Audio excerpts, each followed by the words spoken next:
Welcome to another Box Watch Along. We have rain for what will be, when we get there, a very, very exciting game between Rajasthan Royals and RCB. Actually, you don't know about this, but I've just had a fascinating conversation in the group. I said to the group, it's raining. Can we come up with a podcast idea? And Saurabh and Varun come up with this really good idea. Cheyenne, they're all talking about it. They're really excited. And then I was like, great, let's get on the podcast. Right? And Saurabh's like, oh, I'm not available. Varun's like, I'm not available for an hour. And then Cheyenne just disappears on us altogether. I said I was coming. Yeah, but you're fucking late. The game was already supposed to have started. What are you doing? Stop playing with yourself. Has the game started? No, but the broadcast starts when the game starts, Cheyenne. I don't know if you know how these things work.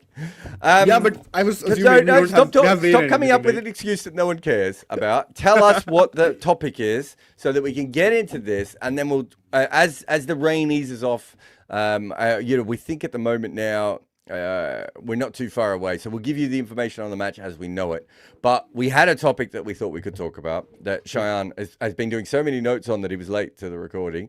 So Cheyenne, tell us what you wanted to, tell us what the other two guys wanted us to talk about and then ghosted us on.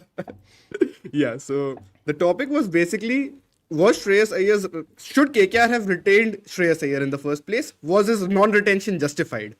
Like, that is the argument here, essentially. Okay, so I think now the common consensus, if I can put it out for everyone, is that most people believe that it was a horrible mistake and that they shouldn't have done it at that time. I would have to go back and have a look at the notes and everything else of what I had written at the time, but I don't remember. I always thought it was a bit odd, though, because there aren't that many Indian batters of that quality in their prime, right, who you get rid of.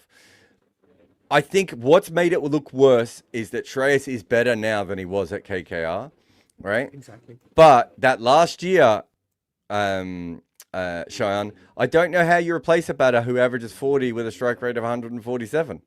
Was it 147 or 143? I just lost it. Right? 147, yes. 140. So you've got a guy about to hit his peak. I think he was about to hit, 28, 29 at this point, or was around 28, 29. Yeah. And you say to yourself, no, we're going to go with a guy called Iyer, who's played very few games, right? And isn't as battle tested and isn't at the same level of talent. And Dre Russ, who comes off a great year, but is 1,000 years old and has knees who are 2,000 years old, right? I think even with that, there aren't that many players who are captaincy material and absolutely dead certainties in your middle order that are available. So I can understand why fans are looking at it from that perspective and thinking that this wasn't a good idea. Cheyenne, what's your rebuttal? See, essentially, I think we are obviously warping our opinions with the current version of Shreyas Iyer, who is an elite player of pace as well as spin. Back when he had that great season, back when we had a very good season with KKR, I wouldn't say it was a great season simply because he didn't have to do a whole lot. Salt and Narayan were scoring all the runs, and that meant Shreyas could do his job against spin. Like, he was a solid role player for me, and I mean, he was a good captain as well. And I think averaging 40s over a role player, though, isn't it? Jared, I mean, the true strike rate, I think, is about par for that season, if I'm not wrong. Yeah. And but I don't think you're a role player if you're averaging 40. Like, that's carrying a big load, man. Let me look this up. Anyway, so while I'm talking about that, the point being that, if you look at that KKR team, there are so many options of players that you wanted to retain in the first place. So we had, first of all, their biggest retention was Rinku Singh, who they retained for 13 crores, which is more than fair. I think we can all agree on that, simply because you don't get finishers of Rinku's quality. Now, what has happened after that is perhaps something none of us could have seen coming, that he has not really had the same amount of returns, but he was winning them games. In 2024, he didn't have to do a whole lot, I will give you that, but that was a function of the top order having the season. I've got no problem with keeping Rinku at 13 crore, was it? That seems Rinku fair. They had at 13. Correct. Yep. Then they had Varun at 12, which has to be a steal, right? Like, none of us are arguing that, for sure. And even with his current form, like, that is very recent, like, very, very recent. Now, in hindsight, you can say anything, but I think at that point, he was one of the hottest properties in the market when it comes to spin bowling, right? Then you've got Sunil Narayan for 12 crore.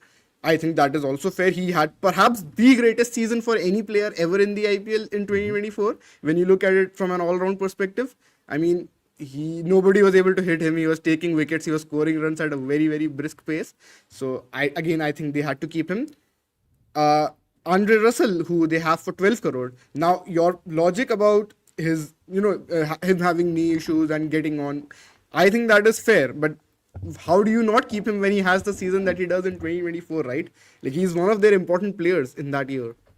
Yes, but the other way of looking at this, and we talked about it at the time, is there was always a chance within 1 to 2 years that Narayan and Andre Russell were going to be done, right? Fair. And so this is a new cycle, right? So if it's a new cycle, who is the better option here?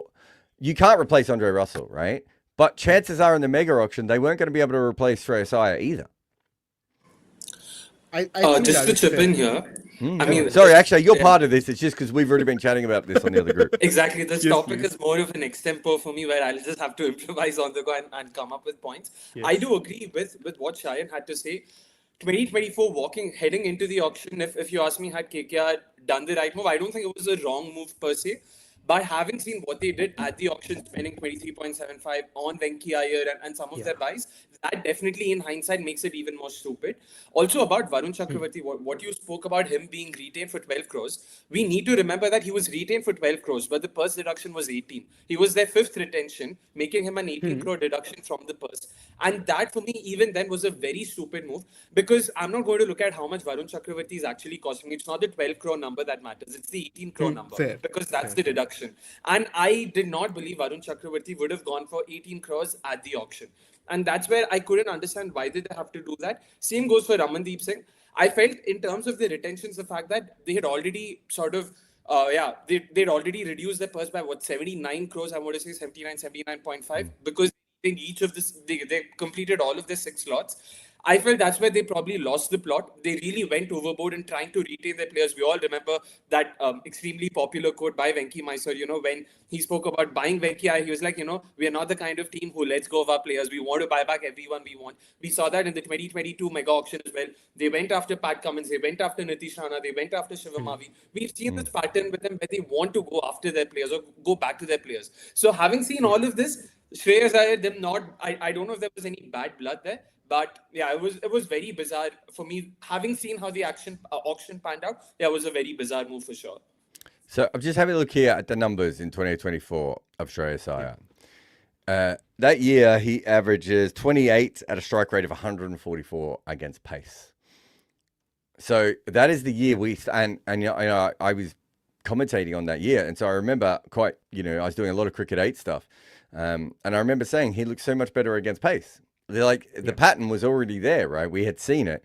That year against spin, he averaged 129 against the spinning ball with a strike rate of 151. Now, so if we go Moneyball on this, right? You have to be able to recreate it. No one thought that Narayan was going to have a bunch of more incredible batting seasons because it had never been consistent before.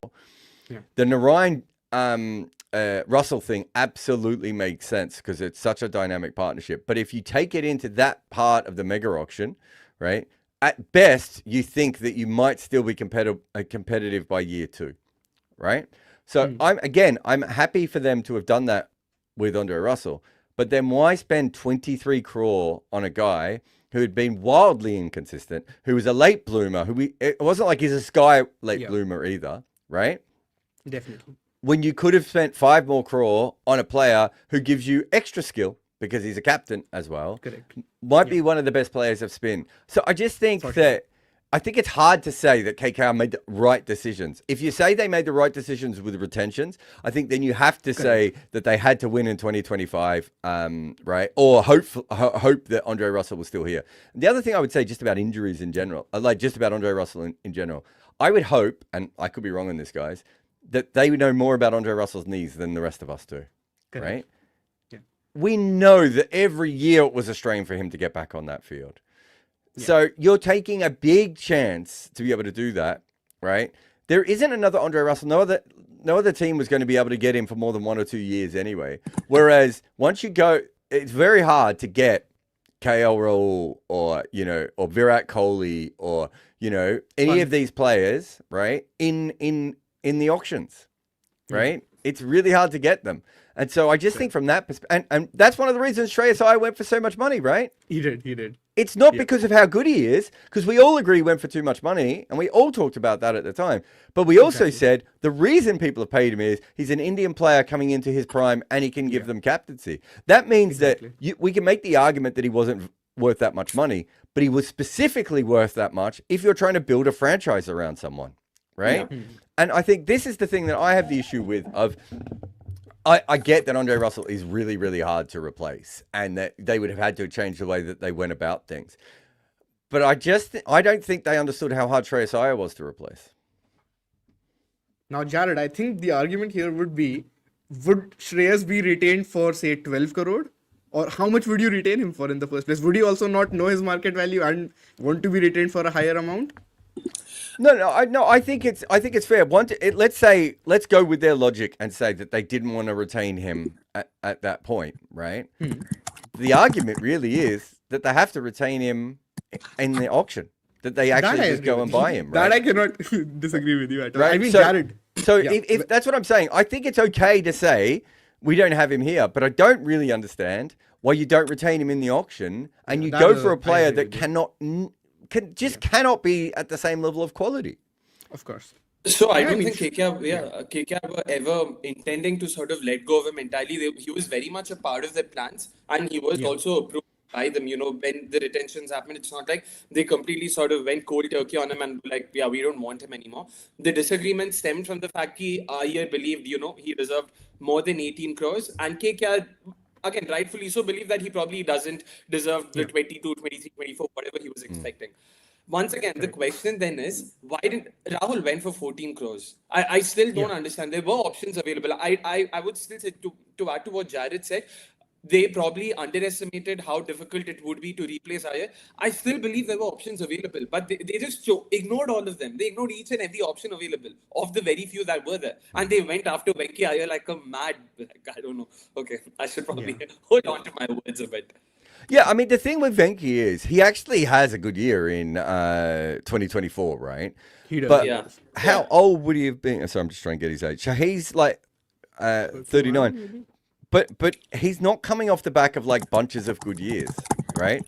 So in 2021, he had a very good year in terms of average. Remember, everyone was really excited about him. Exactly. But his strike rate wasn't particularly good, and that would be UAE, Jared. I think that some of that would be UAE. Oh no, I'm just saying. But either way, I mean, everyone was really excited about him. I kept saying, guys, he gets stuck all the time. This guy, right? Yeah. He is. The next year, he averages 17. Right? Strike rate of 107. Great. Everyone has a bad year. I can write that off. The following year, he averages 28 at a strike rate of 145. Right? And then he has one good year. The chances are that there's going to be one or two just not even bad years, but just gearing back years at that point. And yet it doesn't seem to and so if you're going to pay 23 crore for someone, surely there has to be a banker. Right? Now, if you look at Shreyas Iyer is a banker, not in terms of his overall career, because as we just said, he was up and down as well. But he's a banker in the terms of, he's going to average over 30, right? No matter what. His worst year, I'm just trying to think. So Shreyas Iyer, Jesus Christ, he's consistent. Shreyas Iyer, other than 6 games for Delhi in 2016, had never averaged under 30, right? So at the very least, you're getting consistent runs out of him. But then on the other side, you're also getting the captaincy, right? Which is another skill that you're going to have to bring in. I just don't see how, if you're doing the maths, right, the 23 crores plays off against the 28, unless you suddenly think that Venki is going to bowl like 3 overs a game, or maybe not 3, even 2 overs a game. Yeah. Can I chip in here? You can chip in anytime. I completely agree with what you said on Iyer. Again, I don't think KKR ever thought that Venki Iyer was going to go for 23.75. For what it's worth, I've heard from credible sources that RCB themselves had earmarked 15 crores for Venki. Their plan was to stop at 15. But because Venki Iyer was such a big part of their plans, they decided to go a bit further. And I think they'd also saved some money earlier on Livingston and the likes. And importantly, KKR had already lost out on Iyer. Iyer was already sold by then to Punjab Kings. There were no other names left. Rishabh Pant had been sold. KL Rahul had been sold. Venki Iyer, in all likelihood, was the last you can probably call him marquee. That's still a bit of a stretch, but arguably the last marquee Indian batter available in the auction who could potentially also offer you a bit of a leadership choice. He's supposed to be a nice guy, provides a positive energy in the environment. All of those things might have also somewhere played a role. And that's where I think it's one of those things what Joy Bhattacharya calls the IKEA effect, wherein they knew that this is the last piece available, there's nothing else. So we have to bloody hell put all our eggs in this Venki Iyer basket. So yeah, unfortunately, I don't want to believe the dynamics also somewhere played a role in him getting the price he did. Okay, so the other way of looking though at this is it wasn't just there was actually plenty of proof at this stage that a lot of Indian batters were going to be overpaid. Yeah. Right? So Rishabh goes for 28 as well. Was it 28? 27. Yes. 27, Yeah, I knew it was similar. roughly around there. Shreyas has already gone for money or going to go for money at that point as well, right? So I get what you're saying, actually, but at a certain point, you have to realize that the auction is not the auction that you had planned for. This is one of the problems with the auctions. It's so hard to plan for an auction. And so it turns what is professional league into a far more amateur situation, right? But what you call a bug is a feature for me. That's exactly what I love about the auction. Seeing teams completely be in disarray. Yeah, but I mean, just if you want professional teams to make good decisions, it's a pain in the ass, right? Like they're going to make mistakes as it is. I don't need them to go out of their way and make them even worse. But the point being is, I think you have to also then read the room in this. And like, as someone who's been through a couple of auctions in my time, there's a certain point at which you actually have to be in a situation and be like, what we came in valuing these players at is not what the market is currently valuing them at, right? And so we can all sit there and say that, these players were overpaid, or, these players were, went, or whatever it may be. But I think you have to go, okay, so whatever reason, Indian batting is getting paid today, right? And so if you have that opportunity, in which direction do you need to go, right? And there's probably some other players that they overpaid as well, right? If we go back and Jared, Iyer has to be the anomaly there. Sorry, Shan. Yeah, that is the biggest one. But Jared, I have a very interesting point actually. So I was going through Shreyas Iyer's I hope you have an interesting point, Shayan. Otherwise, what are we doing here? In the 2025 mega auction, they capped it at 10 crore. So they didn't go after 9.75 is essentially what happens. And then after that, it's the other teams that take over from there. So Delhi and Punjab keep bidding. I believe it is them who keep bidding till the end. Yeah, it is Delhi and Punjab who keep bidding right till the end. Yeah. Which tells us that perhaps they had a value for Shreyas Iyer in mind. Maybe they were like, cap it at 10. We can't go for Shreyas Iyer for more than 10 CR. It just purely based on his cricket. Okay. But then so when you're going for which I think that's fair, what you've just said. If that's the case, then they've made a horrible mistake, haven't they? Again, they've completely misunderstood what the market is going to do. And also, I would argue, more importantly, forget the market for a minute, they've actually misunderstood the worth of a player like him in that kind of a situation. Yeah. Also, Jared, when we did the IPL big boards, we also had Shreyas really high. Like he was second for us, I believe. After Rishabh, we had Shreyas. So we knew that he was going to go for money. Like whether you like it or not, he is someone who's going to peak. And we're not smart, right? Like, as in, we've made plenty of mistakes if you go through. And we probably, how long would we have spent on that big board, Sean? Like, not a whole lot, like 3-4 days max. Yeah, exactly. Right? Not a whole lot of time. And all we were doing is reading the tea leaves of what teams needed, right? And understanding, one of my big things was that a local player who is a banker, right, is worth a lot of money. Especially when they have anything secondary to come about with. Also, just think KKR's difference about Shreyas Iyer. Sure, they stopped bidding at 10 crores, but it could potentially be that the cap was anywhere between 10 and say 25. The cap could have been 25. But because Punjab Kings had already placed that bid at 20, they went up to 26.75. So, they'd already sort of maxed out there. We wouldn't ever really know what the cap was. I still want to believe they weren't daft enough to cap Shreyas Iyer at 10 crores because I'm just guessing it from the auction list. That's all. Exactly. Yeah. But KL Rahul, that's the bigger shocker for me because KL Rahul, I think they went up to 12 for him before CSK took over. And when, you see Malika Sagar saying once, twice, you can clearly see this player's going to go at 14. Why on earth would you let KL Rahul go at 14? And same goes for Ishan Kishan. Sure, you've lost everyone else, but Ishan Kishan, I don't think is that bad a player. We had him very high too, Akshay. Yeah. We knew he's young. He's going to peak at some point. Is he not? Exactly. Yeah, I think that was that. How much did he go for that year? 14.25. Yeah, I'm pretty sure I remember saying, and I think most people think I'm into Shan Kishan Delta, but even I was saying, I think that's a really, really good buy. Yeah. But okay, here's the other thing. One thing that helps KKR, I believe, is the order of the auction. Right? Because it's not as if they've already spent an absolute fortune by the time Shreyas Iyer comes up. Is he the second or third player that year? I'm just trying to find it on here. And Nishan Kishan is 11.25. I stand corrected. Thanks for correcting me the comments as well. Even better, 11.25. Also, I've got it down here. We keep saying 28. I've got it down 26.75. Shreyas is 26.75. Pant is 27. Either way, close enough. I've got here, and I could be wrong, but I'm just trying to find an old website that's actually got it in the order that it came up. Arshdeep was first, Rabada was second, and Shreyas was third, right? Okay, so let's say I can't imagine anyone thought he was going to go for 10 crore, but let's say that you had him down in your list for 18 crore, right? Which is fair. I do think at a certain point, you have to actually look at, are there players later on who will be able to replicate this that we want to have in our side, right? So who goes afterwards? Rishabh Pant comes out later, right?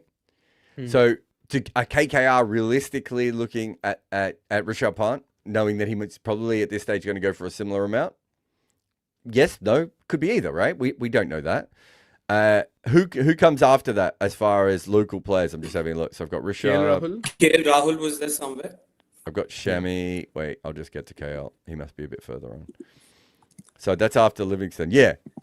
So he goes for 14 crore. We know a lot about how KKR plays its cricket, right? I'm going to assume they didn't think that KL Rahul was their style of player.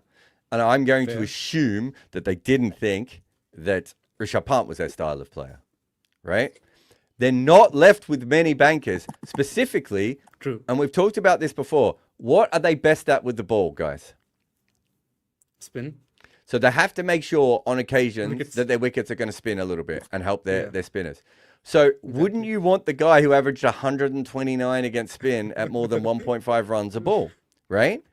So there is an element of it. I think it goes a bit further than, just on a very basic level of going, they shouldn't have let him go. It's far more complicated than that. And I give, Asorab isn't here and Varun isn't here, but they came up with sort of similar kinds of this. But I also think you have to think about the whole board.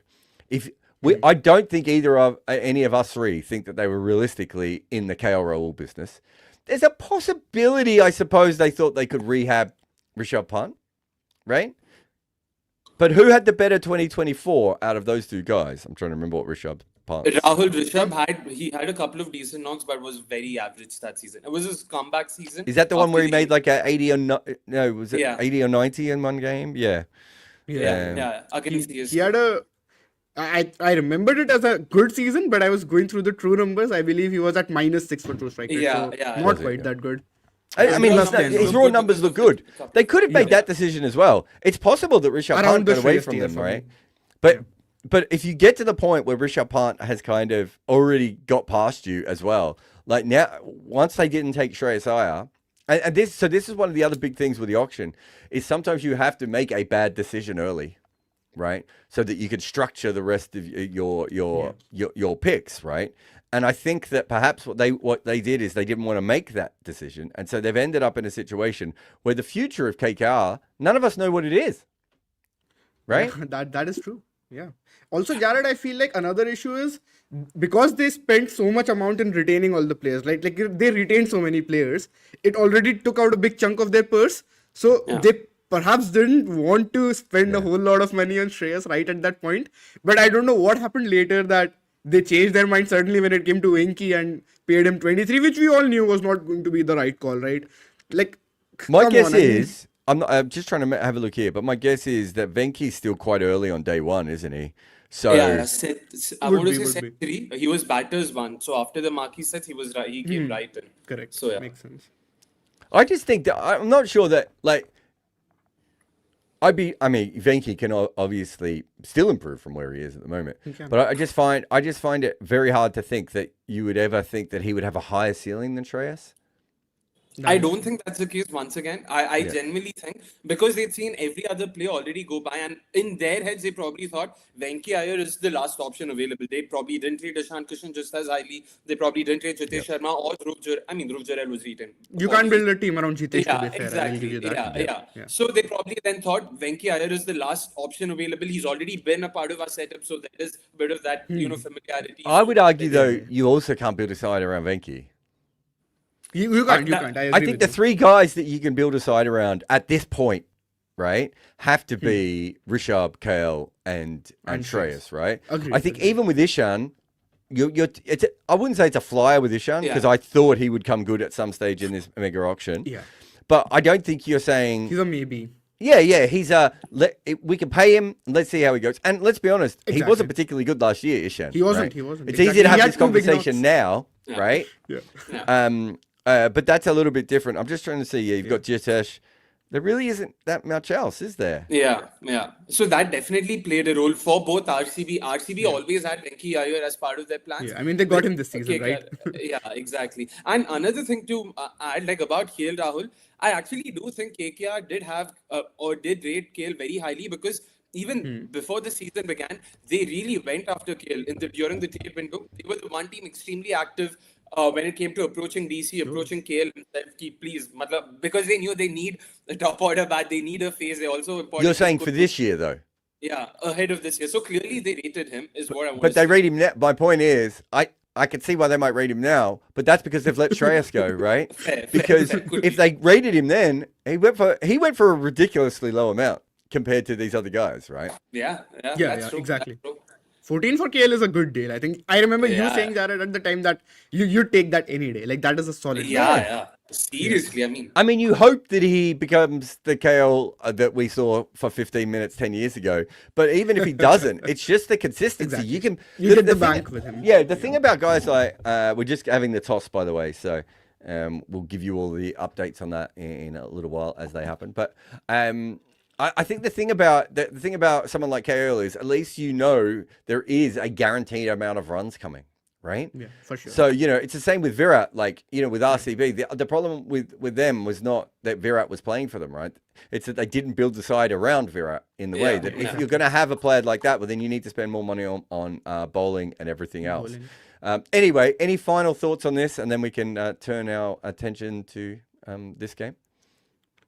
No, I think in some ways Punjab going for him, I feel like was interesting because they had Ricky Ponting and they also were going through an overhaul of sorts, were they not? And we've seen that Shreyas and Ponting have worked together. They've had some success with Delhi. I mean, they didn't win a title, but they had that good period where Delhi were making the playoffs and even made a final.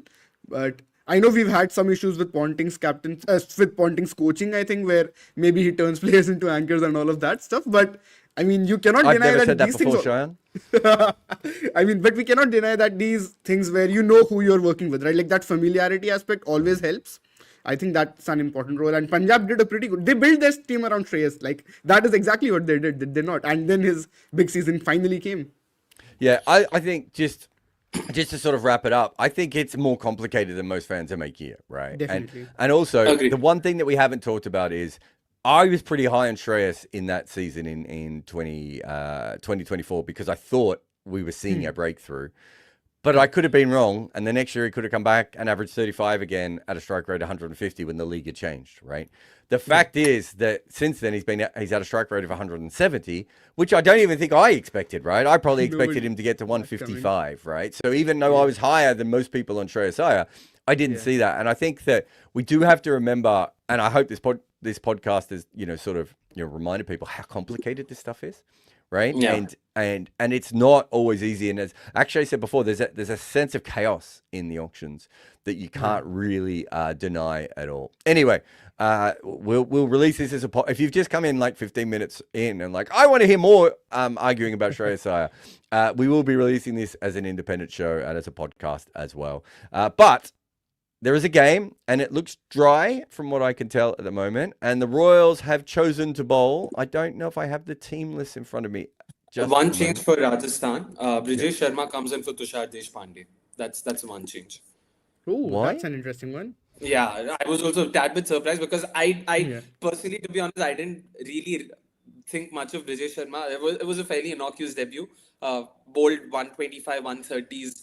Tushar didn't do too badly after that last over highs. Do they want So, a slower ball sort of a bowler, maybe someone that can hit the wicket with slower balls to slow RCB down? Like that's I think one way to keep RCB quiet in the middle. I'm just having a look at the notes that Parag says. He says that he does use the word rest with Deshpande.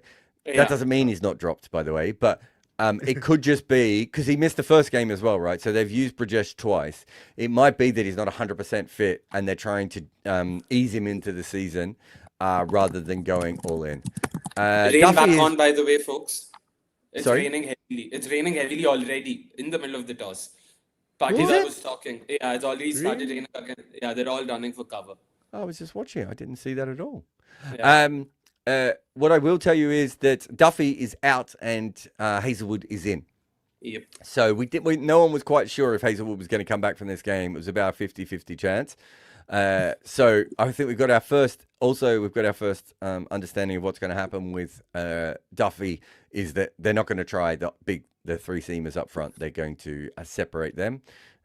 We did talk about whether they could do that earlier in the season. But yeah, the Royals have won the toss. It is raining at the moment. But yeah, what else can we talk about then? Now that we've got more of a break before this, I'll say this that what have I got here? So Rajasthan were a 52% chance of winning the game, having won the toss. Oh, you're right, it's hammering. Having won the toss, it goes up to about 54% chance. So it's still fairly an even game, but the toss is seen as quite important there. Did you guys see the piece? Well, I hope Cheyenne did because he pretty sure he posted it on our site. But actually, did you see the piece that we wrote about players and whether they're really good against pace or really good against spin and this kind of piece? The one that came out yesterday, Ajinkya Yes. Rahane and I watched the video, not the piece, unfortunately. No, it's but fine. yeah. It's all the same thing. It's the same. It's exactly the same thing, except you don't have to see my face, and you wanted to see my face, so that's on you. I mean, you can see Jared's face in the screenshots also. Yeah, I did. I did think to myself, there's a lot of my face here. So let's start with Ajinkya Rahane. Yesterday, we saw an innings where he certainly came out, right, with a lot more intent against the spinners. He still got himself stuck a little bit at times, but we have him as basically on impact, basically as a +1 run per innings player against pace. So he's not like a beast against it, but he's good against it. And then we have him as a -4 against spin. And I could tell you the other players that were around him. In fact, I might even have the. I remember Virat Kohli being a part of the same quadrant, but he was slightly higher up. Like he had a better. But he was like just under on spin, I think. Yes, like yeah. closer -1 or something around that. I think. Yeah, correct, and much higher on pace, of course. Yeah, no, there's a couple of other players. So what I did was I just took the outliers, but I do actually have here the full. We can go through the full list. I mean, we've got a break. Let's just do it, guys. Yeah. How do I share this page again? Is it this thing? Oh, wait a minute. And what is it? Puran was the biggest outlier there. Puran, Klaasen as well. This guy was bro. Abhishek versus spin. I Abhishek think that versus was spin, that was the maddest one. All right. I'm just going to bring this in, guys, if you can make it easier for us to see it. Vignesh or Rakshit. There we go. Perfect.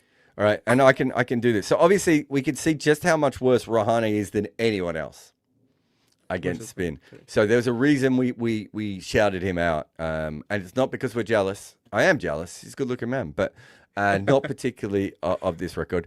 This is the player I thought was most interesting, guys, is Rishabh Pant. And how bad he's been against spin. And we've had some questions about this as well. It's probably a potential piece going ahead, I think, Cheyenne, which is Rishabh Pant's record in Test cricket versus spin and his record in T20 cricket versus spin. And they do seem to be completely in different worlds, right? Absolutely, Jared. And this is not new, right? No. Let's not get this wrong. It started from 2020 itself. He has consistently had issues against spin bowling. For some reason, I can actually look up his season-wise records too against spin. But yeah, in the meanwhile, we know that he has the ability to make it up against pace. But last season, he couldn't do either, Jared. And I went to watch the games. I went to watch the game against Chennai where Noor ran rings around him. He was not able to do anything. Like, Noor just bowled dry and Rishabh had no clue what he was doing about. Like, in that innings, I think he made, 63 of 49, I want to say. Which you would not take that innings like in IPL 2025, would you? Well, you're not taking it. I can tell from the tone of your voice. It is a fascinating one. Actually, I was trying to explain it to someone the other day that what I find fascinating about it the most is that we've seen him against Jack Leach and Nathan Lyon and others with all the fielders out, right? Still absolutely whacking the ball everywhere and not having an issue. But there is a difference between the kind of freedom he has in Test cricket to play the attacking shots. Yeah. It's very rare that they have the 5 fielders out, which is also very different. And in Test cricket, the spinners are bowling attacking lines and attacking plans, and they're throwing the ball up. It might just be that he doesn't like it when it's darted in, and it doesn't suit him, because if you think about him at his best against spin, it's running down the wicket, and that's very hard to do in modern T20 cricket. These bowlers are all bowling 100 Ks an hour, right? Yeah. But I feel in Ronald's case, 120. Yeah. He bowled 126 against CSK. I was like, that's a mad ball. And you could see it in Dubey's face. He just wanted to complain to the umpire. This is unfair, man. You can't do this. Yeah. But about Pant especially, a slightly more subjective take on that is quoting what Travis had said once. He said that I find Test cricket a lot more easier than T20s because there's no scoreboard pressure. I don't have to worry about that's one variable entirely taken out of the equation for me. So it makes it easier for me to just pace my innings the way I want to. And somewhere I want to believe that is also applicable for Pant because he has that pressure of having to calculate his innings, having to sort of know what exactly is needed, how to go about it. I think that's where he tends to crumble. Whereas in Test cricket, there's more often than not, that's taken out of the equation until you're batting in the 4th innings, chasing a specific target. You don't have that in your head. You can play the conditions. You can just play within yourself. You can know what to do just by yourself. You don't have to worry about anything else. It's a lot more internal, less external, if that makes sense.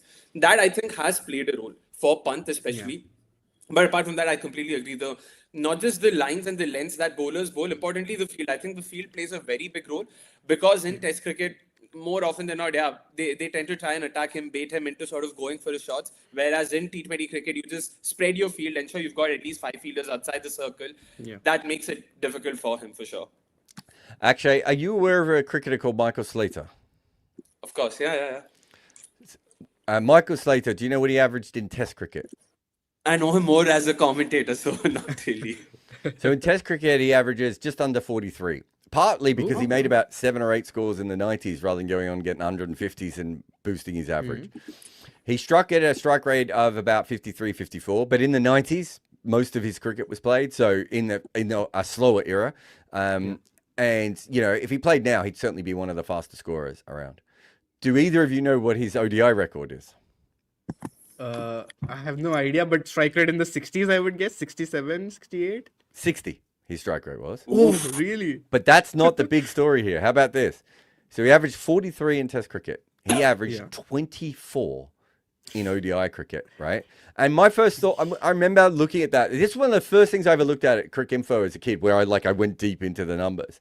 Because I was like, I just thought to myself, but maybe he just made more runs for New South Wales. But in my head, I was like, I don't remember him ever making runs for New South Wales.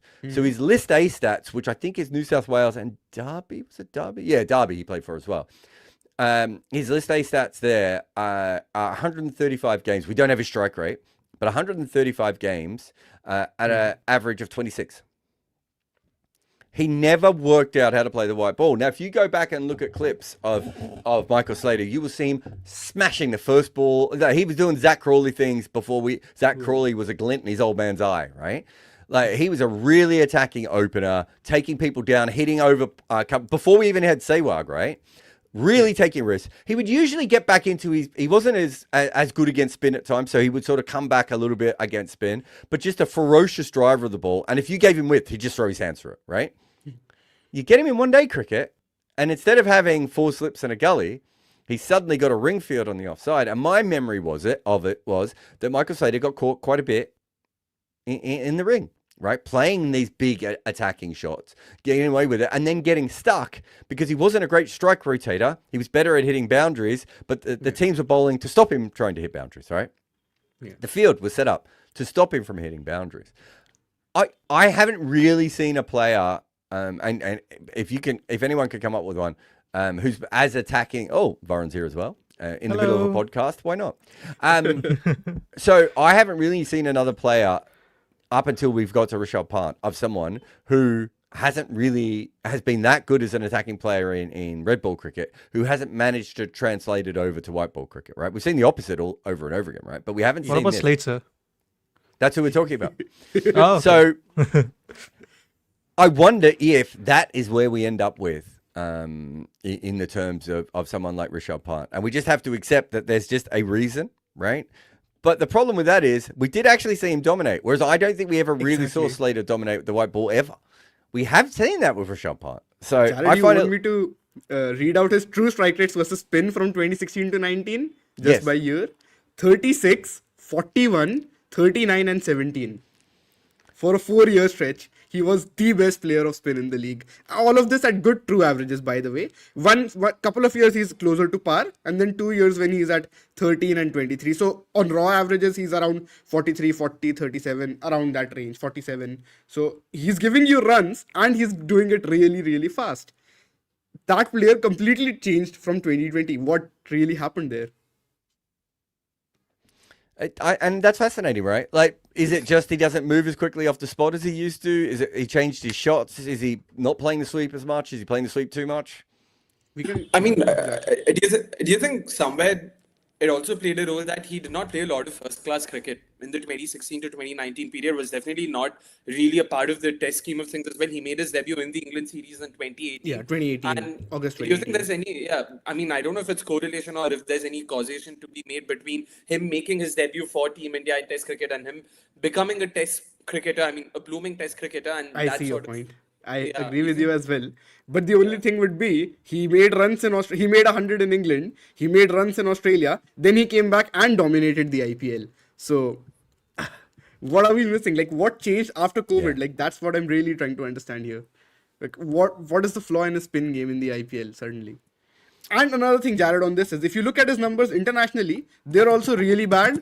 So he never quite cracks T20 eyes, right?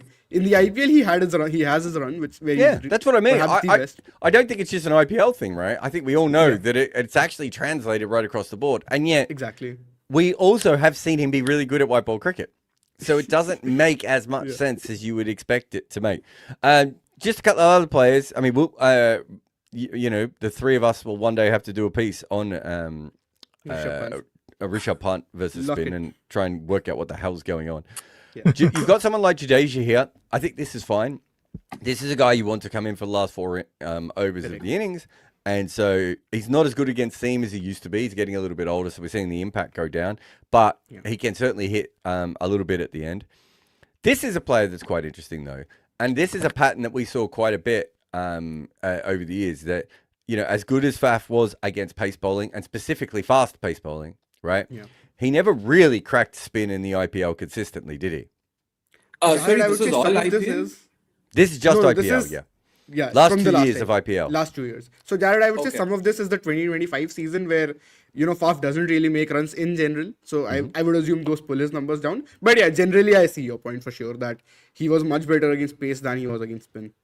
But Yeah, I'm actually surprised by this. I did not think he had a negative impact against spin versus, while playing for RCB, because he had three I can look that phenomenal up for you. seasons for them. Yeah. So, Akshay, in 2024, he had a true average of 14 at a true strike rate of 4, which is like good, but he's not like giving you huge impact on that, right? And then the season before that, the one where he actually makes a lot of runs, where he makes 700 plus runs at a good true strike rate. Mind you, it was not like a start padding season or anything. He was playing properly well. His against spin though, his true average was 21, but at a strike rate of -10.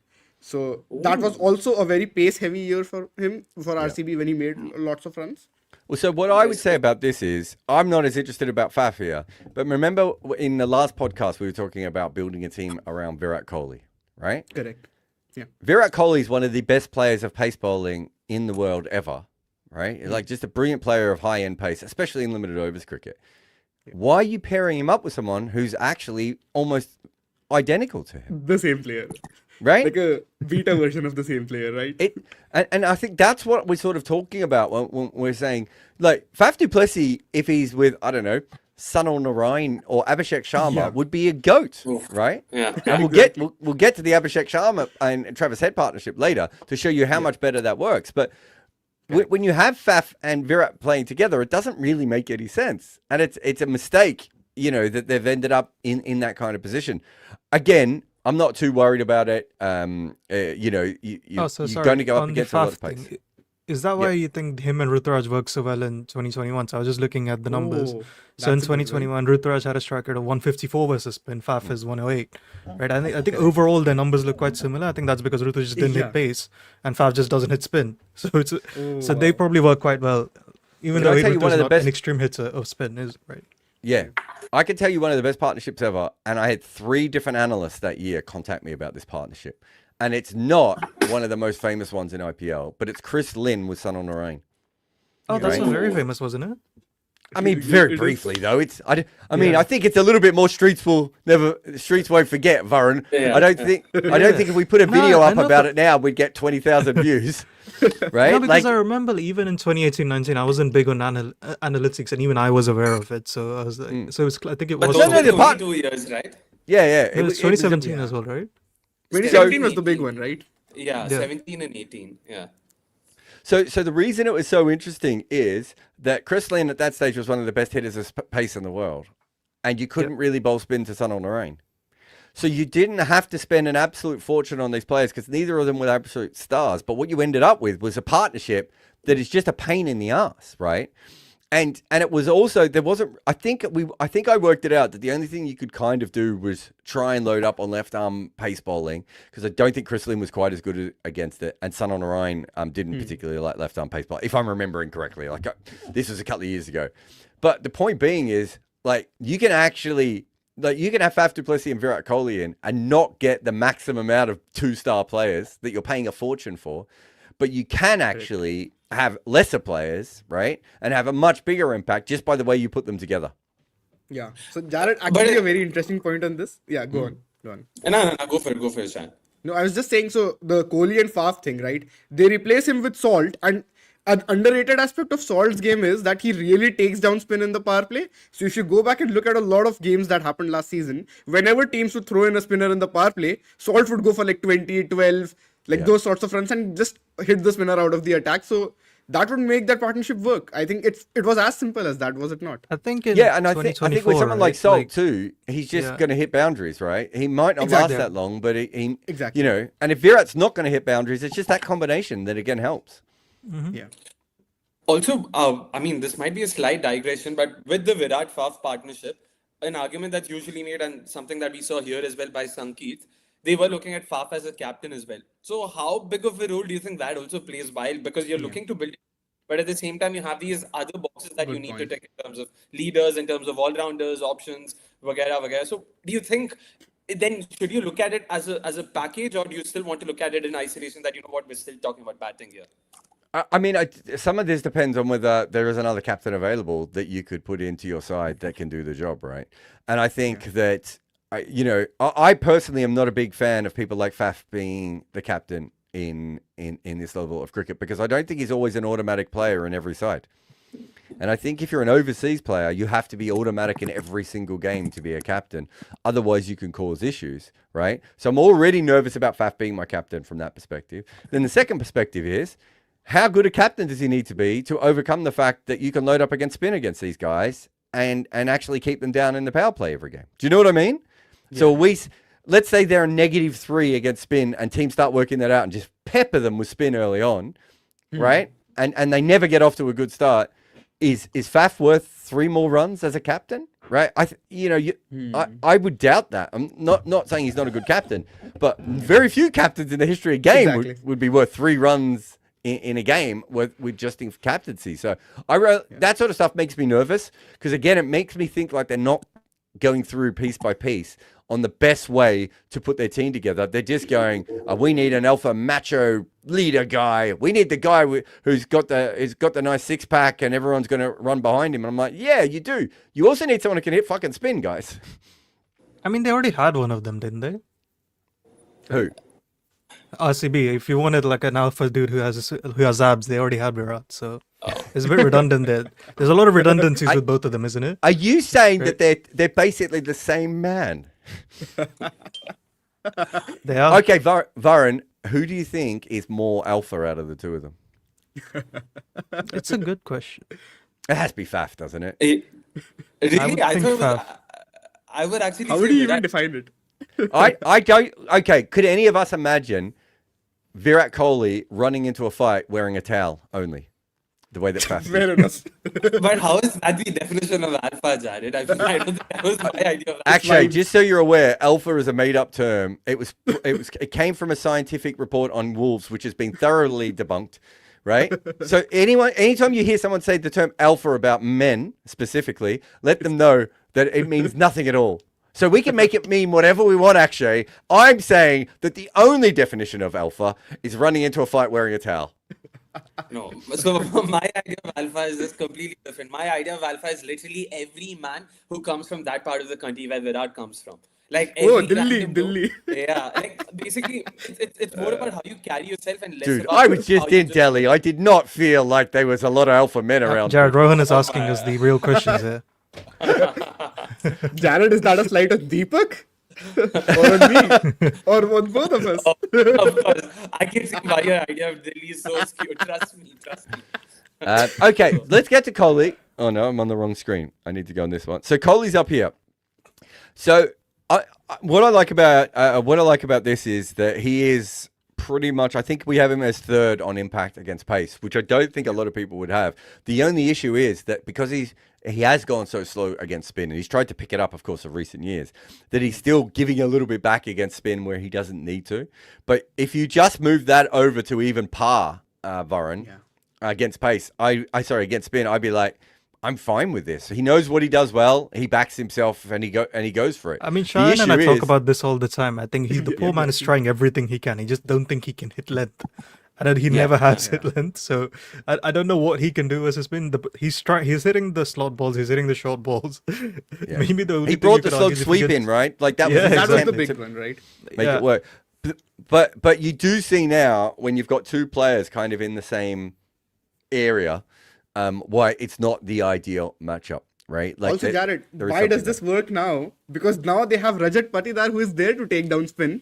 They also have an improved version of Devdutt Padikkal. This is what they've done, right? They've built a team accordingly, so even Virat's weaknesses are mitigated and his strengths are very valuable to them. So Yep. we No, saw agreed. that in the CSK game the other day. Also, about this, how much of an opener's sort of lack of being able to hit one swoop, let's say pace or spin, can be mitigated by having a reinforced middle order? That's something I've always wondered. Does it actually help Virat Kohli that you have a really good spin hitter at number 4 because they bat at different points in time? So does it actually come together for the side? Or But do you It You helps can then Virat take risks, right? Yeah, that's what I was about to say. Virat's usually like Virat and KL are two people that if they don't trust the batting will ultimately go into the shell. Yeah. I think Virat less so than KL. KL is the extreme case of it. If he senses a bit of like chaos in the middle, he will go into a shell. Right? Yeah. It's why like I don't like it when people say KL is selfish. He's not selfish. He's got a fear of failure and he's conservative. Right? Yeah. There's completely different thing there. Exactly. With him. Yeah, and you see this a lot with batters as well. Like we're in a situation. It's the Mitali Raj conversation, right? Whereas, like by the end of her career, everyone's like, "Look how selfish she is. Look how slow she scores." And I'm like, she was trained to be this player, right? Exactly. For years, she was ahead of the game, and then the game has switched, right? And KL Rahul is of the generation who grew up playing ODI cricket, right?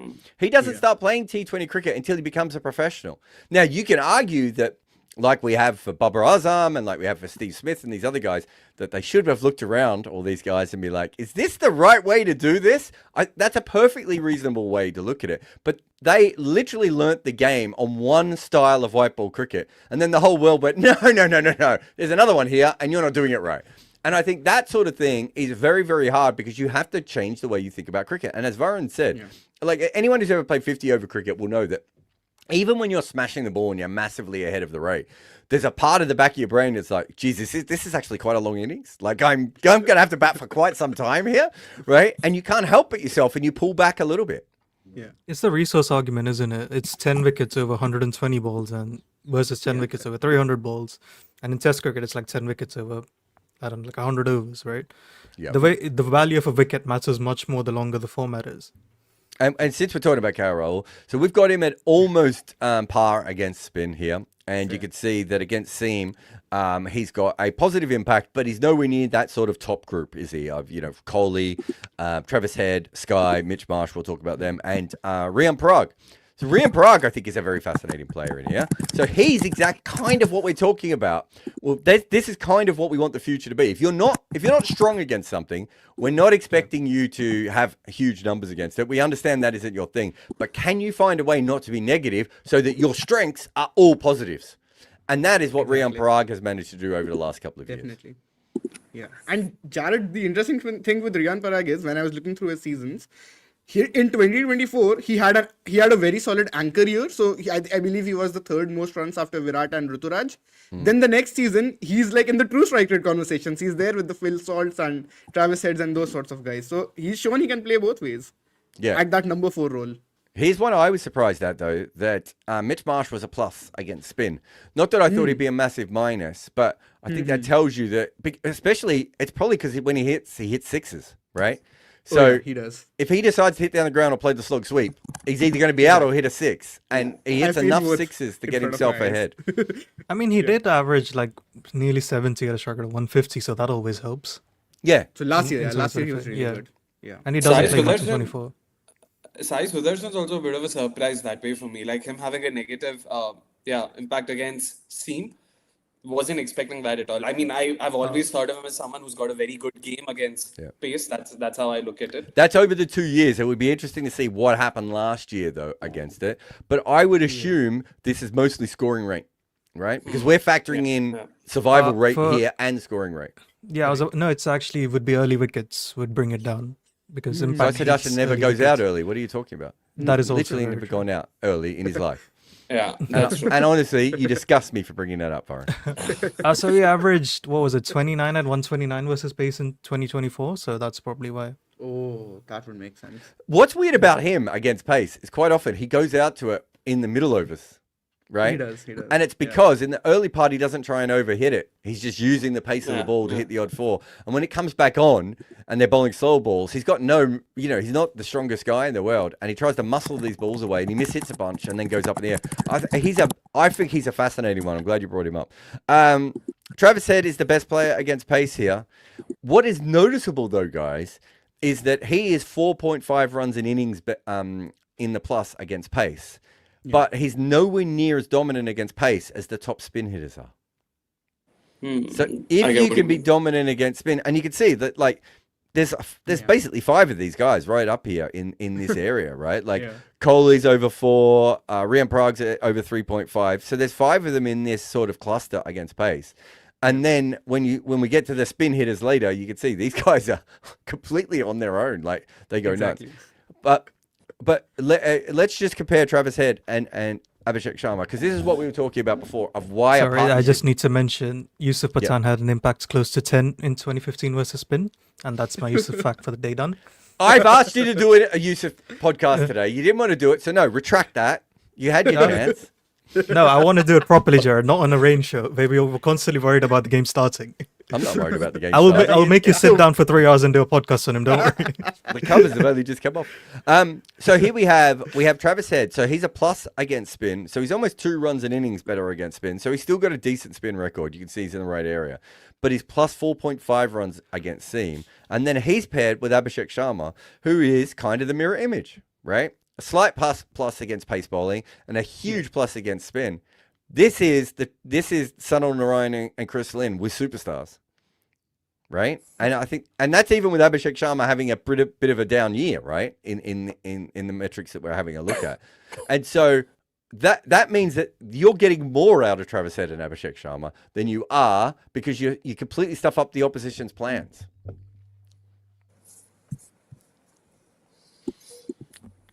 All right. Anyone else that we wanted to look at? Shivan Dubé's not been as good as we wanted. Oh, sorry. Were you surprised Sanju was a negative versus spin? I was kind of surprised that Sanju was here at all, but I suppose the last couple of years in the IPL probably not have been his best, right? That's true. Where does I believe Butler last feature in season all in of this? particular. Butler. But I don't think... Oh, here's Butler, right next to Samson. Oh, that's also surprising. He hasn't had a great couple of years on all metrics. Remember, this is looking at your impact on the game, right? 24, I believe. He was not that consistent, was he? 25, I think he had a good year. I think 25 he had 200s and was poor outside of the 100s. That was though, 24, wasn't he? Jared. That was 24. Was it? What did he do last That year? was then? Oh, I was Yeah. 24. Last year he was Yeah. great for Gujarat. Yeah. He was very consistent for Gujarat. I know he made runs. True I strike can't- rate of 30, true strike rate of 11. True average of 30, true strike rate of 11. I mean, that's a solid year, I would say. Do you know who never comes up well on any of these advanced numbers, Varun, is Tilak Varma.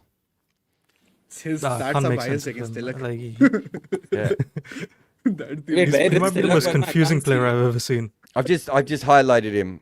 He's the one with the I big, can only. I can see the box. I can't see the circle. Oh, there we just go. at the top of the box. No, Yeah. yeah. But every time we do like an advanced numbers on Tilak Varma, he comes out and he just looks really disappointing. Like we did this thing where we were looking at whether players are, strike rotators or whether they're consistent at both or whether they're hitters. He didn't, and he came out in this like weird area that made him look like a shit cricketer at that. And every time I've looked him up, but I really rate him. So it's like I don't really understand where to put him. Was everyone a bit surprised to see Klaasen, Iyer, and Patidar so far from Puran and Sharma? Yes, I was, because Varun and I keep For talking sure. about this, right? The true strike rates of 119 or something against spin. I think these two guys were around that. So when you're that far ahead against spin, and I will add for, I think, Abhishek in 2025, he doesn't actually play a lot of spin. I believe it's only 45 balls, but whenever he does, he absolutely tonks Just it. hit it And out of the ground. Yeah. it's that one innings where he makes 141, I think, against Oh, yeah. Punjab, right? Punjab? Yeah, so Yeah, that yeah. really helps the overall numbers for last year, I think. And Klaasen had a down year last year, right? So Yeah, he maybe was if we looked at good, an extra, but not great. Yeah. if we put an extra year back on that, maybe he goes back up. But I was still a bit shocked. I was pretty surprised, and I put this in the piece as well, that Klaasen was almost as good against pace as he was against spin. Yeah, And yeah, yeah. it's not that I've ever thought he's a bad player against pace. I Klaasen just, had a strike rate of 177 versus spin last season. what was he against pace? Can let you know. I mean, there is an element with Klaasen of I don't want to go too. 169. Yeah, there you go. I do think there's an element with Klaasen that is probably underspoken about a little bit, which is that he does have a little bit of finishing anchor in him, Varun. He will get himself set, and he does a lot of his damage against spinners, probably towards the back end of the spinners' overs, right? Like, Okay. if he's facing spin in 7, 8, and 9, he's not like Len Maxwell, is he? Right? Who's going to try and hit sixes everywhere there. Klaasen is quite happy to get the odd boundary and knock them around. And then once he gets to about the 13th, 14th over, it doesn't really matter what you bowl to him. He's going to try and hit you for 6, right? So there is an element of him. He's a premature ejaculant version of the finishing anchor. Lovely. There's Exactly a what I video. wanted There's a to video title for us, guys. But you know what I mean. He goes off a little bit earlier than the sort of Tristan Stubbs, David Miller, MS Dhoni types who keep it really, really late. But he's also, I think Rob Barron was talking about this the other day. Of like the most dangerous Heinrich Klaasen is probably what 20 off 20.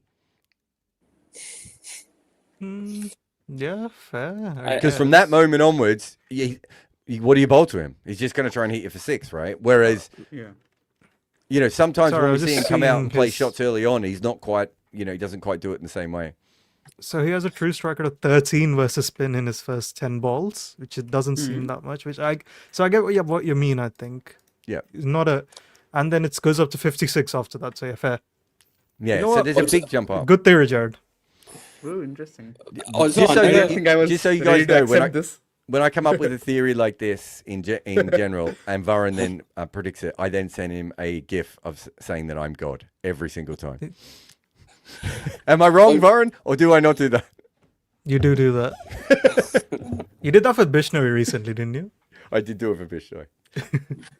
Also, another video you could probably consider, you spoke about how we can see +8s, +9s for spin hitters, but not necessarily for pace hitters. It's the same even in terms of negative impact, right? I don't know if it's because of the sampling itself, if the sample itself is biased that way, but it's very clustered in terms of how the negatives aren't that negative. Like you see Rahane, who's at -4. You don't necessarily see him. I mean, Nitish Reddy, really, we can probably take him out Yeah, of this. if you take Yeah. Nitesh Reddy out of this, I 100% agree with you. So Markram against Yeah. pace is, Yeah. sorry, against spin is -5. Yeah. And then the top guy is, so there's a 5-run differential in impact between pace hitters. And Yeah. there's a, 10 run different, 12 rather. Yeah. Yeah, and even if you take out Rahane, let's take out Reddy and Rahane just because they're really extreme. But even if you look at Pant, what's that? 2.75 to Puran is 6. It's still an 8-run differential, right? Yeah, 9-run differential. Like, it's massive. Yeah. I think we're going to have some cricket now. Should we have some cricket? Yes, the game has. Finally, They are on the field. So that is the end of that podcast, whatever that podcast is going to be called. Varun's going to have to work that out later. But big thanks to Akshay, Varun, and Cheyenne. And when we're going to try as much as possible to do live podcasts when there is rain. But let's have a game of which we haven't talked about at all, and we aren't ready. And I need to get rid of this stupid thing off the screen. Not stupid, it's awesome. Thing off the screen as well. So the big decisions were Deshpande being rested. And the other decision was Jacob Duffy being left out for Josh Hazlewood. That's pretty much all we saw? Yep, that's right. Mm-hmm. Okay, and I have here, as I look it up, I have Rajasthan is a 54% chance of winning the game at the moment, and the expected Why are they runs so is high, 100. Jared? I don't know. Same They pitch were, as the one against Yeah. Mumbai. So yeah, I that's why think that's that might be it. Yeah. It might just be that everyone expects them to go nuts again. No, because yesterday RCB were favorites, and then by the morning RR became favorites. So I think all of us were like, "Is there an injury for RCB we don't know about?" And then it's like Hazelwood's come back. Surely that should improve their odds, not decrease it. Well, I'll give you something more interesting, right? So they're favourites to win this, but the expected runs is 197. As this bounce comes what's the in ball that straight is? up in the air, this might be our first ball off the gloves, is it? Oof! Oh, wow. Looks like it's out. Wow, what a ball. Oh, that's a Wow, good ball to madness. start things off. Chofra Archer has Spicy. just come in with a brilliant ball. I can tell you they are bigger than a 54% chance of winning right now. That looked Cheyenne, like... does Salt take the strike usually, or is it Virat? He does. Always takes strike. Sorry. Yeah. Oh, Whoa, that's a beautiful delivery. Oh, wow. Yeah. that's a good ball there. Oh, wow. Crazy. I wonder how quick that was. It felt like more than 140. Yeah, What a- definitely more They than didn't show the If speed. it's not 140, that would be They the did. quickest, slowest 140 ball I've ever seen. So Phil Salt is out first ball. And that only changed... Oh, no, they've gone up to a 60% chance. I was going to say it only changed to a 57% chance. I was like, guys, you need to spend more money on this. So Padikal has joined Kohli. I'm still seeing Archer celebrate, so yeah. That's life with a potato. We've all been there. All right. So Phil Salt has opened the batting 288 times. Can any of you give me the amount of times he has not faced the new ball? He's like 45. 7-8 times maybe. 45? I'll go 32. 7-8. 32? 7-8 maybe. 7-8. It is 37. Oh, 37 times. So yeah, definitely. Quite the record is quite fascinating actually. He clearly doesn't like it as much. He averages 26 with a strike rate of 145. Another beauty Oh, that's a here good from ball. Yeah. Joffre. Yeah. What a Decks ball. away off the seam. 142. 142.2. Yeah. Yeah. It also died down. Yeah, so I he averages a little bit less when batting when not facing the new ball, and he strikes at 13 less. And to be honest, there's a lot more data on the facing the first ball than not facing the first ball. But this is Also, not Rory Burns though. by the way, because it's rained, I really think the first 2-3 overs are going to be extremely difficult for these RCB batters. You've got Andre Berger, you've got Joffre Archer from either end. As well. Yeah. Yeah, this surface is going to be very spicy, at least for the first 2-3 overs, just because of the rain. Oh, there's two slips in Oh, place, and one of them's almost taken a catch. It's gone for 4, I think. That's a bloody Yeah, quick I think outfield. that's four. Yeah, everything looks looks fast. The Yeah. pitch looks fast. Everything else, but he's opened the face on that and guided it past second slip. There was a very fine third who still couldn't stop it. Yeah. I Not say controlled open the speed, face. I I would think say. that was more of a genuine edge in the end, wasn't it? Yeah. More of an edge than it was guided. Yeah. Yeah. Correct.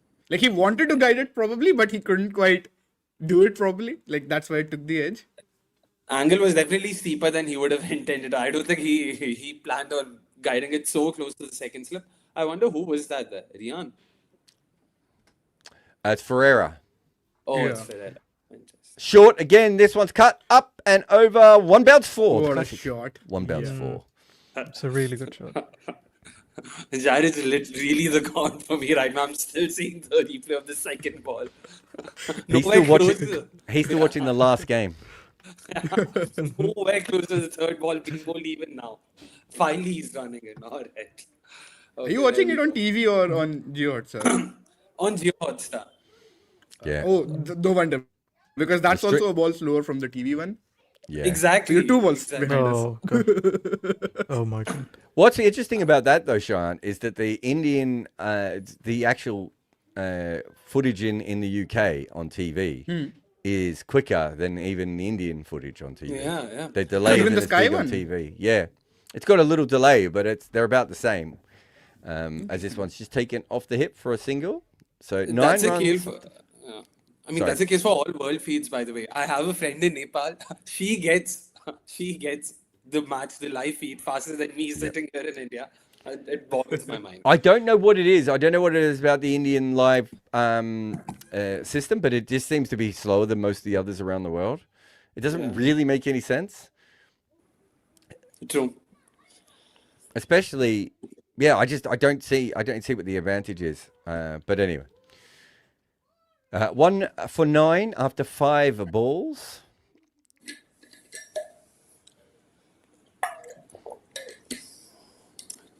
If they watch these 2-3 overs out, I really think there's a lot of runs, on the surface. Because even Michael Clark had to say the same thing. That he went as far. Oh, as an edge! Oh, and a oh, big attempt by the Almost. keeper Jarrell. He doesn't Almost. get a I nearly hand saw on World it. Gavaskar Trophy replay there from Virat. Yeah. Fucking hell. Well, don't remind of that. It does time. look like he's batting in Perth a little bit, doesn't he?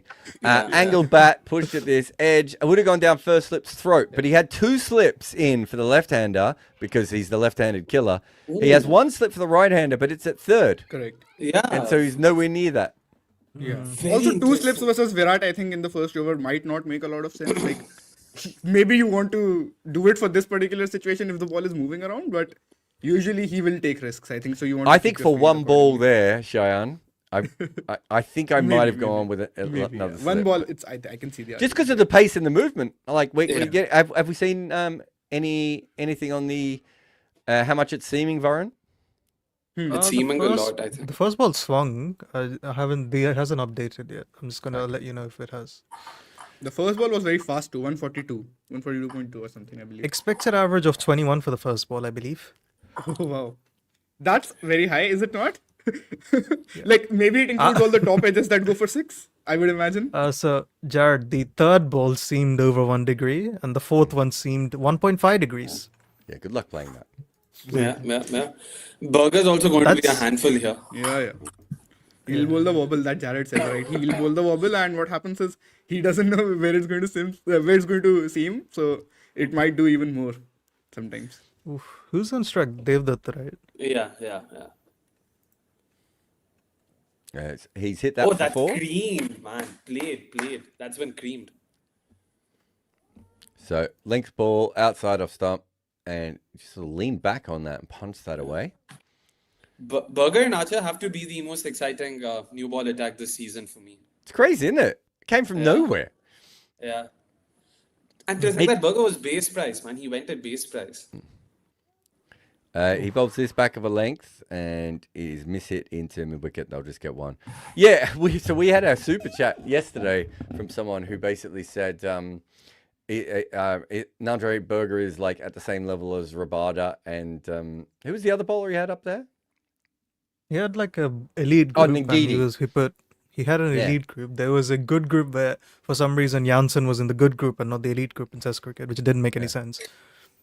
But I just think that shows you how quickly his reputation has changed on a couple of games. He bowled No, I think pretty it's also consistently last it year. also didn't he? helps. No, it also helps doing well versus India in Test cricket.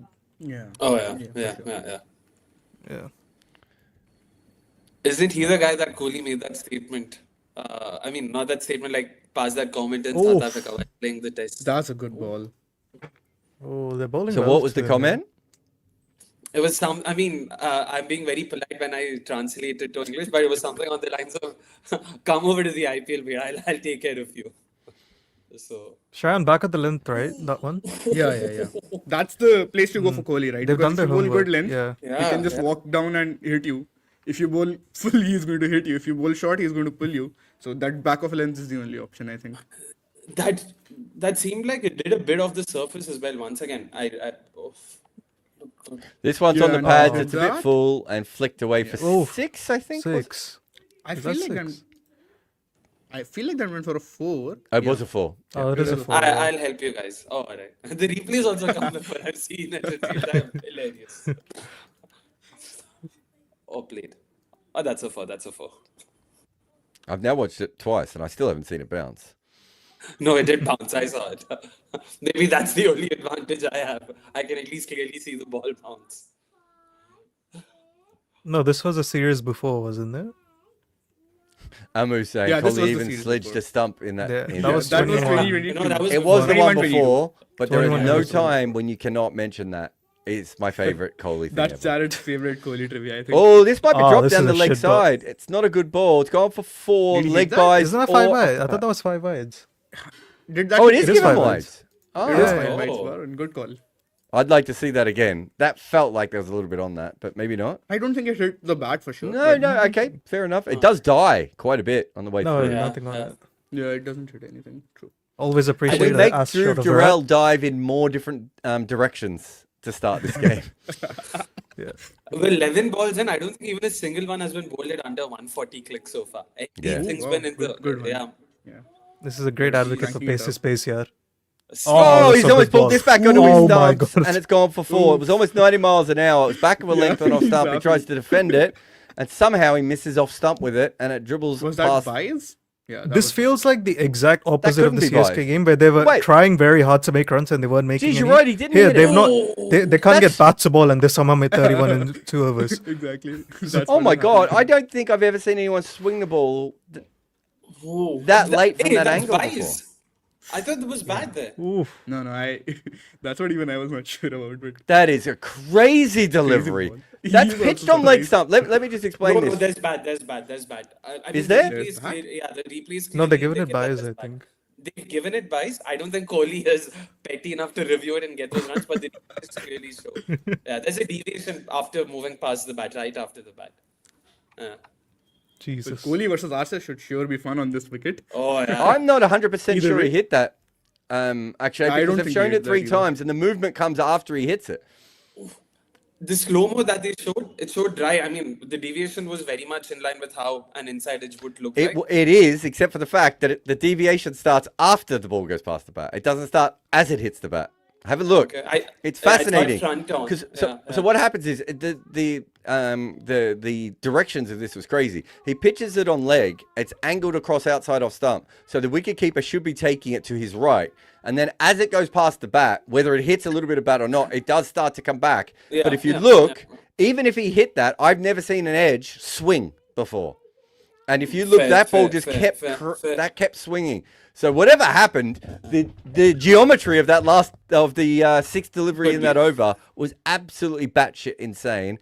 Having said that, we are seeing pace, we are seeing seam, we're seeing swing, and they're 32 for 1 after And 2. we've seen another 4.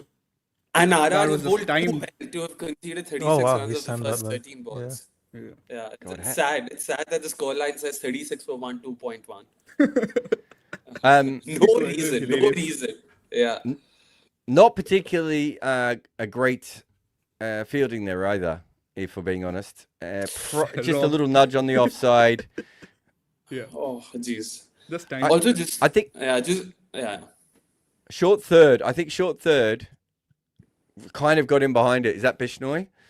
No, Brigesh. I mean, maybe he couldn't have stopped it anyway, but he kind of runs the wrong angle. He runs the angle of, it's going to slow down, and it's not going to slow down. Is it the second last ball which did a lot in the last over? That seemed over 1 degree again. Yeah. Yeah, that Did was it? the So second last. Nander's got 2 balls seaming away at 0.8 degrees and 1 seaming in at 1 degree. So he's playing with them there. Are you referring to the wide or are you referring to the one that beat Kohli? The one that beat Kohli. Kohli. With the I one wanna that beat say. him, Oh. yeah. Oh, Yeah, okay. yeah. That is the 5th Yeah, ball, yeah. right? Yeah. And then the single. Yes. I think it was the Sixth sixth was ball, the- the over, wasn't it? But the fifth Yeah, correct. legal Legal ball, delivery. Yeah. Yeah, sorry. trying to work this out. 36 for 1 after 2.2, with the ball behaving as if it's possessed by a So demon. Jared, for that ball, the expected average is 71, but the expected that is a strike rate is about 4. 71 as well. So Another boundary down the leg side. For which ball? The one that cut him in half? yeah, because I don't think anyone expects you to hit it or to get out to it. Yeah, I don't know how you get What's out the to that ball. expected average? Sorry, It was 71. 71. 71. Fair. Yeah. The only way So to get you out should to do it expected would be, strike rates. yeah, the only way to get out No, to it it would is be there. It's 71 if you as well. dragged it. If you dragged it down, right? You'd have to drag it down on the angle because you can't edge it to anyone. So 'cause an the inside edge balls is per gonna miss the keeper. dismissal for that is 100. Yeah. Archer seems so flummoxed by this. He's like, wait, I'm bowling well here. Why on earth are they 40 for 1 after 15 deliveries? Should have bowled Sandeep Sharma. He's got a bowling average of -5 against Kohli. They would be all out by now. Yeah. But Then you know, Jared, though, this it's is a very good. famous matchup, and I'll tell you why this is wrong. Because like that has completely shifted in Kohli's favor in the last couple of Oh, years. another Like, he boundary started here. bashing him completely. Exactly. Outside off stump, guided away for 4. Crazy. It's one of the most insane 3 overs I've seen this season. So, Jared, do Very you eventful. want me to read out Kohli stats versus Sandeep's in the last 3 seasons? It's Oh, yeah, well, 41 I mean- runs of 23 balls. Oh, for no but he's wickets. always attacked him. He was attacking him before. Exactly. Yeah. But now that's coming off. Earlier it wasn't. Played. Oof. Yeah, the outfield is quick. The surface definitely outfield is has good. Yeah. Joffa looks like he's about to retire. Like, he really does He's- look like this is bullshit. I would too, to be honest, after what I've seen here. You guys should have seen David's scene yesterday, by the way. After seeing Mukul Chaudhary hit that Yorker outside off stump, for a 6 when 7 was needed. It's like, where's the game for the bowlers? What is happening here? But fantastic that also. Sorry, who did you say reacted like that? David's scene. Ugh. Oh, Dale Steyn. Yeah. So this start has changed it. So they got to 59% chance of winning RCB. And it has got down to now a 41%. Did it hit the bat? That same one. There we go. It It did seems hit like the bat. Oh, wow. Akshay. You're Akshay, right. You got it right. So that means it's hit the bat, and then maybe the seam stays upright. It does too. Oh no. Yeah, Yeah, it it does. does. It does look like So it's he swinging, edged it, and the seam stayed And it's upright. also. Yeah, Oh my and God. it started swinging, yeah. That explains the weird geometry, though, right? Because I just don't understand how Yeah. it ended up there otherwise. True. Wonder if it's like an optical illusion, maybe.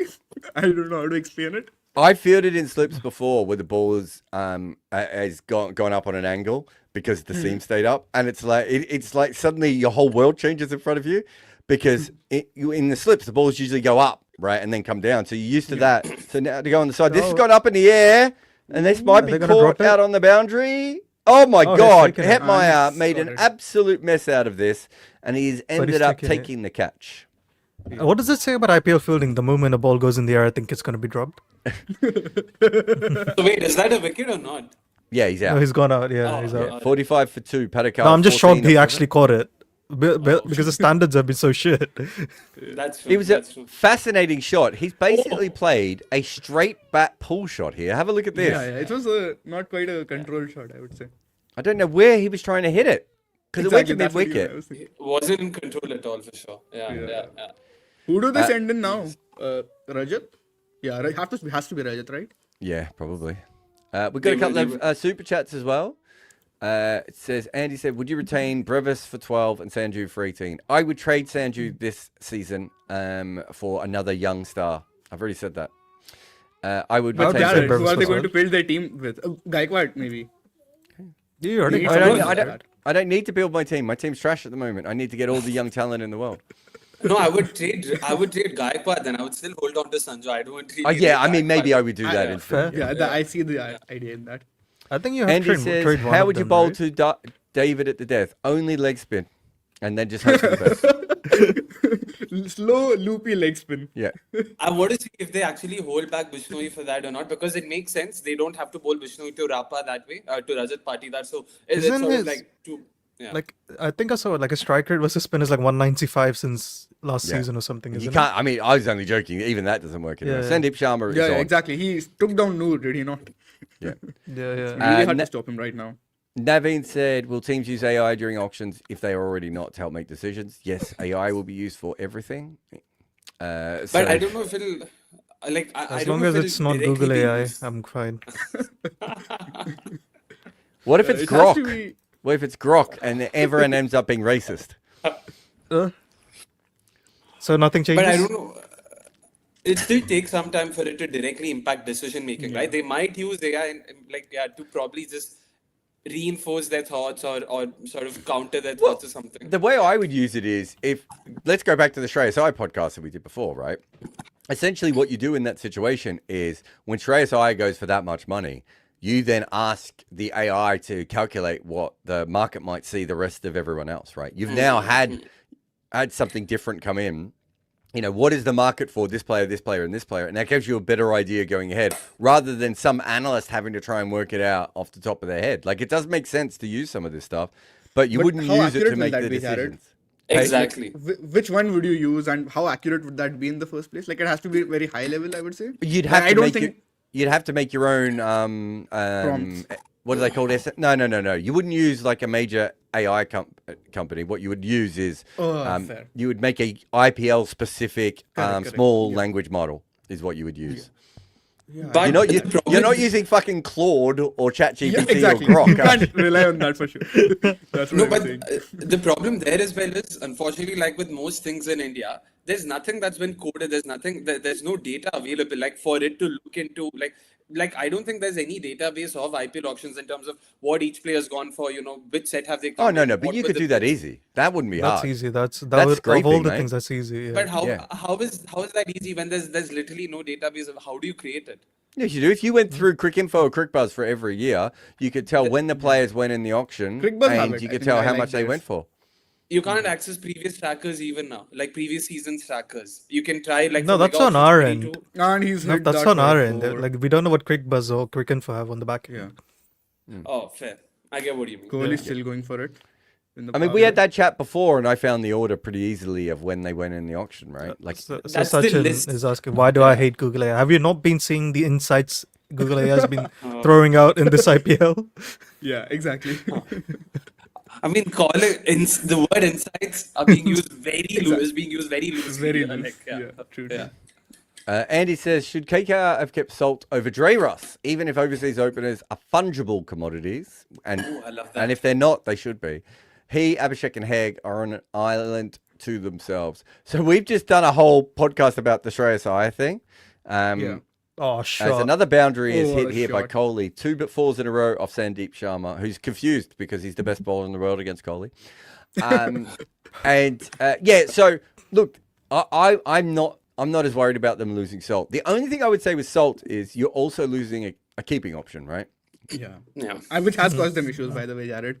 That Yeah. keeping thing. I mean, to be fair, everything has caused KKR issues. Rohit says I saw a stat. I saw a stat that said the only thing the impact player rule did is to increase about 50 runs per innings. Oh. Is it 50? I don't think it's as high, is it? No, it's not 50 Like, runs it per must innings. be around 20 to 30, I want to say.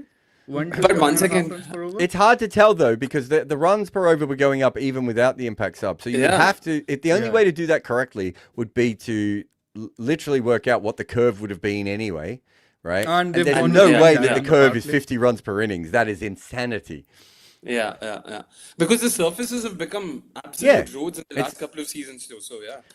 Bishnoi variety. replacing Archer. This could be wait, oh LBW. my Padded God. ass I think slog it's too sweep, leg side. I just think he might be sliding missing. down leg, and then there's almost a run out, and Bishnoi is almost hit in the face by the throw. There's a lot going on in that ball, everyone. It's not out, and Bishnoi has retained his face. But they And are he's gonna about review? to review. Why is Parag No. edging us? He's no. not. Okay. No, he's Oh, not. Rian Parag, Yeah, edge I think lord he's that we all missing. knew he was, almost reviewed that. Got that his looked hands close, into though. review position, and then Yeah. de-reviewed. All right. I think one of these days, Someone if I'm must have told him bothered, I'll something check then. if he's bowling more googlies to right-hand batters this season. Oh, yeah. Hey, does he always not do that? I think he bowls a lot of bowls a lot leggies of for some. googlies? Yeah. I No, don't know I if think I he always know used to bowl a lot of did it. wrong ends. I could be Exactly, wrong. He exactly. does, Yeah, but yeah. he doesn't, right? I don't Good know. delivery I couldn't here. find it for some reason. And Kohli can only push this up to mid-on for no 104. run. 104. Yeah. Wait, Rapa should be on strike, right? Or they took a leg by off the first one? They took a leg by. Okay. Oh, yeah, they did. Yeah, they ran. That's why there was almost a run out. Okay. Would you have run there? I see the argument, right? Because this is Patidar's time, like Yeah. taking down spin. Kohli is Fair. probably doing more than You're one of expect four. from him. Yeah. Like, would you Getting not wanna Patidar run back out yourself? when he's almost LBW first ball is a strange way to treat your best player as spinner.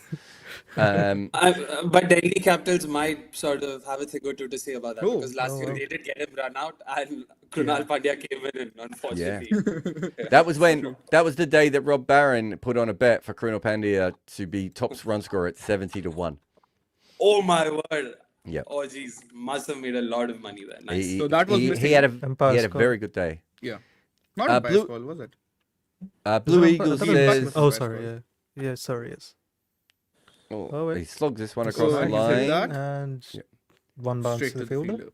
Blue Eagles says, really like 2023 CSK's engine room of Rahane and Dubé. One was prolific against high pace and the other versus spin. Yeah. So that's what we were talking about before of if you can do that. The issue with that is, and I talk about it a little bit more on the video if you want to have a look at it. The issue with is when you have it in the middle order, you can't always make sure that they're in at the same time. Whereas having it with the opening partnership's bold. And Oh, he's Golden. gone for a dirty slog, has Virat Kohli, and he's lost his stumps here right across the line. Might have been the wrong one again. He didn't play the ball particularly well a moment ago from Bishnoi. It came off the inside part of his bat. This time, it slid straight through him, and he's gone. Happy for Bishnoi, man. Like I really like him as a bowler. Unfortunately, not been at his best. Who would have been? I think he's already got. It was the wrong one by the look of it. this Kept season low. he's doing really well, is he not? I think he's got the more most wickets this year than last year already, doesn't he? Yeah. Oh, yeah, already? He only had 9 last year. I could be Yeah, wrong. last year he Giant. was not taking He, wickets. he I has remember 6 that. now. Yeah, he has 6 wickets so far this season. This was Is the it only sixth. 6? Yeah, this was the 6th. I thought it was more than that for some reason. He got a 4 and a yeah. Wait, let me check. No, I could be wrong. Maybe I'm misremembering. So could No, I, he's got, I'll just, he's got 7. oh my bad. So he might go past his last year total today. It's a weird shot by Kohli. It was quite full, that ball, wasn't it? And yet it also seemed to keep a little bit low. So it's worth looking at that for later for the spinners. This was also bowled much slower. Like each of his previous deliveries were like 102, 103. I don't know if that played a role. Yeah. This was How like much was this? 92. Slow by So he his slowed it up a standards. bit. Yeah. Yeah. Varun, can you have a look if that bounced normally? Yep. And guys, they've sent in Krunal. He is the firefighter. I like this. I like this. Yeah. Yeah. Right. But move. did they need firefighting now, though, Sean? Like, I mean, they're 3 down in like what? 5 the overs. 5th over. Yeah, I would look at the A bit of runs firefighting right is now. needed, no? You've got. You do. beautiful. Also, You you're can't gonna lose face- another wicket here. You're going to face spin That's from fair. here on in, aren't you? So isn't that what you want Krunal to come in and face? I mean, he's been a bit shit versus everything, hasn't he, in the last few years? But you're not expecting runs, like big runs out of him, really. You just want him to take it to a situation from where Jitesh can take it. Yeah. Like if you're not using Krunal now, you're not using him at the death, are you? Yeah, that's fair. Take it till the Can't argue 10th that. over. That's it. Yeah. I That's think his this is a game. good move. Yeah. Can't argue that. Another one here from Simple Guy says, when Ravi Shastri coached, he and seniors like Ajay pushed one idea. If it was your day, finish the game, don't get out. Virat and Dhoni became megastars. KL and Pant ruined their game chasing that. I don't Wait, think it was who's just Ajay? them. Hey? Who's Ajay? What was Ajay Ajay Jadeja Jadeja? doing there? But what was Jadeja? he doing there? Don't know. Even And I'm confused. How is? Yeah. I don't think this was just a Ravi Shastri thing, by the way. I think this was Indian cricket was set up to create anchors, and it tried to recreate players into anchors who were not anchors. And Australian cricket used to do the exact same thing. Australian cricket spent Now the we're whole seeing time the trying to opposite, break Glenn Jared. Maxwell, right? Yeah, slightly seeing- low bounce on the wicket, Jared. Sorry. It Now was we're slightly seeing low Kohli bounce. attempt a dirty slog of a low bounce, like googly. Where did it- Like, things where are did I mean, it- it's going not the other way. that full. It's 4.69 meters, so it wasn't. And that it's hit in the good halfway length up. region. Halfway up middle Yeah. stump, I want to say. So it Yeah, did yeah, keep yeah. a bit low. It was a bad shot. Like he was beat. Let's just have a look at it here. He was He's trying beaten to on the fight it. line. It wasn't that it kept low that it Trying beat to him. hit I it don't on the think. offside, was he? Wait, no. I'm No, there was an confused. inside edge, I think. Was there? Was he trying to hit it on the offside? Yeah, I think there's an inside edge there. Yeah, What? exactly. It felt like that, no? Okay. Also, he was trying to play it straight, like hit it down the ground. Was it Yeah, off? Yeah, over I mid mean, off, not I think, on the long leg off. side. Like we were saying, it's a slog, but I don't Uh-huh. think it was a slog. Yeah. Correct. Got it. Over mid off, essentially. I mean, it's a slog because if you have a look at his bat, Oh, it's it is an completely ins. angled. Oh, that's odd. No, it's not a cross-batted slog, at least, is it? Yeah. There's It's also not, it's not a into in, heave to the Jared. leg side. Yeah. It was also into in. Into in, was it? So it was Yeah. a wrong end that drifted in. Yeah. Fascinating. Didn't seem like any bad though. You guys like, was there bad? Yeah, fair. I don't think think it's it was because bad, it's but- into in. I thought it was an edge. No, it wasn't. Okay. No. He looks like he actually missed it by quite a distance. I think Yeah. keeping low made it look worse for him, which is part of the reason I called it the way that I did. But he actually was going to miss it on line anyway, right? He didn't pick the wrong one. He was playing for the leg spin. That's true. Yeah. Rohit says, Oh. 2 movie suggestions for Jared, 800 and Pravin Tambre. I've seen the thumbnail. I also one. recommend Jersey. I keep telling Jared he'll really like Jersey. Jersey. I've seen. Jersey, but I'll be honest, the Telugu version was still fine. I didn't find the Hindi version like. I think I watched the Hindi version only. It was fine. Yeah. Like, it was not a I do. great No, I'm talking about the Telugu version. I haven't seen the Hindi one. Yeah. By the way, 800. I mean, 800 is probably competing for the worst ever movie on cricket ever made. I really want to say, like, so bad. And I've have not watched seen it. Victory. I've watched. Oh, what a 1991. delivery by Fuck you, Nandri well done. Berger here. Unplayable. Krunal Pandya has faced the ball It's angled swinging in. a lot in the Yeah. 6th over. I was going to say, it's swinging a lot for the 6th over. That was exactly what I was about Yeah. to say. And it misses off stump. And I tell you what, he Yeah, wasn't lot of trying to swing. swing that. That was supposed to be a wobble ball. Oh, That's it. Jeez, that That's was a good twice ball. he swung the it ball goes- sideways accidentally. Yeah. Holy smokes! Oof. Just saw the ball. Oh my word! I Was mean, that Janssen and Berger bowling together might be one of the greatest things we'll ever see in Test cricket. Both of them will accidentally bowl bad balls and still somehow get a 6 for each, even though there's only That's 10 the wickets. South Africa series, right? The India South Africa series Yeah. from 23-24. That's why it was fun to watch also. And they've got think my Rabada to favourite- follow up. Yeah, and No, I think my favorite Janssen 6-wicket haul was versus Sri Lanka, where he bowls a leg Yeah. side full toss or a wide full toss, and he still gets 6 wickets in that game. It's hilarious. exactly. That was the dodgy pitch, wasn't it? I no, think so. no, I don't think so. There was one Sri Lanka, dodgy- right? Yeah, wasn't that the Something. one where they Yeah. Sri Lanka bowled him out for about 170? I remember. Oh, yeah, think- yeah, fair. 191, then 42, and then. So yeah, true. I can tell you why, Shahan, because I made a fortune on that. Because that was back when I was betting on cricket, and they bowled them out for 191, and the market's like, "Oh, go Sri Lanka!" And I was like, "Sri Lanka's going to make like 12 on this wicket, guys. What are you talking about?" Right? Like, it's impossible to bat on this wicket.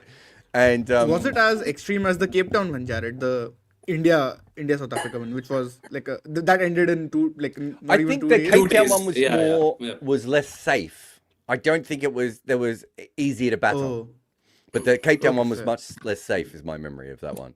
fair. Yeah. All right, end of the power play there. What 61 for 1? And what is? I mean, 61 for 3. And what is it? This is the weirdest 61 for 3 in a power play that you'll see, though. Exactly. Agreed. So, like, I think you still have to give it to RR, don't you? Like, they've got the big wickets, and Oh yeah. RCB still, like, they had the first 2 overs. The funny thing is, I thought Kohli batted better after the first 2 overs. Like, when he hit Archer and Sandeep, he was looking much more in control and, like, he was playing proper shots. But once he got out, I think, like, they've not scored any run at all. And the Bishnoi. To be fair, I think that was a inclusion, I good think. ball by Bishnoi, so I can't blame Virat too much there. Yeah. No, I think he had to go, right? Like, intent, power play, he has to go for it. I think I like that. Maybe not with 2 wickets. It's a good No. ball, but it is a wrong un from a guy who bowls predominantly wrong uns at you, Varun. Jared, the question would be: Would you say Virat had to was he right in showing intent, or should he another not have wicket taken the here, spinner? And that's another. Oh wicket. wow! Okay. Krunal Pandya comes down the wicket to Bishnoi, slices this to Shimron Hetmeyer, and is caught at long off. And So this he's now 1 wicket away promotion from didn't his last season's tally. I was about to say, Jared, the run line is 189 before this wicket. Yes. Well, Jared, I mean, Bishnoi probably had 7 before the game started, so it could be that he's already. Oh, I thought that one had updated because it said here. You might be right, actually. Let's just confirm that too. No, it's updating. It's updating live. He's got 8 now.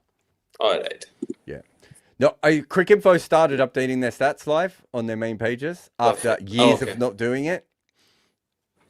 Stats Guru, they do it, right? They always do it. Yeah, that's the thing that was always annoying, right? Because if you're watching a game and it has their stats on the the scorecard, it has one average, and on the actual website, it has a completely different one. That's there. And then you go to Stats Guru, and it's got the other one as well. So Yeah, that's there. So Jared, so I was just looking at Bishnoi last season. In the good length region, he only spun 10 balls in and 75 balls away from right-handed batters. interesting. Interesting. And overall, is it more in or away? Not sure.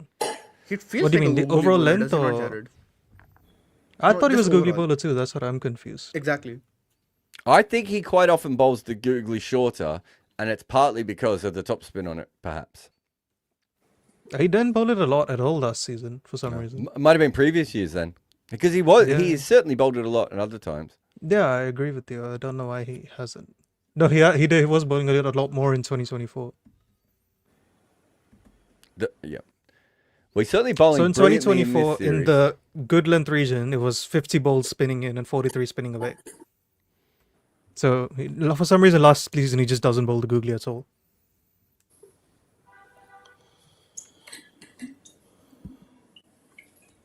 Just to confirm for everyone watching this, as Bishnoi comes in again, he's on the pads. I'll look for one, think of two, but it won't be there. I have confirmed that Rob Barron did not back Krunal Pandya to be top bat today, and that's probably what fucked me over. Wow. I can't remember too many instances of Jitesh and Rajat Patidar batting together. I was trying to think, is this the first time? Yeah. Interesting one, actually. Because even the game where Jitesh wins it, the Lucknow one, that game also, Patidar already play. got out by then. No, I think he No, didn't sorry, play Patidar that. didn't play. You're right. My Yeah, bad. yeah. Patidar didn't play that. Probably I feel like Wankhede, he but played then. He Wankhede. was not the cap. I feel like Patidar came in as the impact sub, bro. Like, for some reason, I feel like I went to the game. I feel like I saw Patidar get out. And Oh I yeah, just he remember got it. out. He got out early. He did get out early. I think he played. He probably played that did game. play. No, as an impact sub, I think. Yeah. If we get another wicket here, are we getting the impacts up? Ooh, that's an interesting one. Is Hazelwood in the 11 already? Yeah. Suresh Sharma. is not in the. Yeah, Suresh is the impact sub, right? They would probably still hold on to it, I'm going to say, because they've got two batters. It's not like they have just one. They've got Tim David and Shepherd. They probably... Yeah, they've got David and Shepard. And you remember that game where Shepard and Holder, like they batted out of nowhere. They lost so many wickets West Indies against South Africa. So I think if Tim David comes in and goes out straight away, then you have to. But I think you're okay before then, aren't you? I would probably say want them to send Shepherd next and not David and hold on to David till the end. No, because Shepard can't play no. spin either. I would can't say play David spinners. too. Yeah, exactly. Hopeless. He'll last 5 balls against his. Tim I would David. honestly send Bhuvi above Romar Shepherd versus spin. Ooh. The only reason for that is I think Tim David is a more consistent option at the death compared to Shepherd. Shepherd is a lot more high. Oh no, you're right. But there's David no has point. become more. you are right. But if he goes out in 5 balls against spin, then David's gonna have to come in anyway. Fair. Exactly. So they've got Venki and Jacob Bethel as their. Is Mangesh a part of the subs as well? Mangesh Yadav? Bethel can't come in, can he? Because they have 4 overseas. Bethel can come in. Oh yeah, you're right. He can't come in. Yeah. Yeah. They have the overseas set.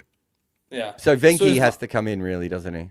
Is there Mangesh Yadav? I'm No. curious. Okay. Suresh Sharma, Rasik Salam, Venki. Oh, Rasi. Oh, they have Rasik. They could I'd pay consider money Rasi. to watch Venki and Romario Shepherd bowl the new ball to Jaiswal and Suryavanshi Jard.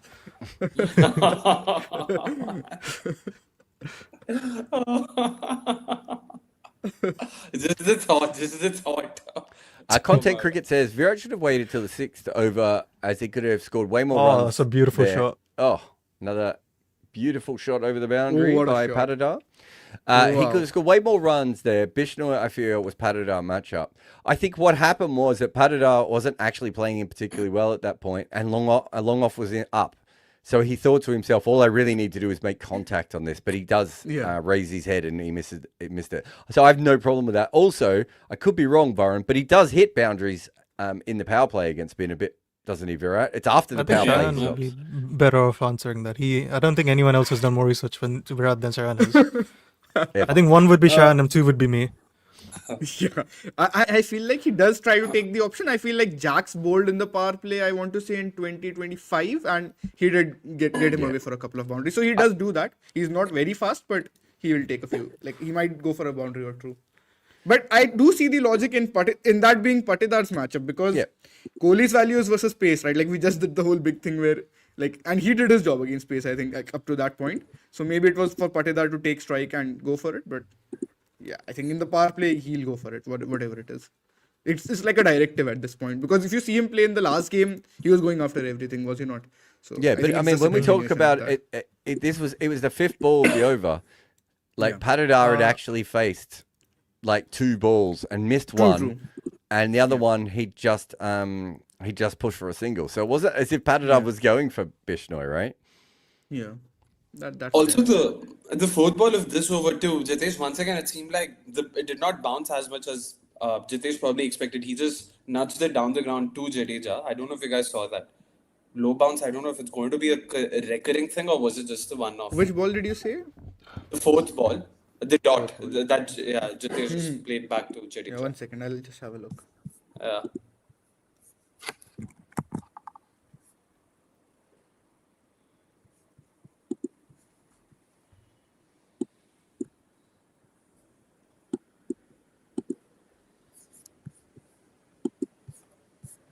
Oh, they've got Bridgeshin now.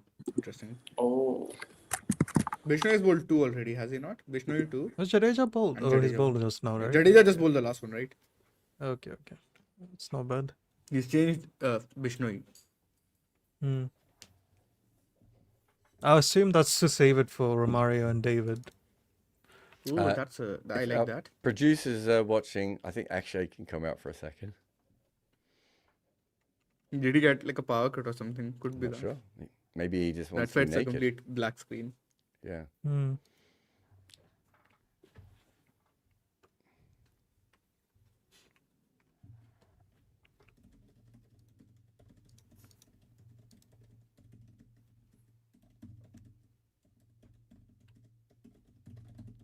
Oof. Didn't So- collect that well, did he? No. Like Rob would have been annoyed at that. So- Anytime there's a fielding error, it's like by default my brain is wired to like, oh, Rob is not going to like that. Always. Oh, Akshay is back. Can't hear him. I don't Can't know hear him though. if he's on mute. So Brijesh has come back in for Tusha Deshpande. We don't know if he's rested. The word rest was used at the toss, as this one is hit quite well across the line, but just out to deep in wicket for one. So have we had inconsistent bounce, Byron, so far? Would we We say? had it for Bishnoi, I think, mainly. What about his other over?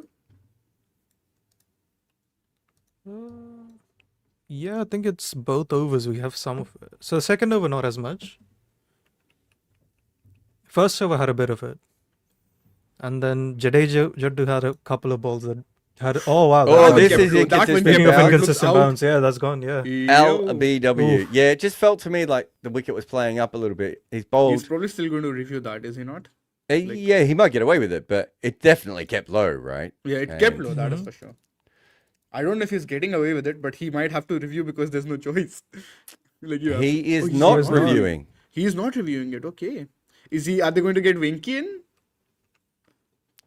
Not We yet. just I'd talked so much imagine. about Winky. Is it the day? Like it Is has it to a be day that. for Venki? So Bridges comes in and he bowls a length ball just outside off stump, and it just doesn't bounce. That is low bounce. It Low just bounce, yeah. does not bounce. It So hits how him many on bounce? the How many just low at the bounce bottom deliveries bottom have part of the knee roll there, Yeah. and that ball should have been It's a good bail question. height or higher. I would have thought from that length. Oh, David is still coming in. Okay, fair, I think. We're getting up. I've got the timeout as well. Yeah, timeout. We had like about 6-ish low bounce deliveries before this one when I last checked. That's Not a still, lot I of high think, a bounce bit- stuff, so I don't think it's inconsistent ones. It might just be like the odd one is low. But the high bounce, Maybe. are you talking about the spinners or the pacers? Or both? I'm saying overall in general. We've Overall. had a few that have been low, but none that have been I think the extremely first over high had bounce. some bounce. Did it not? After that, I'm not so sure. Was there No, the extra bounce first after over, that? Jofra was just bowling short. He was back of the end. That Oh, wasn't fair. necessarily high bounce. Yeah. Makes sense. Mm-hmm. That is a bit of a collapse, is it not? Like, were they, I want to say 58 for 2 or something? Oh no, what was the best score? 45 for 1 at 3 Yeah, overs, and I they've wanna lost say. 4 wickets since then. So, crazy. To be fair, they probably should have lost 4 wickets in those 45 runs as well. So It's not been an easy pitch to bat on at all, right? Yeah. All the way through. We've had seam movement, we've had low bounce, we've had swing. There was pace on the wicket. Like, there's a lot of stuff going on. Quick and outfield, that helps the batters, but I mean, that is part of it as well. It doesn't I look mean, this like could it's. be one it's of what- those things where it just flattens out in the second innings. Could be. It could be, but at the moment, there's plenty out there. hmm So they've sent David now. If they lose another wicket by the 12th, they might want to sub Winky in because you do need runs to defend. Like at that point, maybe you have to give up the Suyash, the advantage of having Suyash. Like at a certain point, that's what happened in the game I went to watch, the Lucknow versus Delhi one. And in that, I want to say they subbed in Shehbaz, and then they couldn't play Digvesh Rathi in that match. So like they Yeah. automatically ended up losing one of their main spinners, but they needed some runs at that point desperately. So I think Shehbaz and Samad they stuck around for a bit, and then they again collapsed at the end. But like the point was that like, RCB might have those conversations soon if they lose another one. Can Kanishk bat? Can who? Kanishk Chauhan? Yeah, Is it it says the he's under bowling 19 around. guy? I don't Yeah, know if yeah, I've yeah. followed him. He Bro. says an offie, so What about his under 19 stats? where have I lost him? Where the hell is he vanished? Kanishk, there we go. So he had the last time in under 19 he made a 37 not out Yeah, and a 35 the game versus Pakistan, I guess. versus Pakistan. Yeah, so he did Yeah. make a couple of scores. I don't know how. Well, the problem so is that they In probably youth ODIs, need- he's averaging 29 at a strike rate of 101. Yeah. So far, though, Jadeja's balls haven't really kept as low, have they? The ones that have kept low have been from the wrist spinner or from the pace bowlers. A couple for Jaddu, I think. Like Oh, did not they? as much Okay. as Bishnoi. Not as much as Yeah. Bishnoi, but yeah. Kanish says 170 pass score on this track. I think you'd be happy with 170 from this position. I think the market still position, thinks they're yes. getting there, by the way. So, Oof. as Tim David And gets a that's a good juicy shot, actually. throwdown ball, Yeah, his first Joseph Fritas delivery, as well. Almost 140. punches that out for runs on the offside. That Jared, are we I going to don't see think right I've seen arm fast? Bridges bowl that fast Bridges. before. That's exactly what I was saying. As we're just seeing the LBW, it was definitely hitting the stumps. No Yeah. issue with that. I thought that's what I was saying at that point too. If they took it, it was going to be a desperate review because like what are they going to save the review for? But maybe they have other plans. Says his wicket ball was 134, but his ball that's a shot ball The one bowling was against after that, that yeah. was Yeah. bad line. Two comfortable deliveries for Tim David to get off mark here. Thank you, Yeah. very much, Tim David. You don't want that. So when you're doing throwdowns, what the two things that you get the most in throwdowns is the like shin high full toss on off stump, and the next one is when the person's doing the throwdowns, they get it Yeah, wrong okay. and they just throw a half volley down the leg side. Yes. Hello. We can hear You you. guys can can hear hear me Akshay? now? Oh, Yeah. perfect. Yeah. Perfect.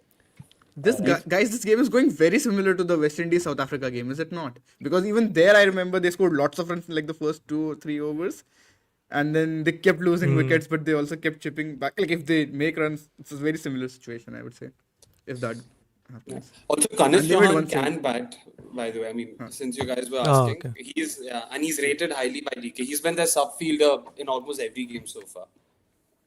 So he's also an offie, so that's why I was asking. Yeah. Do, Yeah. Yeah. do you think they can sub him in then for Suyash, like instead of Suyash? I mean, he can bat theoretically. We that. don't know how it That's- translates to IPL. That's what Yeah. I'm saying exactly. Jofra is back on, so he's got 2 for 26 from 2, and he's still angry about that. As this Oh, one wow. is Like driven you out to take 2 2 for 26, but you not for him because Early wickets matter a lot. I know we keep having this discourse all the time about runs and wickets, but like if you've taken 2 in the first 2 overs in the power play and like 2 big Also, wickets another at day it that, could have easily been like 2 for 10 or Also something, there. right? Yeah, True. yeah, that's true. Yeah. I think if you went up to him now and you said, you'll be happy with 2 for 26, he'd punch you in the bollocks. That's true. That's that. That's you don't He's not wrong really there. happy with like anything more. But you than- took early wickets, Yikes. Joff. Fuck off. Trevor Penny on the microphone. There's a blast from the past. One of the world's best ever fielders. Oh, Generations play ahead for, of his Jared? time. Hey, South Africa or Australia? Who did he play for? I think he's Zimbabwe, isn't he, Trevor Penny? Oh, is it? Yeah. I think can't- I'm right. I I don't don't think I think have he any played memory much of for Zimbabwe because he was playing in For England. Warwickshire. Yeah. Um, Zimbabwe. Yeah, so for the Jitesh wicket, it's similar amount of low bounce as the Virat one had with Bishnoi, relatively speaking. Interesting. Trevor Vishnu Penny. is done with 2, by the way. Yep. Yeah, Vishnu has done with 2. No. I'm not sure by the balloons, but okay. Trevor Penny, Are you on a mag? 158 first class games, an average Yeah. of 39. Okay, that's why, yeah. Never made any runs in List A cricket, but did play 15 T20 games. I wouldn't have even thought he was still playing when T20 was existing. Can I do that? No, I don't know. Oh, Yeah, it does happen on a mag. Yeah, it does. yeah, no, I'm also on a depends Mac on too. I random. don't think it's letting me. It's very That's random, sad. bro. I've seen this. Yeah. Yeah, Oh, yeah. yeah, I there don't you think go. there's a trend. Oh, Oh, You could turn it off. It took me about a year to work out how. Nah, why would I? Yay. Yeah, there you go. I'm not getting anything, bro. I used It's to, rigged. you used to be able to do this and this, and there's a few others, isn't there? Is there guns as one, I think? Wait, Yeah. there's a thumbs There's, up. yeah, there's also, if you do this, there's rain. Like, oh, what's that? Hitmire is player of the match for. I don't know. I was just Rob listening the Barrett. reactions. Wait, we have celebrations, of Is course. he not? Varun? Huh? There's Hitmire a- is player of the match for Rob Barron today. Oh, Oh, that's a good ball. another brute here from Jofra Archer. This launches up at the batter again, a bit like the Phil Salt dismissal, but this time Tim David is on top of it. Remember, Tim David's also a foot taller than Phil Salt and grew up in Western Australia. Yeah. Very fair. Also, by the way, Vishnu is at 9 wickets. I think Cricket Foot didn't update it in time. That's what someone mentioned in Are the we going to comments. keep He's at 9 already. Yeah, let me just confirm because someone in the comments just let me mentioned look that in the this up, chat. Yeah, Indian what to say? Premier stats. He took 4 wickets Yeah, the other day. I he's remember at that 9. one. He's at 9. Okay, that's nice. Yeah. How Nice. much was it last season, Jared? 9? 9. Yeah. Yeah. Or 8? Yeah. 9. Oh, Short wait. ball to David. David's whacking this, not off the middle of the Not bat, but there's entirely, no one yeah. back, and he's going to get a Yeah. boundary over deep mid wickets. It didn't look completely in control there. Exactly. There was There's no no one deep out mid there. wicket? Have a look where No he's one hit out that. there. Oh, strange. Okay, I want to see the ball. How did he play that?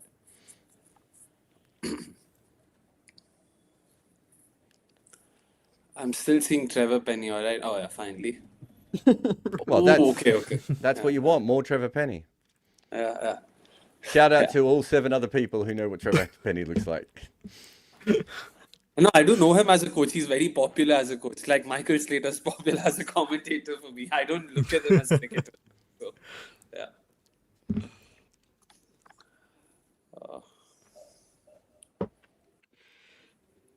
Yeah, I think Trevor Penny. I've tried to work out how many different countries he's been fielding coach for, but I've never been able to work it out. But I think he did a lot of like little spot jobs where he would just turn up and do fielding coaching for people. But yeah, he I'll was need him and Rob Barron to like do a podcast or work together then. in county cricket. He was considered one of the best fielders in the world. I don't think he ever played games for Zimbabwe. I think by that stage he'd moved on.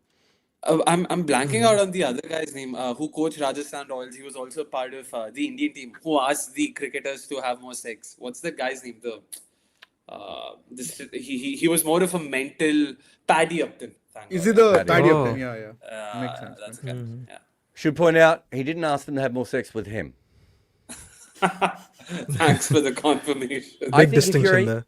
Also, if you're a young athlete, I think very early on in your career, whether you're male or female, you do want to work out whether sex before a game helps or doesn't help. You think it does? I think it helps some people, and I think it's the opposite for other people. I think some people need the extra energy, and I think other people need their mind calm. It's something I've genuinely wondered because there was a series that released in India called Inside Edge. Extremely exaggerated, very dramatic, but I still want to believe there's no smoke without fire. Like it is rooted in some reality. And the way they showed, like, the guy, the main dude who's supposed to be Yeah. like Virat Kohli, the Vasu. Virat Kohli of that universe. Yeah, Vayu Raghavan. Yeah, that's the guy. The guy, Vayu, he's not Vasu. Mr. Not Vasu. Vayu Raghavan. Yeah, Correct. he fucks a lot. I mean, the guy just keeps fucking left, right, and center. Every girl that comes in front of him, the guy needs to sleep with her. So it was funny. So there's this really old Australian cricket coach whose name I've forgotten, but he ended up being the Oxford coach for years. So he's coached a lot of first-class cricketers over the years, even though he didn't do stuff. He would say at the end of every game, at the end of every day's play, so he would give the speech about the day, and then he would say, "Remember, boys, get your route on early." Right? Oh, Which was, it's his way of saying, look, if you want to go out and have a drink, if you want to try and, get lucky tonight, that's fine. But don't stay up till like 2 and 3 in the morning in the nightclubs trying to wait to see if you get lucky. Like, either get it on, get over, you need rest. And that's what he would say. And so I've talked to guys who played under him about this. Like, it's a really famous thing that he would say. So Jack Brooks, who had a really good career in county cricket, he was one of the ones who told me that he would be told, get your route on early. But there's another great Victorian, and he was a Victorian, that guy as well. He was also the first guy to bowl a dooser, by the way, in the 60s. And Richie Benaud told him to bowl it better. And he, Who was it? Who is he, Jared? I'd have to look it up. Jack Potter, I think his name is. Oh, seems like I might have looked him up maybe when you were talking about the dude. Nah, I only Yeah. one Potter. Jack Potter played 104 first-class games as a batter, bowled the deucer in the nets. Richie Benaud said, what are you doing? You should be a bowler. And he went, and never tried it in a game. But he would bowl it into his 60s and 70s to the kids at Oxford. They still couldn't hit it. And this is before Sucklane Mushak was around, Wow. right? Like, he's literally been Crazy. bowling it for years. Crazy. Anyway, so he was a Victorian coach who came from my Was it area. And drizzling again? There was another Victorian player who came from my area. Oh, As just down to Lakeside, I yeah. think that one, yeah. Yeah. Who did this thing. He was a cricketer who should have played for Australia, but Ian Chappell refused to play with him because he thought he was a cheat. True story. His name is Ray Slug Jordan, right? And Ray Slug Jordan was a professional. He worked in football and cricket, so he did coaching in both. And I think he was the first Victorian academy coach when all the academies opened, right? And there's a famous story of him in football where the team he was coaching lose a game of football and they come off. And he's like, don't worry about it, guys. Everyone sit down, relax. He said, what I want you to do is jump in the shower, have a shower, get out, have a shave, put some nice clothes on, make yourself smell good, go out tonight, have a couple of drinks, meet a woman, have sex with her, get in a relationship with her And and he's marry her. Another wicket here. I'm gone. Low And bounces, David- I think. David hoiks the medium pace, or medium fast today at Brajesh, down to long on, and it's caught. So another that- wicket. who They got might that? need Venki here. That's what I'm saying. Who's Oh, that can we Hetmar get a again? photo of that screen, by the way? Quick. I think I've got it. Visual Oh, photo. that did not bounce at all. Wow. No. Yeah, It's a that's tricky very- Another wicket. guy saw this. Hetty? Yeah. I think so. I that think is- it that is. is- Hetty. Player of So the he match says. now. So he says to them, "Go and make yourself smell good. Go out, have a couple of beers tonight. Meet a woman, have sex with her, maybe get her pregnant, marry her." He said, "Because none of you motherfuckers can." Oh, well, it wouldn't have been fuckers. It wouldn't have been motherfuckers. It's because none of you fuckers are any good at football. And the kids he was talking to were like 17. And that's what he said to them, and they just walked out of the change room. That's such a long setup. I was wondering, where's this? Sorry, ever on? it's one of my favorite stories because that's the culture I grew up in. That was the sort of things that we were told. So things like get your route on early and none of you fuckers can play football is the kind of thing that we were told all the time. Also, I'm trying to think if this was a piece that you wrote or if I read this somewhere else about how in Australia there was this culture of, players showering together after the game and training together and all of these things. It was very it was this extremely boys locker room kind of culture in the 90s and everything where you would go drink a lot and then go back. So there were a lot of cases of drunk driving that were happening specifically from cricketers and everything. And they had to come up with the law, keeping these fuckers in mind that these guys, they just go crazy after the game ends. And I think I there don't was know. there was a lot of bad drink driving in Australia, and also Australians drive really, really fast in really big cars. So generally, when they cause an accident, they take out about 4 or 5 people with them. I don't know if it was just about the cricket. I think it was just more about, in general, Australian men would go out and then drink together. There's some really bad stuff about Australian cricket and locker rooms and things, though. So I've got a novel that I sort of half wrote years ago, which is which is sort of set in with all the stuff that I came up with. But if you want to see my piece about Australian, I think it's called The Ugly Australian? The Ugly Australians. That's my sort of ode to the cricket I he's grew up hit in. it. Oh, he's got a six. Shepherd Wow. just launches this one step. Oof. Ooh, wow. As we said, brilliant player of spin. Extremely good. He's totally going to score like a 30 of 15 or something against Spin today. I like the fact they RCB sent would him take out that though. with both hands. Yeah. Yeah, Yeah. yeah. I agree. I don't think that there was any point in bringing the impacts up right now. Well, I think if you decide that the wicket is good, right? That's when the impact sub makes sense because you're like, we've lost a lot of wickets, but there's something to be done. If you think the wicket isn't any good, surely you push it as far as you can because you're going to need the extra bowlers. Yeah. Interesting. Yeah, good. I actually wouldn't mind even, like Varun said, I know he probably just said it in jest, but I wouldn't mind sending in Bhuvi next. Like, wait, really, because the surface is so bad, Venki could just get a brutal delivery and be dismissed first ball. Bro, but and it you might can't do flatten anything out in about the it. next innings. No, that's the thing we have to factor in. That's Like true. with That's pitch, it's very hard to read pitches, I think, for this reason. Like, you never know how drastically it might change within a single game. That's true. Yeah, but I still want to believe rains really played a role over here because this apparently is the same surface as the MIRR one. That saw what? Yeah, I can see that. Yeah. So, But okay, That also had rain, though, did it not? yeah, That yeah, also it did. did. Lots of rain. So I'll tell you a good story about this. We were when I was at St. Lucia, we had a pitch where I think we made 220 and Trinidad chased it, right? And then the next game we made like 225 and I think Barbados again made a lot of runs, if I'm remembering correctly, right? And so I was like, how do you analyze this shit, right? And I knew we were playing this on the same pitch the third time. So I was like, I can't use any of my analysis tools. What I really need to do at the moment is go and talk to people. So I talked to the groundsman, I talked to Darren Sammy, I talked to Andre Fletcher, everyone who knew that St. Lucia pitch really well. And they all said to me, once a pitch in St. Lucia is like this, it will just remain like this. It doesn't change, right? So I gave a big presentation to the team saying, guys, it's going to be all about runs again, blah, blah, blah, right? And we get bowled out for about 70. Right? The pitch completely changed. It was nothing like it, right? So then Kyron Pollard comes up to me and goes, this is why I don't like analytics and blah, blah, blah. And this is why I trust. And I said, Polly, it wasn't analytics. It was your friend who was the one who gave me the fucking information. Your two mates. And he looked at me and he went, really? And I said, they told me it wouldn't change on the third game. I was skeptical because I was like, I really want to see what. And they were like, Jared, trust us. Also, I'd imagine Karen Pollard being angry at you might be one of the most terrifying things ever. You have no idea. Do you know, with Polly, his face doesn't change all that much, but like you can tell by his body language how he feels. No, do you know what? He did have a go at me that day and another day. But the scariest thing I've had was, I can't remember what happened, but we lost some game. And I had to go into the change room and bring him out for the TV interview. Right? And like when I went in, he was like wearing jocks, right? And he's a massive dude, just like, right? He's got no clothes on. And I was like, you've got to come out and do the TV. And he looked at me. And I honestly thought, this is belted down the ground by Patadar, flat bat for 4. Lovely shot off Brajesh. Good shot. I honestly thought he was going to say, fuck off and do it yourself. And it's also, I'd never had to go into the change room and tell a guy who's basically naked that he needs to be on TV in a minute. Like, it's just not, that's not a thing that was part of my repertoire, right? Not part of the job description, guys. Yeah. Guys, you're not paying me enough to make this make this work. Since this wasn't like, although like you kind of got it wrong, this wasn't purely like analytics. Is there ever a story where you did do data analytics and you completely got it wrong? Like, what's the worst story of that? Yeah, that's a good question. I like that.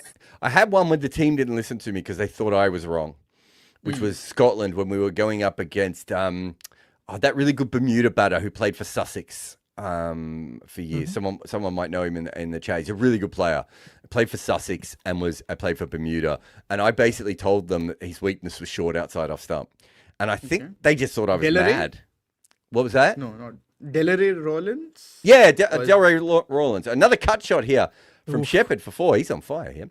And I remember telling them that. And then that was the game when my son had to be hospitalized. So they took me out of the game. And so while they were batting, and we had them like a few wickets down without many runs. So I left and we were well on top. And then suddenly Delray Rawlins hits like 70 or 80 off like 30 balls against us. And we come back and we had a big team meeting about it. And the guys were like, well, you know, we tried everything. And I went, well, you didn't try bowling short and wide outside of stump. And they were like, well, that's not a weakness. And I was like, here's the stats. And I showed them to them. So I remember that really, really clearly. I'm trying to think of one where it went the other way. Oh, that's a poor ball again. Another bad ball. Bad line. Bad line. Yeah, down leg side. And Romario Shepherd's just batting really well. He's just putting away bad balls on top of the good shot from a minute ago. I'm trying to think of one where I gave something and it just went completely against us. There would have to be one. I'm just trying to think of one where... Anything in the BBL? I'm trying to think in the Big Bash. Oh, man. So, Jared, you were against I think there was them someone dropping Evan who was really Gulbis, bad right? against spin, and I can't remember who it was, and I told them to pump him against spin, and it just was a wicket that wasn't... Like, if I'd have been there working for them, I would have sent a second message out, but they were getting me to do it remotely, and, like, they just didn't work it out. But, yeah, I can't remember anything that... There was just little things, like, where sometimes you're like, you want to bowl this way early on, and someone will get away from you. But I can't think of any. There was a bunch of funny ones where, like, we mentioned him the other day, the wicketkeeper from Viv Talkna, that wicketkeeper. Dinesh Ramdan. Yeah. Where so I think it was the first game I ever did analysis, and I said to the team, how deep do you want the analysis? And they all asked for 4 players, and I went, are you sure? Surely it should be more than that. And they were like, no, we only need to know the top 4 players. And I remember it was Colin Munro. I had this big theory on Colin Munro that if you just kept bowling length, he played this whip across the line, and he hit 1 in 3 of them straight up in the air, and he did, and it was dropped. And then we got beyond that, and I had no notes on the keeper, and he smashed like 60 off 20 balls. Probably his only good T20 innings of his life. And after that, I refused to not do the whole team. So I would go all the way in. But I can't remember anything. I'm sure there's one that's gone against me. I'm sure there was like, maybe I've told them to bowl someone against someone and it didn't work or something. But I can't remember any really clear ones off the top of my head, Varun. Most of it, to be honest, if you look back at my record, other than St. Lucia, we didn't lose many games that I was involved with. They were mostly wins. So I'm sure they were, and that had less to do with me, just that the teams I was doing went really well. I mean, obviously, you were the one who told RCB to use Corey Anderson at the death, right? Exactly. Yeah. Definitely. I could, if you want to hear a fun conversation about, so when RCB asked me to get involved, it was just after they'd made their retentions, and I don't know if they were made public, right? Oh, okay. And when they told me that they were retaining Sarfraz Khan over KR Rahul, I thought they were joking. And they were like, no, you don't understand. I went, what the fuck are you talking about? Like, you've got Kohli and you've got KL Rahul. Why would you split them up? And they were like, oh, there's, they both want to play the same. And I was like, I don't give a fuck. Just get them in a room and get them to talk like fucking adults. But did KL want to leave? Do you know anything about that? Did he also? Because I feel like he made some comments later on. It was like, I wanted to get out of the shadow of Kohli and De Villiers. Yeah. So, I mean, I don't know how much of a part that plays. They played a big part. He played a very big part. Interesting. Yeah. So they were saying to me he was going to leave anyway, and that's when I was saying, I said, look, I'm new to this because I don't think I'd even worked for any team at this point. Okay. And I said, you just cannot allow that to happen. You can't that's a big error. You have to make sure that everyone discusses it and that they all know their roles, because you guys have the batting lineup. This is straight up in the air from Shepherd. And it's taken it. Oh my God. Dropped and taken. Is that? He dropped and taken, yeah.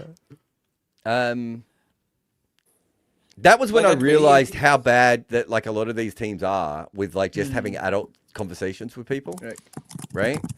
I'll tell you this. It's taken me forever to look this up, and it's going to sound like I've saved it just for him going out. But against pace, Rodman Powell, 173 strike rate, an average of 31 in the last 3 years of T20 cricket. Against spin, 115 strike rate at an average of 18.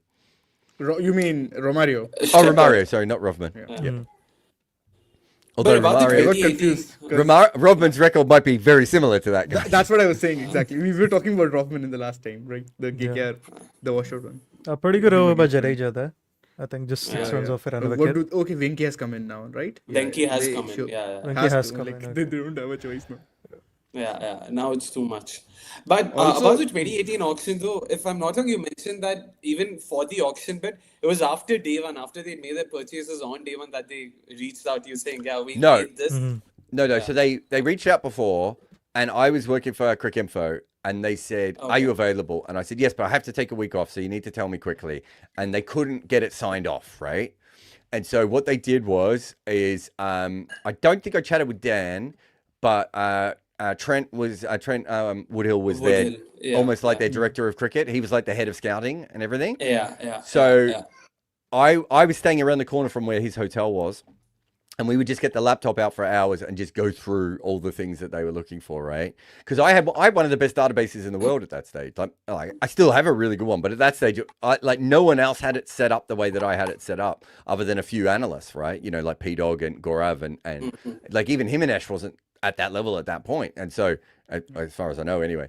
And so I had this really advanced thing, and so we went through it step by step, and then I gave them, you know, option 1, option 2, option 3, option 4 for every kind of player type they wanted, right?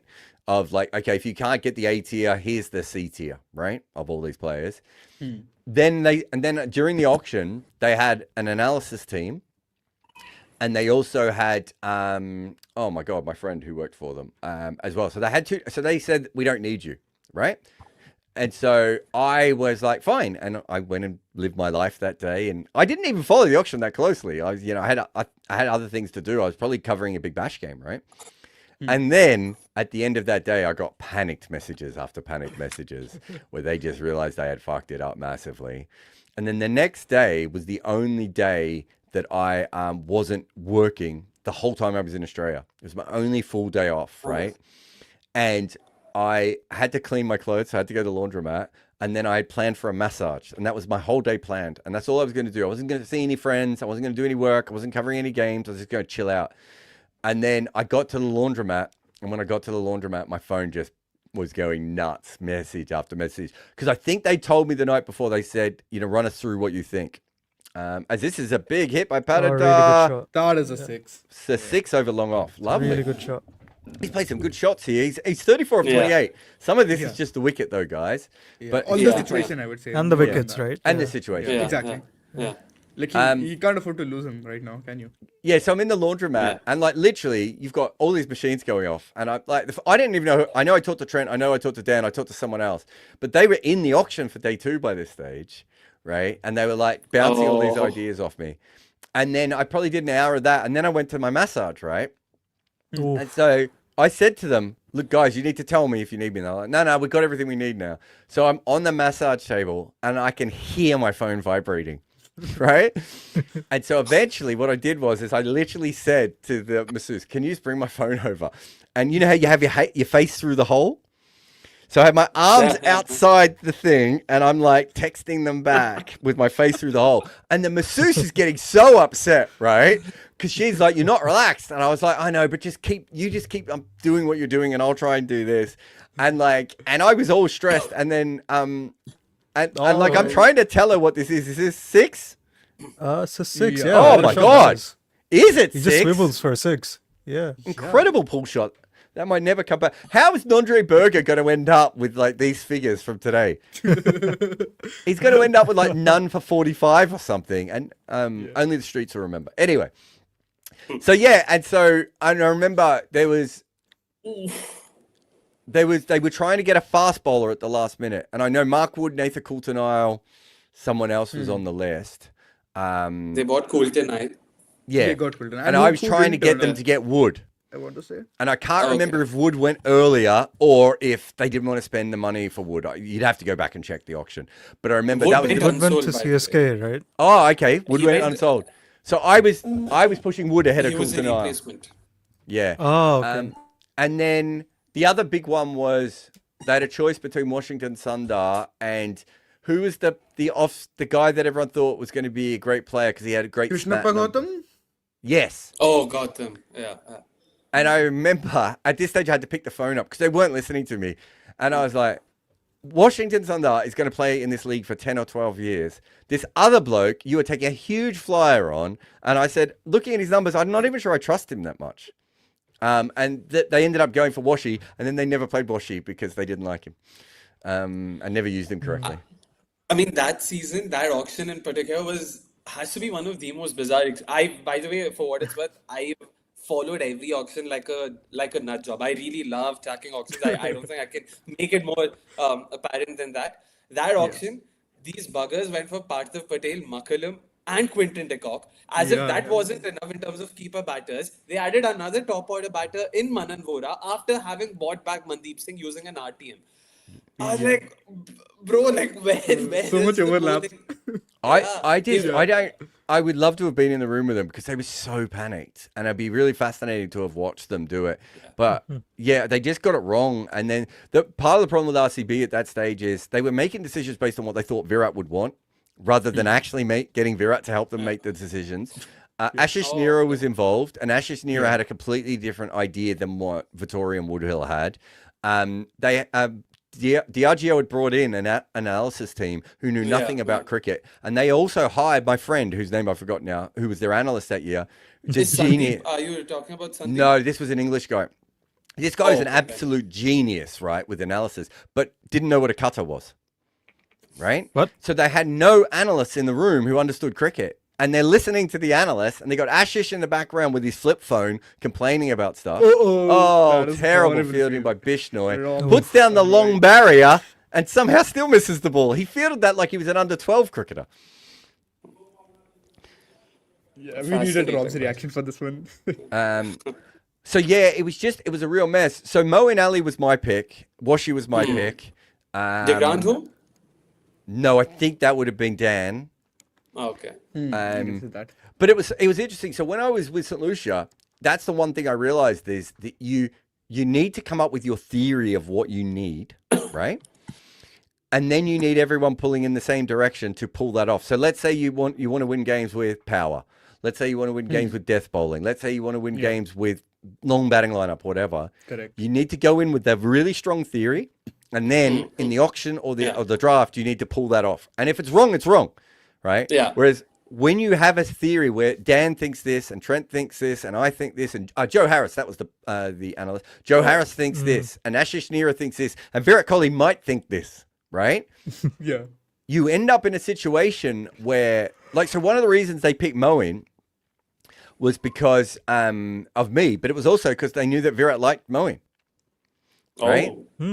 And so, so you end up in that sort of situation where it's like, well, that's not the right reason to really do this. What you should be thinking is, in my mind, I was thinking, Washi is really good with the new ball, right? So you can bowl him for 1 or 2 overs. You then get his batting. You get a little bit of his batting. And then Moeen can bowl with the old ball, right, in the middle. And you don't need him. You don't need either in the ball to 4 overs. And Moeen can bat at number 5 and come in and hammer the ball, right? Yeah. Like, that is my theory on it. Go back and have a look how they played out that season. I don't think those guys ever played that role. It was very... what a shot that is. It wasn't a thing. Yeah. Great cover drive this from Patadar. From a very good ball, actually, from Zendeep. Digs it out, really. Got a 50. And he's got his 50, yeah. Well played. Yeah, well played. Well played. Yeah. I mean, I haven't seen him get the 50, but I'm trusting you guys on this. He started well this season again. Yeah. Shayan, was it last season? He had started well and then fell off. Just do a lie to see if Akshay can tell if we're telling the truth. Exactly. I don't want to be in the Truman Show where I just do it if I'm living a lie or if I'm What if I'm just messing with you, bro? I think we should start messing with him, Jared, for the rest of this. Because he's I out. actually thought about this and he's out. Oh, he's out and he's hit wicket. No, yeah. I believe he backflipped onto the stumps there, Jared. Oh my God, his left testicle has fallen off and rolled back onto the bails.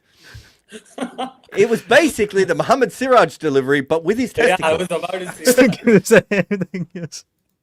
Oh, the Lordsman you guys are talking about. Yeah, that is Get out.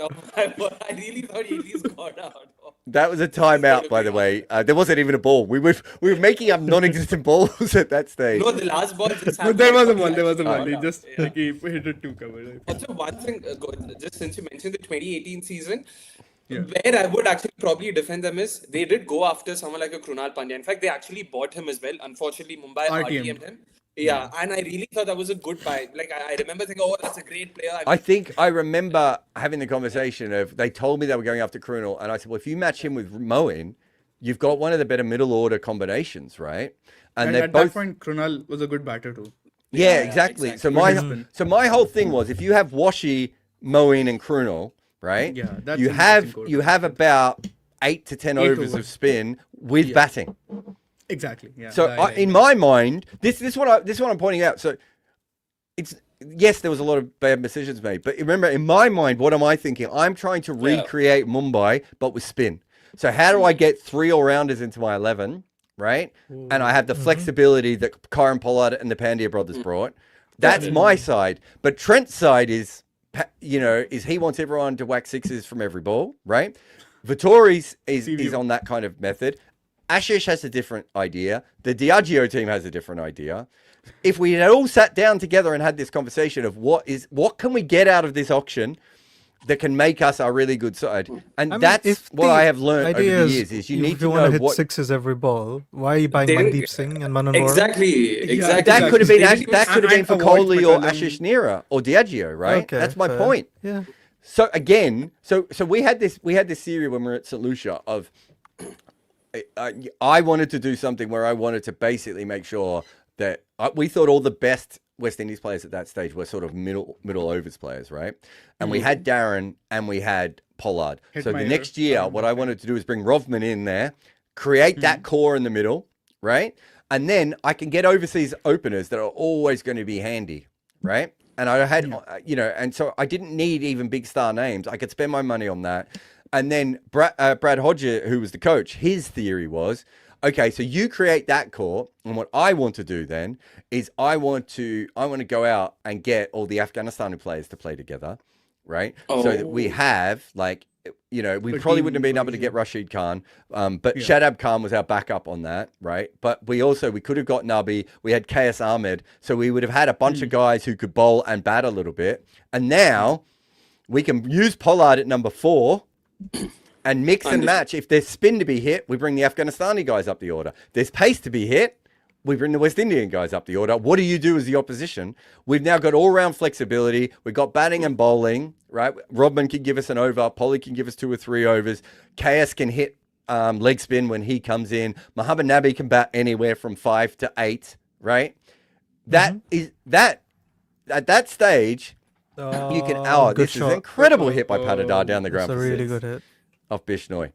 At that stage, you have an idea of what your screen sort of team froze for me, structure so is I was going like, to be. Is that very... Right? Yeah. So that's the plan. If you can go in with something like that. And the better teams, if you look at the best teams, like there was when the Adelaide Strikers basically went in with the thing. If you go in with the core of that, you can then replace players easier, right? When things go wrong. If you have no core structure of a team, it's very hard to even work out who your backup should be. Another big 6. And the 6 again. Oh my God. Second tier Yeah, again. The screen is freezing a bit for me, so I don't even think I could see the shot clearly for this one, but I can tell he probably I think he dragged it back and then he just went back and just hit a deep wicket for 6. The back foot one that he does. Is it that? Yeah, it's the leggy, and it's just a little bit too short, and not that short to be fair, but short enough to allow him to swing his arms across. This is similar to a shot he played against Mayank Markanday in 2024. He drags it back just a bit back and bowls a googly, but somehow Patidar manages to get it over deep. I think the concerning thing here is if the pitch is flattening out and you need Romario Shepherd and Venkatesh Iyer to be your 5th and 6th bowlers against Vaibhav Suryavanshi. That's the 5th over quota, right? That's the 6th over. I think they still have Abhinandan. You've got Abhinandan, Hazelwood. No. What happens? So they would have brought in a bowler in, right? And because they brought in a batter instead of a bowler, so Krunal would become the 4th bowler, and then Shepherd is the 5th bowler. Shepherd and Venki would be 6th bowlers. Brett says, if testicles break the bails, it's out. First umpire. I think it is actually. I think if any part of your body comes off, I think if you lose an arm. If your eyelash lands on the bails, I think you're out. No, because didn't Hinzi have an dismissal where the helmet goes on the stumps? I imagine it's similar with testicles. Yeah, it does. For what it's worth, I can am contact Lords if you guys want, just to ask. I was about We to need say Rob that I'm Barron for these, actually yeah. a registered umpire and Cool. scorer I'm gonna ask in Rob leagues this. with KSCA. So I don't know the rules a bit, is what I would say. I say I was a registered umpire with KSCA. So yeah. Wow. Oops. Brett says, is Jared's biography called History of Cricket? I don't have a Where's this biography. question? Kind of. There's a little bit about me in a book called Lily of Camberfield, if you Yeah, want to that's find your it. autobiography of sorts. Not autobiography. No, but kind of. But Jared, just one thing to cap of that RCB 2018 thing. You were talking about how you wanted to recreate the MI setup. You saw Hardik Pandya.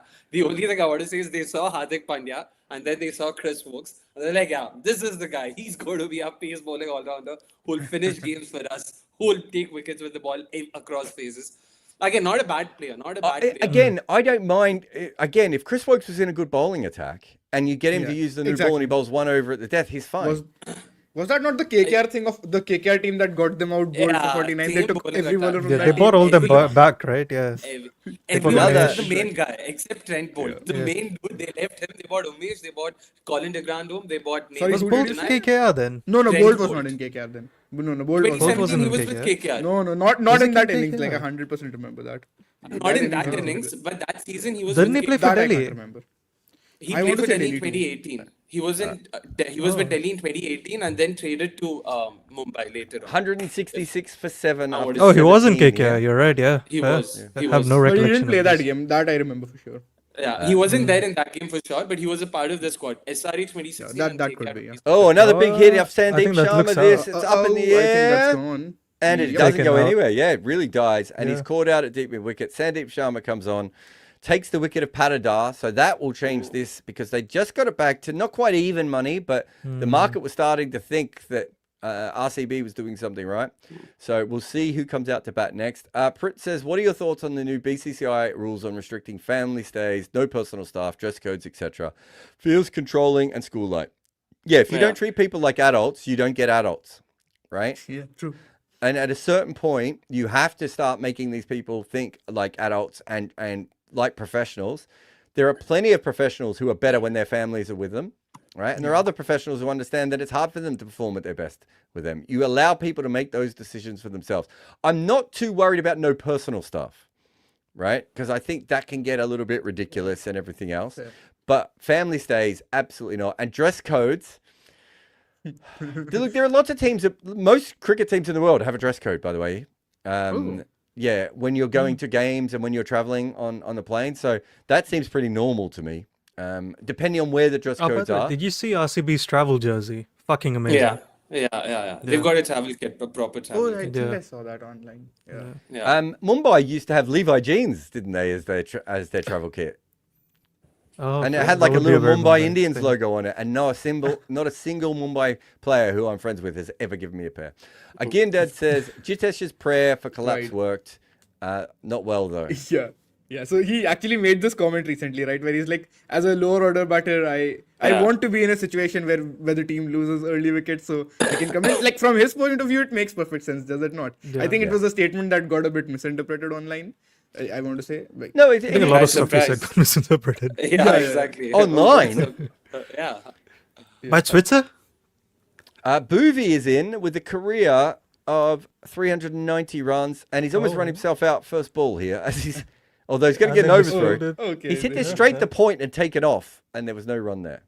But he's got the overthrow, so that's fine. Rudra says, Winky- Varun, which team do you think is the most intent pilled all the way through their lineup?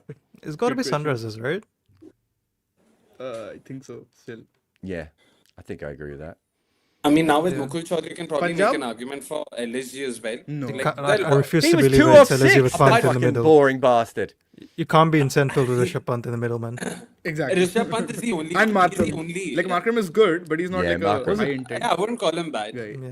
Markram's not an And intent player, though. Jared, I keep thinking this about Mitch Marsh. He plays a lot of shots to only strike at 166. Because he faces a lot of dots. We were talking about this the other Yeah. day. Mitch Marsh is probably the closest of any non-West Indian to a West Indian player, isn't he?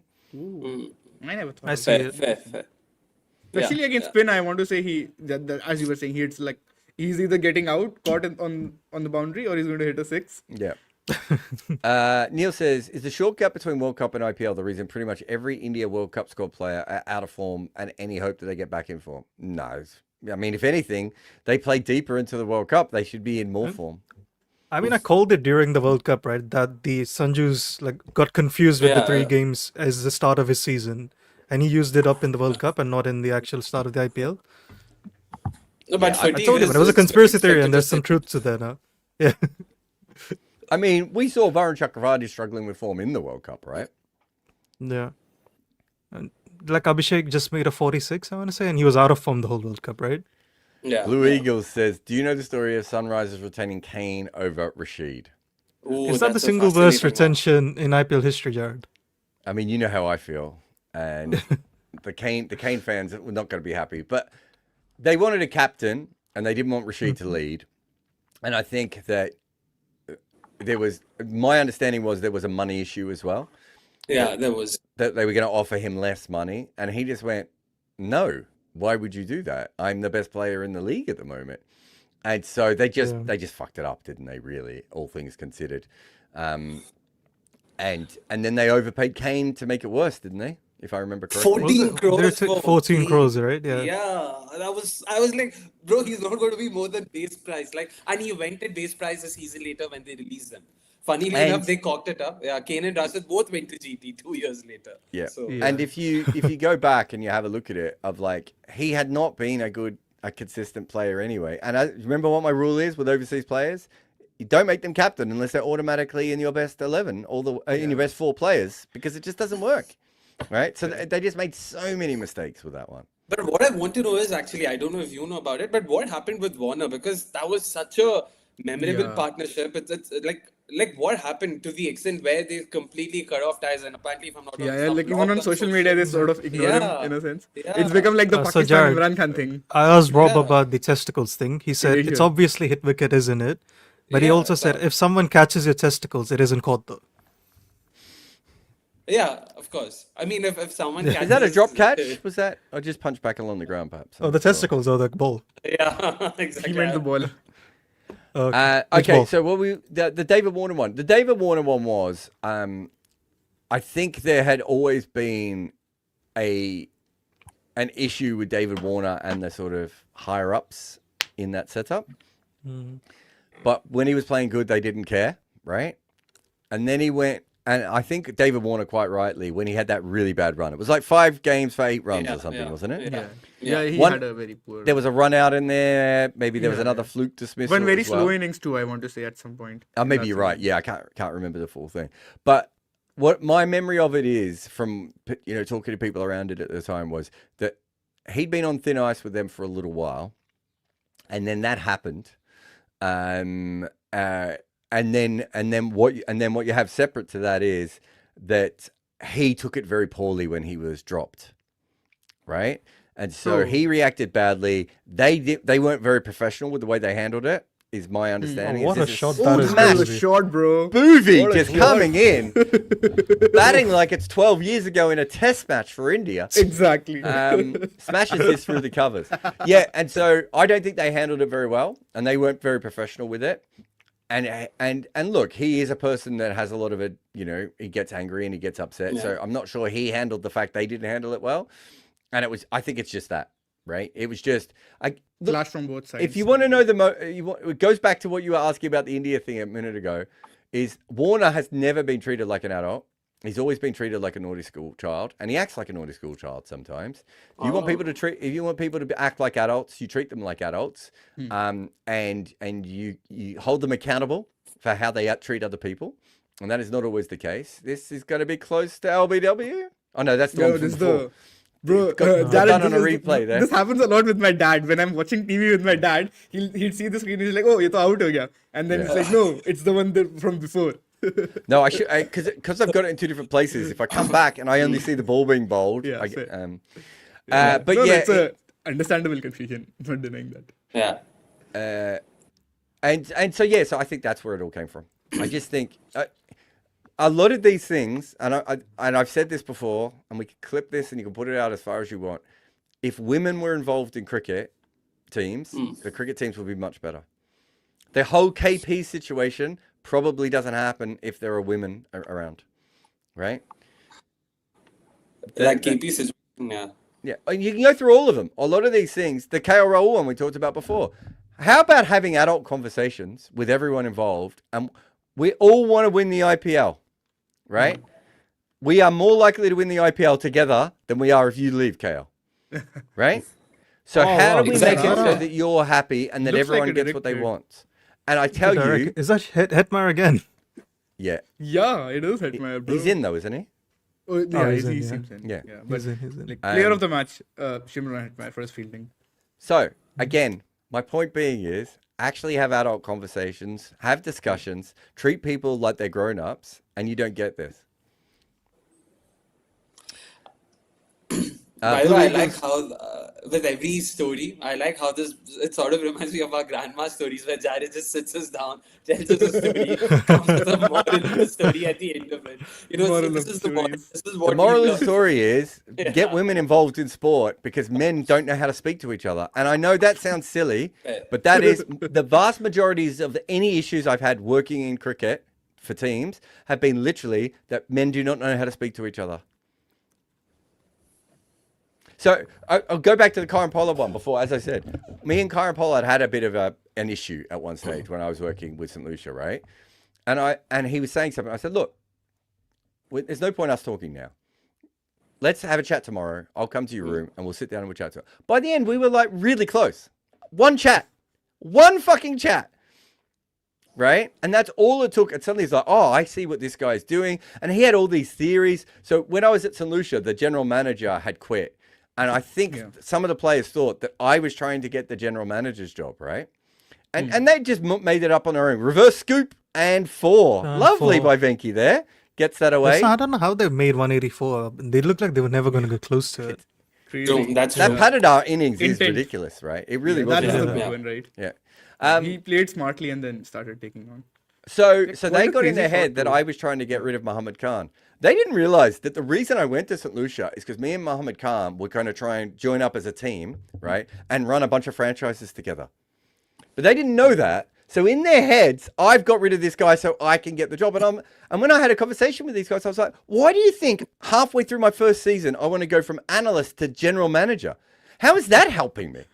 Like, that's the worst situation I could be. Big hoik across the Oh, line. he's hit it here for for 6. Nice. Venky's on fire. Yeah. And again, it comes down to, actually, that no one had a conversation. They all just sat around assuming they knew what I wanted. Whereas actually the whole thing was in the future, can me and Muhammad set up a thing where he's quite clever at cricket, but his strength is business. My strength is cricket, but I also understand analysis. Between the two of us, we were going to set up a thing where we were going to go from franchise to franchise, professionalize teams and make them good at stuff. And then within 5 games of us starting together, he quits because he hates the owner. Right?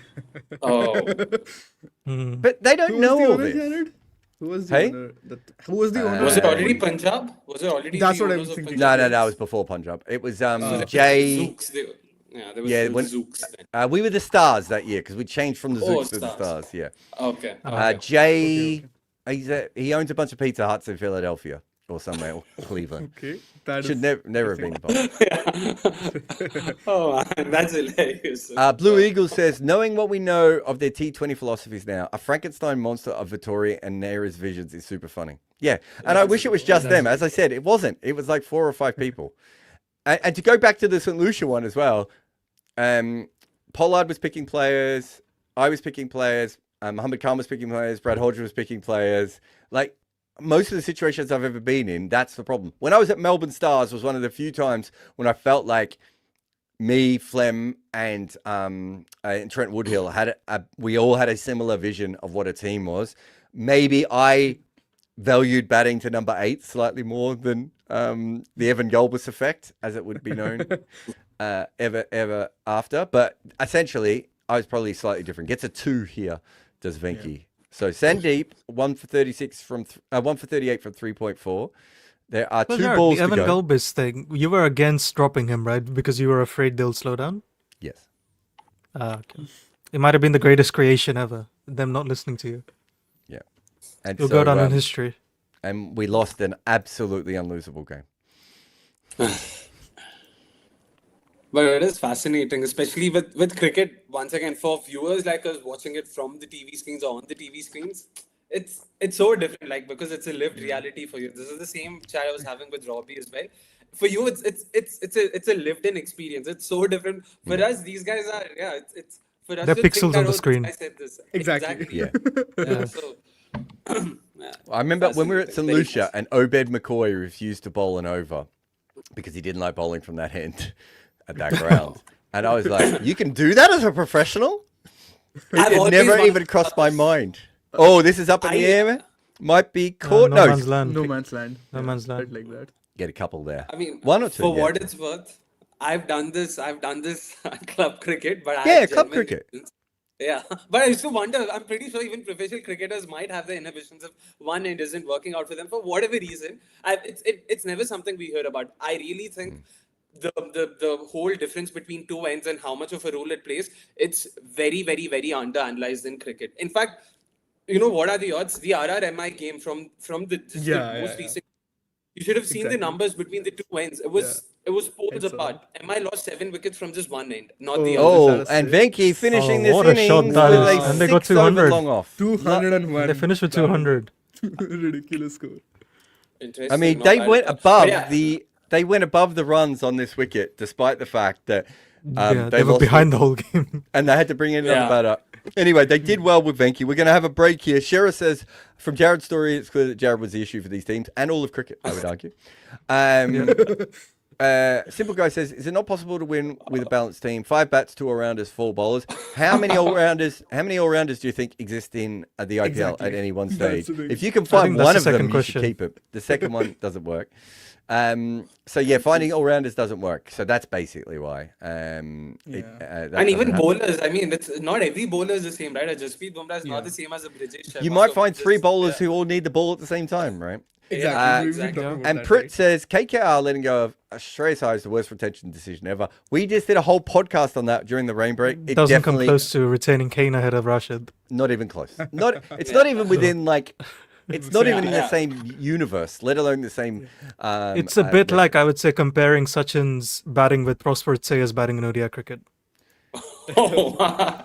Prosper Saya mentioned. the first mention of What Prosper Saya on one of the Combox lives here, and it won't be the last because me and Varun are Yeah. obsessed with the man. Okay, we're going to take a break here for a couple of minutes, and we'll be back with more live watch along. But you don't need to leave because we're going to be playing you something else now, and it's about to come up on the screen as I say this on Combox. 100 years ago, something truly remarkable happened in cricket. No one knew how to get Bradman out. And so, some of the smartest minds in English cricket got together in a smoke-filled room at Lords, and they talked it out. It is no different than you talking with your uncle, with you whispering at the back of the bus, with you sitting around in the tea room arguing with your friends. This is what we do in cricket. We love the game, we talk about the game. And that is what we do at Combox, where the game lives on.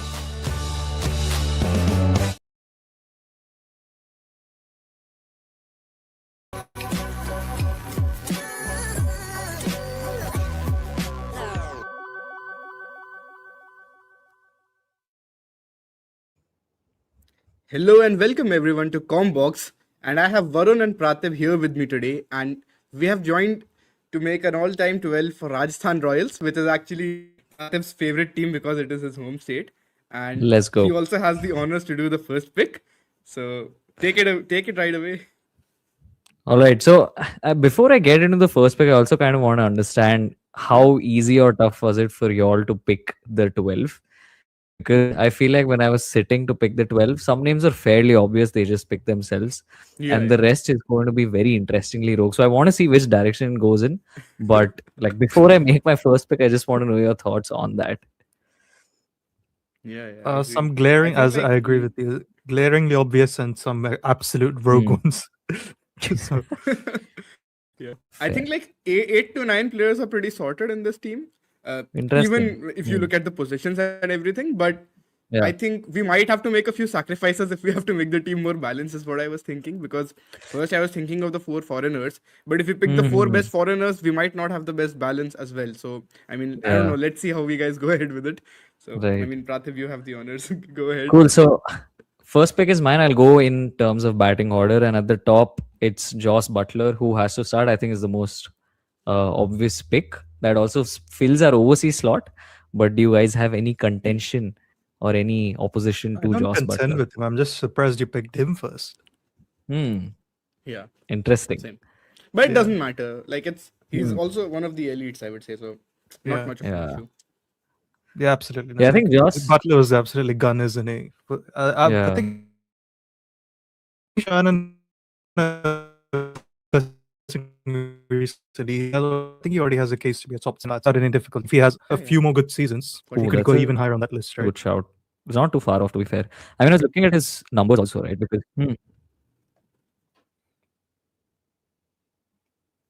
whoa, is there lag? But I just went silent. Yeah, I think there was a lag for all of us. Right. Yeah. Cool. I mean, I Do you was remember? talking about his Yeah. numbers. Mhm. I mean, for Rajasthan, all time scored 3,000 runs. I think he is their second highest run scorer, if I'm not wrong. Let's see. Yeah, he's their second highest run getter. Does a good job. 43 average, 147 strike rate. Even by true numbers, he is a true average of 12.7, true strike rate of plus 17. So things are going in his favor, which is why I thought it seemed like the obvious first pick opening the batting for me. Yeah. All right, Definitely. then So I have Shan? the next pick. Yeah. I think I will go with the man who, revolutionized Rajasthan Royals in some ways right at the start of the IPL. And of course, I will go in with my leg spin bias and the only captain to have won a title for the Rajasthan Royals, which is Shane Warne. Uh, I think Fair. I was a bit unlucky to not catch Shane Warne at Rajasthan. Like I barely remember anything, to be honest. Maybe like 2011 if he plays for them. Yeah, I think he plays for them in 2011. Very vague right towards the end of his career, but dude, I think he is the player who, if you just listen to all the young Indian players speak about him, it's the impact that he has had on them, right?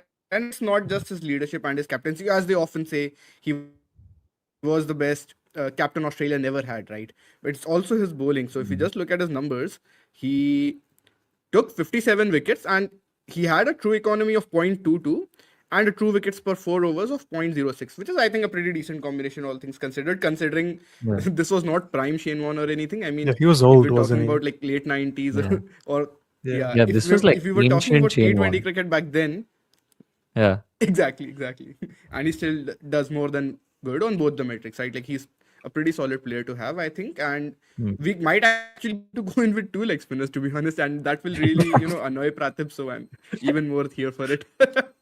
Well, like I was Always. trying to make such a strong case for off spinners, but okay, that's something that we'll get to. But Shine, on your point of Vaughan being that leggy, that's just around everyone, right? Because I mean, early Jaddu, he in a way also kind of enabled a pick that we will come to. I think a hitter who has a true strike rate, which is insane. I'm sure we'll get to that. But he enabled a lot of those Indian players. Even someone like Swapnil Asnodkar, for example, Yeah. comes from Goa. No one's really heard of him, and then he goes on to have a really good start. Of course, he tapers off a bit towards the end, but like it's just all Vaughan's genius in he ended up getting equity, and so now his kids are reaping the rewards of that Rajasthan Royals sale. So congrats to them. Yeah, How much of that is true, though? I don't know I what think it's percentage of a equity he has in Rajasthan Royals, it's because a I small. feel like Apparently, it was something like 0.75% per season, and he plays what 3-4 seasons, so that's 0.75 times whatever it is. I don't know how true it is, but I sure know that he had some kind of stake. So yeah, yeah. possibly That's odd. because he was involved with Rajasthan Royals for quite some time, right? Like even after he retired and everything, like he used to always be around the team, I think. Yeah. But He was again, Yeah, also I wasn't he don't also think I'm their sure coach in the first coach season? reviews come and all of player that, and but yeah, Yeah, something he of was. that sort. Yeah. Yeah. coach come player captain. Yes. Yeah. Yeah, And definitely. he also has this one innings, right? I think he made 22 not out of 9. I can't remember who it was against. Was it Deccan Chargers? Or was it Simons. Mumbai? But against one of those teams, I think he has like a gun innings as well, and he wins them the game. Yeah, he hits it against So Simons, Deccan right? Chargers, exactly. Yeah, in the Yeah. first season, if I'm not wrong. 22 not out. Mm-hmm. Yeah, he did it against Simons, exactly. I was just watching the highlights of that recently. Yeah. Nice. So I have back-to-back All right, picks, then, right? Varun. Yeah. I feel like I already know who Varun's going to Yeah, pick. I will be I mean, disappointed if you it's don't got to be pick Shane Watson our and man. Yusuf Pathan, hasn't it? Those two have to go back to back. Yeah. too straightforward. Right? Yeah. Yeah. I got to be honest. I expected those two to go first. I Hmm. don't You know, from them. I really wanted to pick Pathan, but I knew Varun just had huge liking. I think in one of the episodes, I think in the KKR one, you'd also named yourself Pathan. So I was like, might as well let Varun get this pick, dude. So That's fair. Yeah. I'm obsessed with Yusuf Pathan Exactly. valid. Take it away. without Varun. a shadow of a doubt. Yeah. He's so That makes the underrated, two of man. us. Yeah, he's so underrated as a cricketer. And again, like so for Rajasthan Royals, we could see the most devastating version of him, right? Oh, Because Shane yeah, Warne is that's the only true. one that has a brain that knows how to Yeah. use him, as we've found out. You would think it's not very difficult, but if you see the way MS Dhoni uses him in T20 internationals, it is apparently quite difficult to use him well. So credit to Shane Warne for actually Yeah. being the only one to use him well, right? Overall, a true strike rate of 41, right? Which I is will say ridiculous. one That's thing. insane. Yeah, true strike rate of 41. But if you actually look at his batting 100 position- years ago, something truly remarkable happened in cricket. No one knew how to get Bradman out. And so, some of the smartest minds in English cricket got together in a smoke-filled room at Lords, and they talked it out. It is no different than you talking with your uncle, with you whispering at the back of the bus, with you sitting around in the tea room arguing with your friends. This is what we do in cricket. We love the game, we talk about the game. And that is what we do at Combox, where the game lives on.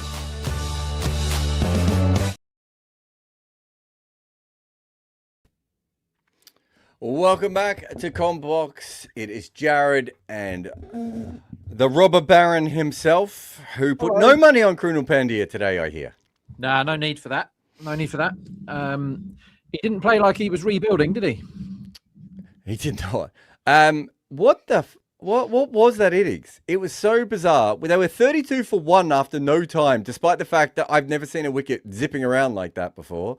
Then they do collapse. Then they collapse further. And now they've ended up with 200 with Venki and batting at the end.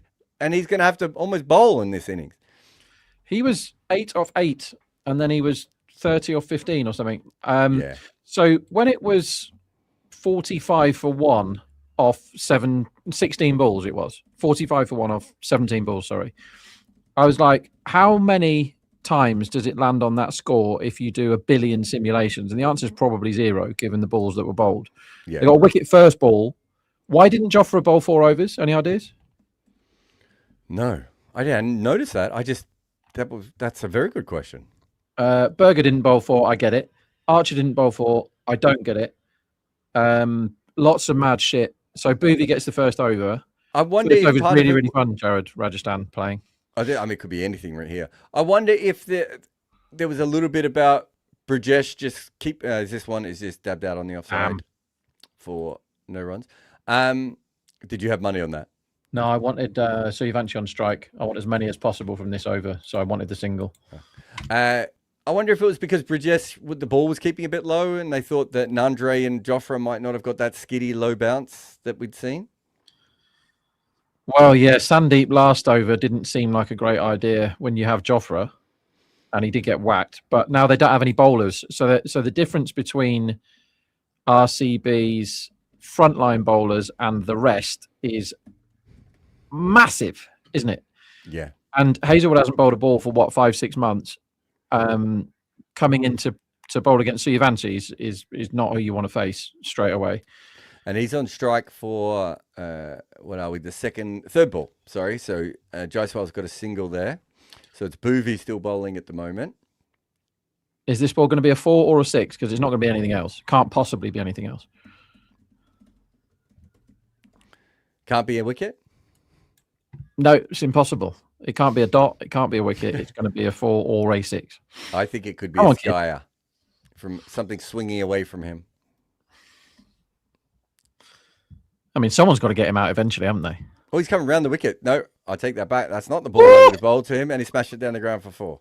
Oh, maybe not. He hasn't quite timed it. This was the quickest. Oh, I just thought this is the quickest outfield I've seen in the first innings. It's slowed down already. I mean, that was boomerang mega swing. Yeah.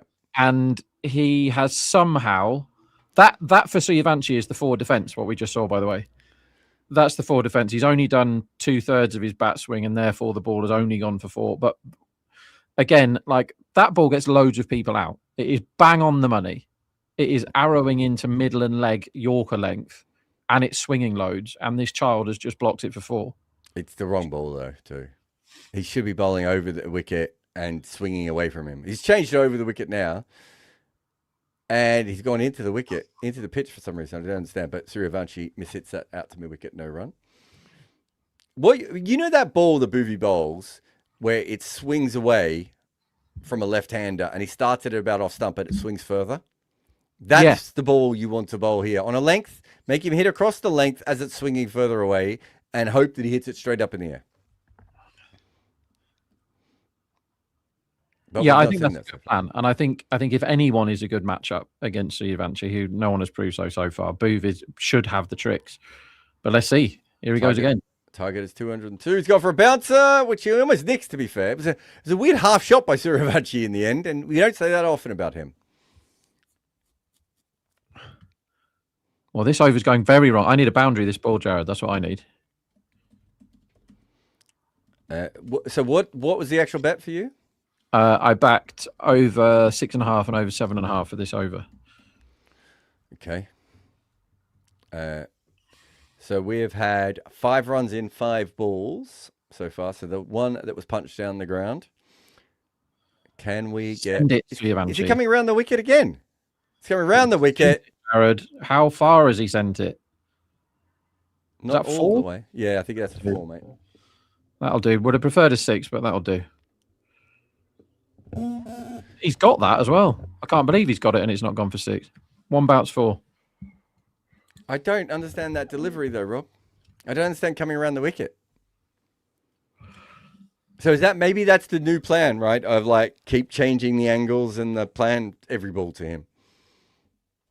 Yeah, I mean, nobody has come up with a plan that's really worked yet. I mean, he has got the odd low score and people can get him out. But I was looking at how many balls it takes people to get 6, A6, and specialist death hits 6 hitters are very, if you're really good, if you're Tim David, you're 1 in 6. Or if you're Andre Russell, you're 1 in 6, right? The guys whose job it is to walk in and hit 6s, when they're on form, they get 1 ball and over for 6. And the very best, the high strike rate openers get 1 in 12.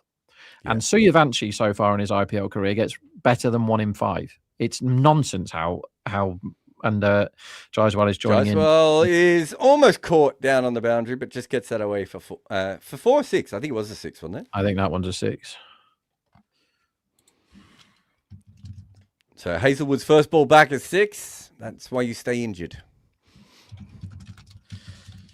You do not want to face these two men when you haven't bowled for months. This is the least favourite opening pair that you would bowl at, isn't it? So Hazelwood, who is famed for his economy in T20 bowling, is strike rate 600 in this IPL. And he's bowling at the one that doesn't hit the 6s out of the 2. Oh, and he's gone back to just being Hazelwood again, and this time he's just defended. That's probably much better. I would just bowl the really, really good balls on the top of off stump rather than anything else at the moment. I mean, he is good at that, but what percent of a Hazelwood are you expecting today? A full Hazelwood? What percentage are you expecting? I'm not sure we'll ever see the full Hazelwood again. Too soon? Well, it's completely fair. I just worry that every time we see him, there'll be a little. He just won't be quite at his best. And him not at his best is better than most bowlers, right? I think that's one of the main skills that Hazelwood has is he doesn't need to be always fully fit or on it to be a great bowler. But I just think from here on in, he's going to have a niggle every time, right? It's a bit like Jofra, isn't it? It's you see occasional glimpses of full Jofra, and you're like, "Wow, he's got it again," and then he can't put it together. He beats Jaiswal outside of stump as he slashes away at this. The difference is, I think Jofra when he's not at his best can go. Whereas Hazelwood is kind of always bowling a little bit within himself, right? I know what you mean. Yeah, because Hazelwood is pretty much a test match bowler who just carries on in T20s, and he's so good at it. He's very difficult to spank. Got one of the highest release points in world cricket. All these things help a lot. So he's bowling again here to Jaiswal. And it's another good ball, just back of a length, off stump. He defends this into the ground, no run. Oh, actually, I see her. Hey, Akshay. Hello, how are we doing today? Oh, I see the red there. I don't know if that's a sign of your loyalties for the game. No, I love Rajasthan. I love them. Always have. I've got Rajasthan cap somewhere, but Rakshit won't let me wear it because it like ruins the screen. But there is a lot of English support for Rajasthan. You can see why, of course. Well, that's because it's owned by an English person, and they kept pushing Yeah. it over here over and over again, right? And a lot of English players that they've bought too, right? Like, Yeah.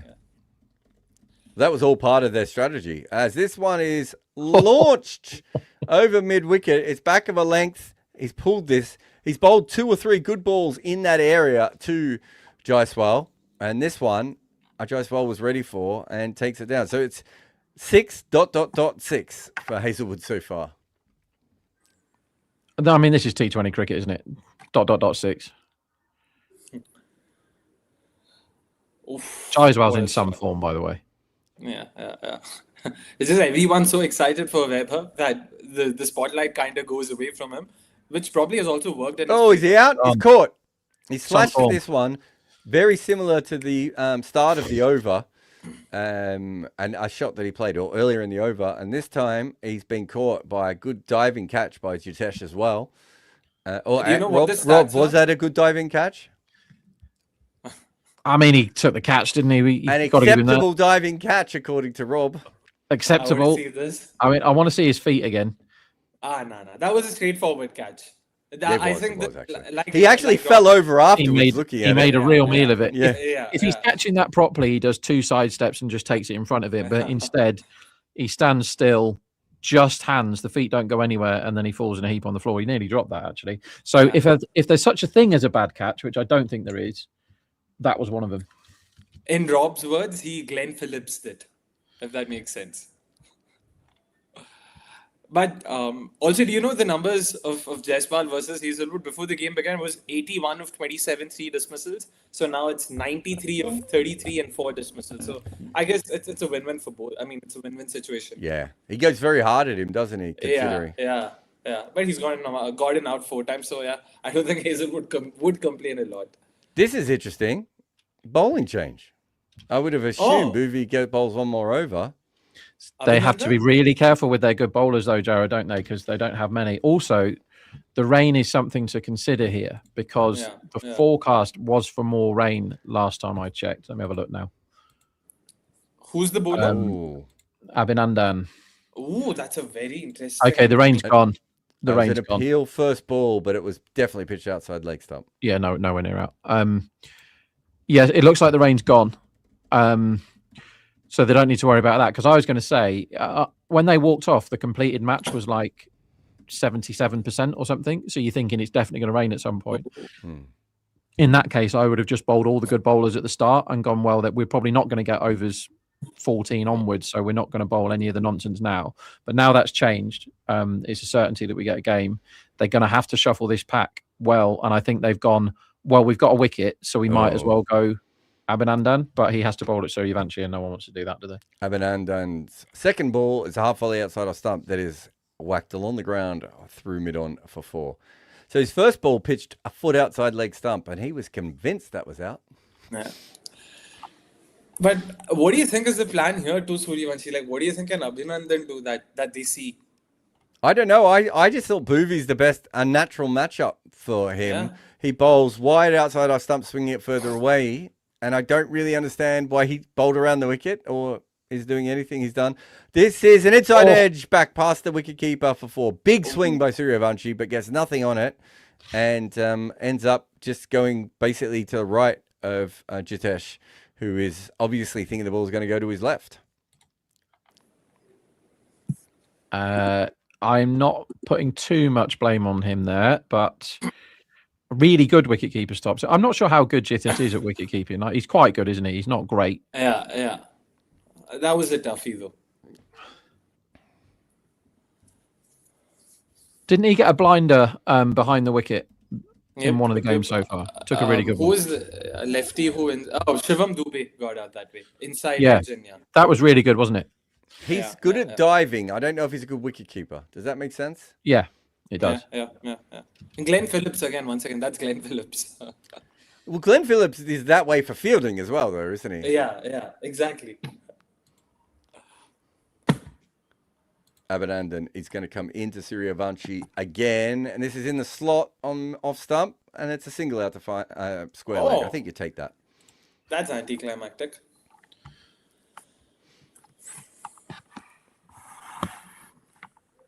Yeah, This is an expensive super chat.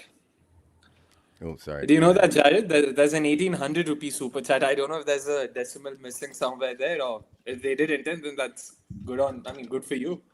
Well, let's hear it. That's like 15 quid, isn't it? Akil that says, this is an idea for later. Oh, good one, guys. But can you please do a session on the top N people in cricket ecosystem who transformed the sport? One name, a bit of a great character, but still gave us the IPL, Lalit Modi. Oh, okay. This is an interesting one, actually.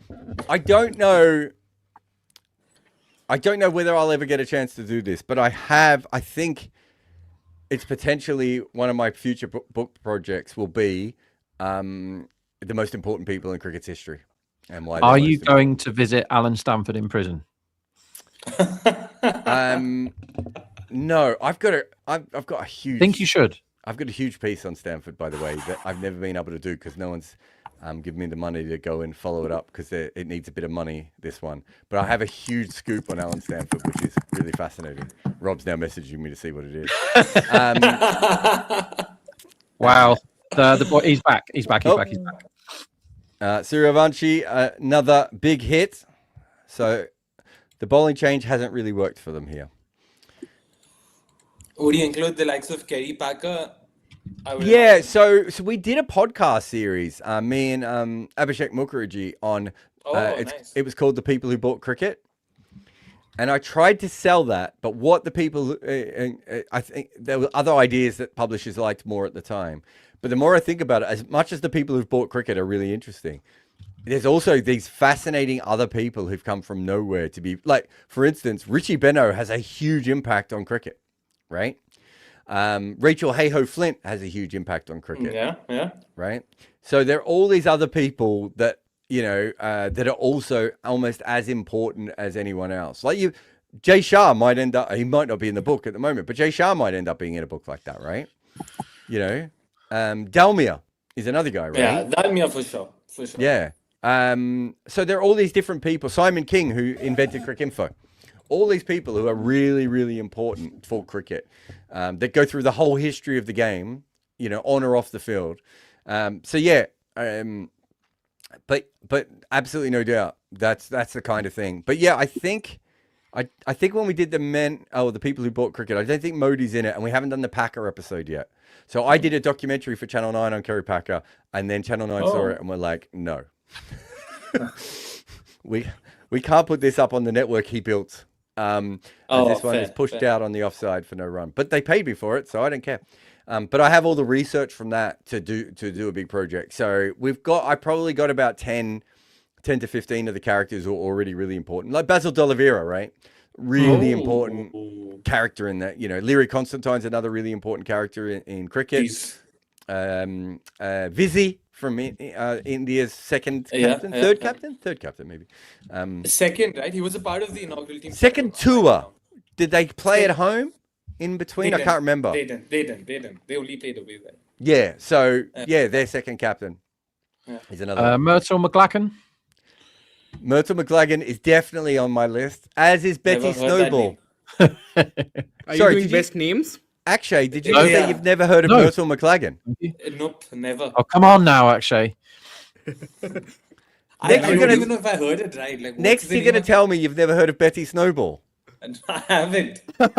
Don't you do? Wait a minute. Napoleon Einstein, we're going to fall out. Don't you have don't you have a whole Instagram account about women's cricket, and you don't know who Myrtle McLagan is? I don't know if I should be slightly. Who are these people, Jared, that you're getting on this show? Come on. I thought I had an expert on women's cricket. Like I thought. So did I. But clearly, I've been proven wrong. Suryavanshi gets one from Hazelwood and just guides this the backward point for 4. Incredible timing.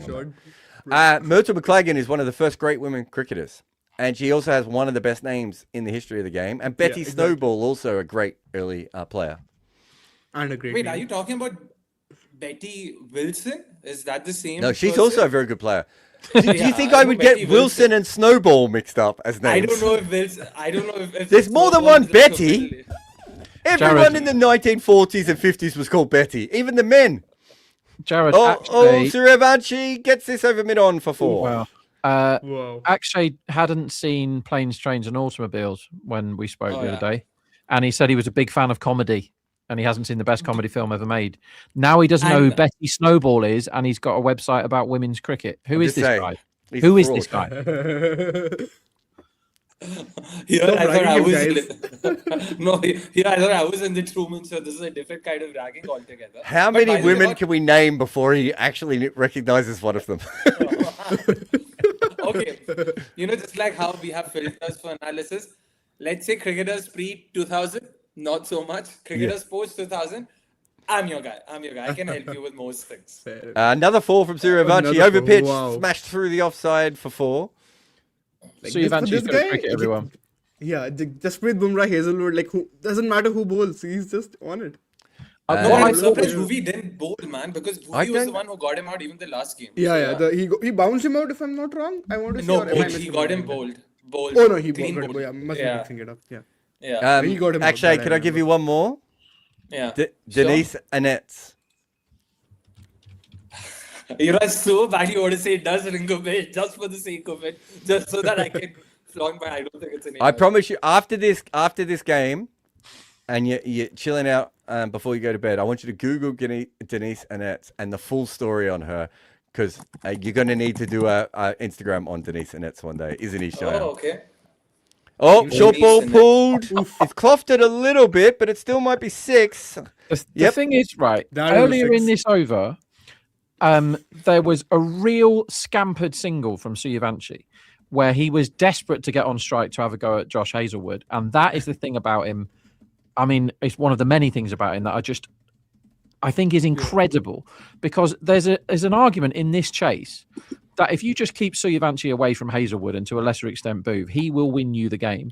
And he goes, no, there's a single there. I'm going to leg it down the other end and I'm going to belt him. And he just got himself on strike against Josh Hazelwood. The other day, he did it against Jasprit Bumrah, who is also good at bowling. And he's just gone 4, 4, 4, 6. It's a joke. But I'm sorry, this is something I've brought up before as well. Don't bowl shorter lengths to Suryavanshi. He prefers that, and Hazelwood, Yeah. that's his bread and butter. Like it's not a matchup made for him. That's where Bhuvi made so much more sense. I really don't know why did they decide to not give him Where another do you over. bowl I to initially Suryavanshi thought- then? Everything's his bread and butter. That's what I'm Every- saying. Where do you bowl to him? That's true. See, my job is to tell you where not to bowl him. If I knew where to bowl him, I think I would be on the other side of the fence. That is Wide swinging away, I still think is the best option. They literally have a guy who can bowl wide swinging away to him, and he bowled bounces and around the wicket at him. I don't understand the theories at all so Because far. he's scaring them. He's also got like voodoo over everybody. Like Yeah. I'm not 100% sure that Suryavanshi is real. I'm not 100% sure, because he's done loads of things that no human has ever done before, and he's a child. He should be at school, right? It doesn't make any sense to me. Mangar says, we need a game where Jared says 3 random names and actually tries to find the fake one. I actually Yes, thought yes. this Denise Let's do it Annette is a right fake now. player. Rob, do you know about the game I came up with Robbie? Have you seen it? No, go ahead. We only done 1 or 2 of them. This end is slapped over long on for 6, Oh, He's so good at never cricket. mind. back of a length, and just pulls this away for 6. Unbelievable We came up with a game with Rob, and I've got about 8 episodes of this, and we're keeping them for something special. But it's cricketer or serial killer. Yeah. It's good. It's basically my TV history. Oh boy. Picky your No, but- France. Picky your France, actually. Denise Annette, I did check this story out. Like she apparently claimed that she wasn't picked because she wasn't a lesbian.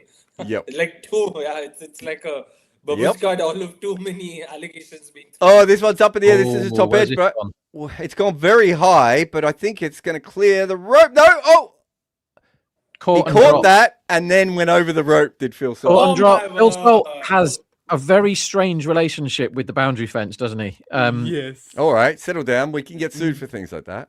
No, only if you take them in a disgusting context like you just did, Jared. So that's a 6, but in lots of worlds that isn't a 6. Like it's 50 again, right? 50 off no balls 15, again. 150. Right, that's his second 15 ball 50 of this tournament. It's his second 15 ball 50. He's 15 years old. How does this keep happening? He's facing really good bowlers. Phil Salt Exactly. caught that completely well, and then just commando rolled off the ground. It's because ball is really Suryavanshi has something. some sort of remote control in this ball, and I don't understand. Is he real? Can somebody tell us? If he's not real, put me out of my misery now, because I don't know how he keeps doing all the things he's doing. He's just got his second 15 ball 50 of this competition. There's 4 games that they've played, and he's a child. What are you doing at 15, Jared? I don't want you to answer that question. Actually, Cheyenne, you were 15 like 3 weeks ago. What were you doing? Like, They're definitely not hitting 15 ball 50s even in gully cricket. Yeah. I made the wise move. Voluntarily chose to go to a boarding school at the age of 15. That's all I did. I think that was my claim to fame. I chose. picked. You chose to go to a boarding school. No one chooses Yeah. to go and play Chalky Biscuit. Exactly. You got sent to one, actually, because you didn't know who Betty Snowball that's was. that's the point. That's what he's saying. I understood him. Who volunteers to go and masturbate with other teenagers? That doesn't make any sense. There we go. We got there in the how many Again, minutes have we been on? Hindsight is the Short greatest outside off stump, slapped over backward point for another 4. I mean, what is the price that Suryavanshi hits a ball to the boundary during the power play when he's in this mood? Because I actually think it's odds on. I think he's more likely to hit a boundary than not hit a boundary when he's facing a ball. And that is, once again, completely mental. He's going at 19 and over. It doesn't even. Oh, actually, it's gone. So you make He's coming back. You make one comment about masturbating in boarding school With teenagers. with teenagers. Well, they're all teenagers, Rob. That's how boarding school works. Well, I don't bloody know, and I don't want to know. Thank you very much. It's 73 for 1 after 5, of course. Rob, Abhinandram is gonna have to bowl the 6th over. What an over to bowl with Suryavanshi in this mood. Exactly. I mean, he's only scoring at 316 today. Jarrell is scoring at 75, and his absolute job, this over's expectancy goes Just up giving him so a strike. much if he gets a single off this Yeah. ball. And he's hit a 4. oh, never mind. He's like, I'll do it. It wasn't a great ball, to be fair. It was the other leg Yeah, side it that was helped to be it. put away, yeah. Look, the required run rate has come down drastically. Like it's So- Oh, actually, it's back. Yeah. In guys the Sorry, rain- mate. I didn't mean to talk about you masturbating when you were a child. I just assumed. Of course, that's a very fair assumption. I don't No, know but anything you- about boarding schools. I just assume. But one thing, do you think they could have potentially considered someone like a Krunal Pandya over here? I mean, yes, but And that's Yeah. another bounce. Oh, that is a 6. 6. Yeah, What he's a got- shot. good shot by Wow. Dhruv Jarrell there. Yeah. I mean, I wouldn't have given the young kid this over. Having said Yeah. that, Suryavanshi hasn't faced the ball yet, and he's still gone for 10. Can anybody explain to me, right? So in the last game, I had lots of money on Rajasthan to hit a 6 in each of their first 3 overs at 28 to 1, right? And then 25 to 1 and whatever else. And they did, but all the bets got voided because it rained and bookies are rubbish, right? So fine, didn't win that one. Today, did it again. Like, backed them quite hard to get a 6 in their first 3 overs and to get a 6 in their first over because Jaiswal's really good at them and Suryavanchi's the best ever. And they've got 7 That's sixes a 4 already, but again. they didn't get one in the What first a 3 shot that is. It's placed Oh, it Varun's again.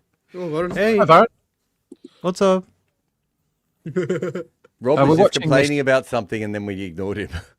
Yeah, that's true. Story of my life. We're watching this AI freakazoid just scoring 15 ball 50s every time he bats. Yep. Abhinandan's economy so far is 20. Josh Hazelwood is 15 and a half.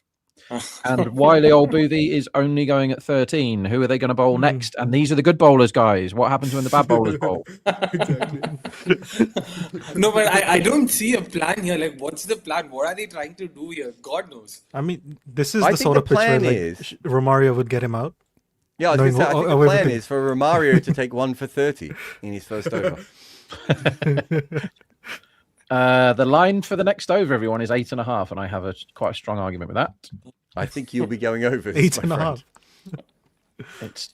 Sorry, do they mean 18.5 or? I know it's the seventh over, but there's Do no they mean fielders 85, Rob? Or is it 8.5 for the ball? 8.5. Oh, they full made toss enough down the for leg ball. side. Yeah. Aberdeen. I feel Oh bad my for God. this guy. They've given him the hardest over, and he hasn't even bowled to Suryavanshi, and he's still getting hammered. Yeah. To be fair, some like real rank bad bowling too. Two balls down the I leg. mean, that But wasn't he just a had no bad business ball. bowling this over. Yeah. He had no business bowling this over. Like, who would you have given this over to though? Anyone, I- any Ronaldo- other living mammal.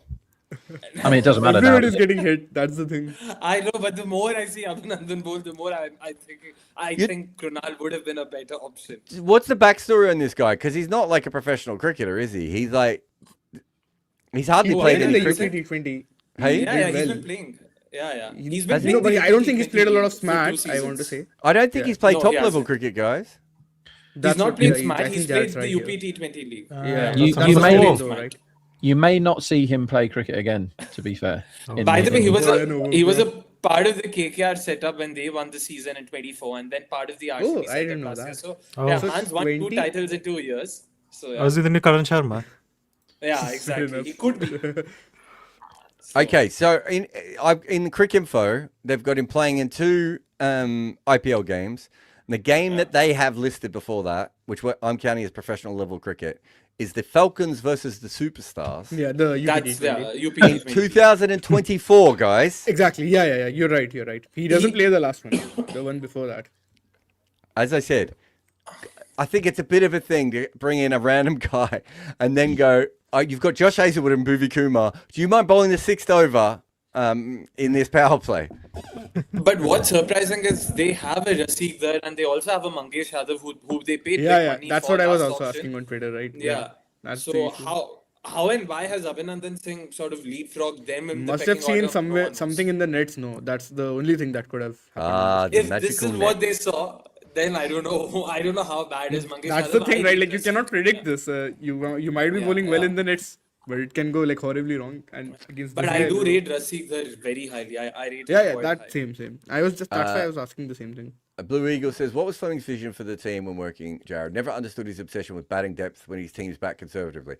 That's true. That is what he likes. He does like players coming. So we had Liam Plunkett come and play for us, and I didn't understand it at all. I've talked to Liam about this before. I was like, you were the wrong player, but he liked having a little bit more batting available there. So yeah, he likes to have long batting lineups and then not use it. Oh, by the way, Baron, you asked me before if there was a player I got wrong. We played against David Miller in St. Lucia, and I came up with a plan that you could cramp him, and he then flicked every single ball off his pads for 6 after that plan. Do you know that they're 97 for 1 after the power play here? This Is team. that good? That's the new normal.